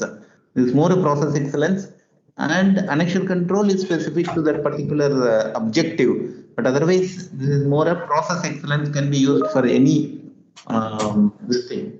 BCMS, QMS, anything it can be used, the process. Okay. Yes, Anybody sir. from, there is the only thing missing. Somebody I would want to hear from somebody who is fresh entering into the career. Some people are there here. They have not actively participated also. So that's why I wanted to, it's little difficult to have in the same session. That is a problem. I know, I understand. Yeah. Why don't you come on audio? Looking for cloud security. Good. I have to read. I can't just come and talk something which cloud security. You can do it, not a problem. We have to prepare. This I can do it anytime at short notice also. But cloud security and all means I need to prepare. No, sir, it's related with what is the beginning, but if it it is very related only. What I'm saying is we never never implemented whatever that 27017 or something. So we need to little bit look into what are the annexure controls. As I said, principle is the same. So it's not the thing. Whatever the annexure control specifically, you have to look into that. If there is a specific implementation side, at least some how cloud security. correct. The domains will be little different. the focus will be very, the domain, the annexure controls will be different. Need to just little bit look into that. At least 1 day session, for 1 day or Yeah. 4 hours session or anything beginning. Yeah, as I mentioned, the beauty is that, the framework control will be the same. The process will be the same. The practice will be the same. Just that specific domains will be little different. Yeah. So, then why don't you talk? So chat. Let's see, because you people have, as a group, not participated much. Okay. Nobody wants to talk. Okay. Okay, good. Why don't you, Akhtar Muhammad, why don't you, not Akhtar is experienced. Akhtar Muhammad, why don't you tell your, are you there? So he has some experience, but new to ISMS that way. Some practical experience, but new to. Why don't you talk? Can you talk on audio? What do you think about process? Does it look nonsense, waste of time? That is what I wanted to know. Because some technical people may think also, what is this? No, Okay. it is very helpful and it is knowledgeable process. It should be Oh, implemented. super. It is a part of like all the, if these processes will not be in place, then you cannot do help with the end user and support on that also. Super, super. Thank you. Okay, so we will stop with that 5:10 already. Thank you. And any question, you can always come back also. In the group, will be there for some time in the WhatsApp group. You can come back. Nitya, maybe you want to request, we can post that document as a memoir for everyone to take it with them. Okay, good. If anybody wants to improve on that, they can improve on and share it also. I will also give some suggestions, observations. Good. Okay, thank you. Thank you. With that, Thanks a lot, Thank sir. Thank you, sir. shall we Thank you, close? everyone. Thank you so much. Yes, Thank you, sir. formally close that. We'll give this, we can give the vote of thanks. Yes, sir. Yeah. Yes, so good evening to all. So this is maybe 2 days we traveled all together for this event, particularly ISMS implementation program. I hope so. This 2 days gave the more inputs and more insights to practice in your organization, or maybe expertise people, they can improve their skills a little more next level. So very thankful to all this much time you spent in the busy schedules. I once again thank to all the participants. And next, first of all, this success because based only the one person is Jagan sir, and next is the Vinith. They contributed the times more in this. That is the one I want to appreciate their time and the valuable exercise they shared here. I thank Jagat sir and Mr. Vinith also. Vinith also successfully gave some inputs and conducted the exam very nicely. And this all the efforts gave output based on what your people all going to use in the organization. That is very important. And keep practicing, keep learning. So any difficulty case studies you can discuss with our expertise, our teams or the even we will make some alumni and we can create an alumni group. So this team is become a ISMS implementation training alumni. So whatever difficult tasks you are facing in your organization or maybe outside anything, we can discuss in that group. So next, maybe forthcoming peoples also, they can utilize your experiences, what you had in this 2 days session. And thankful to all. Have a wonderful day. Now I'm concluding my vote of thanks. Thank you, sir.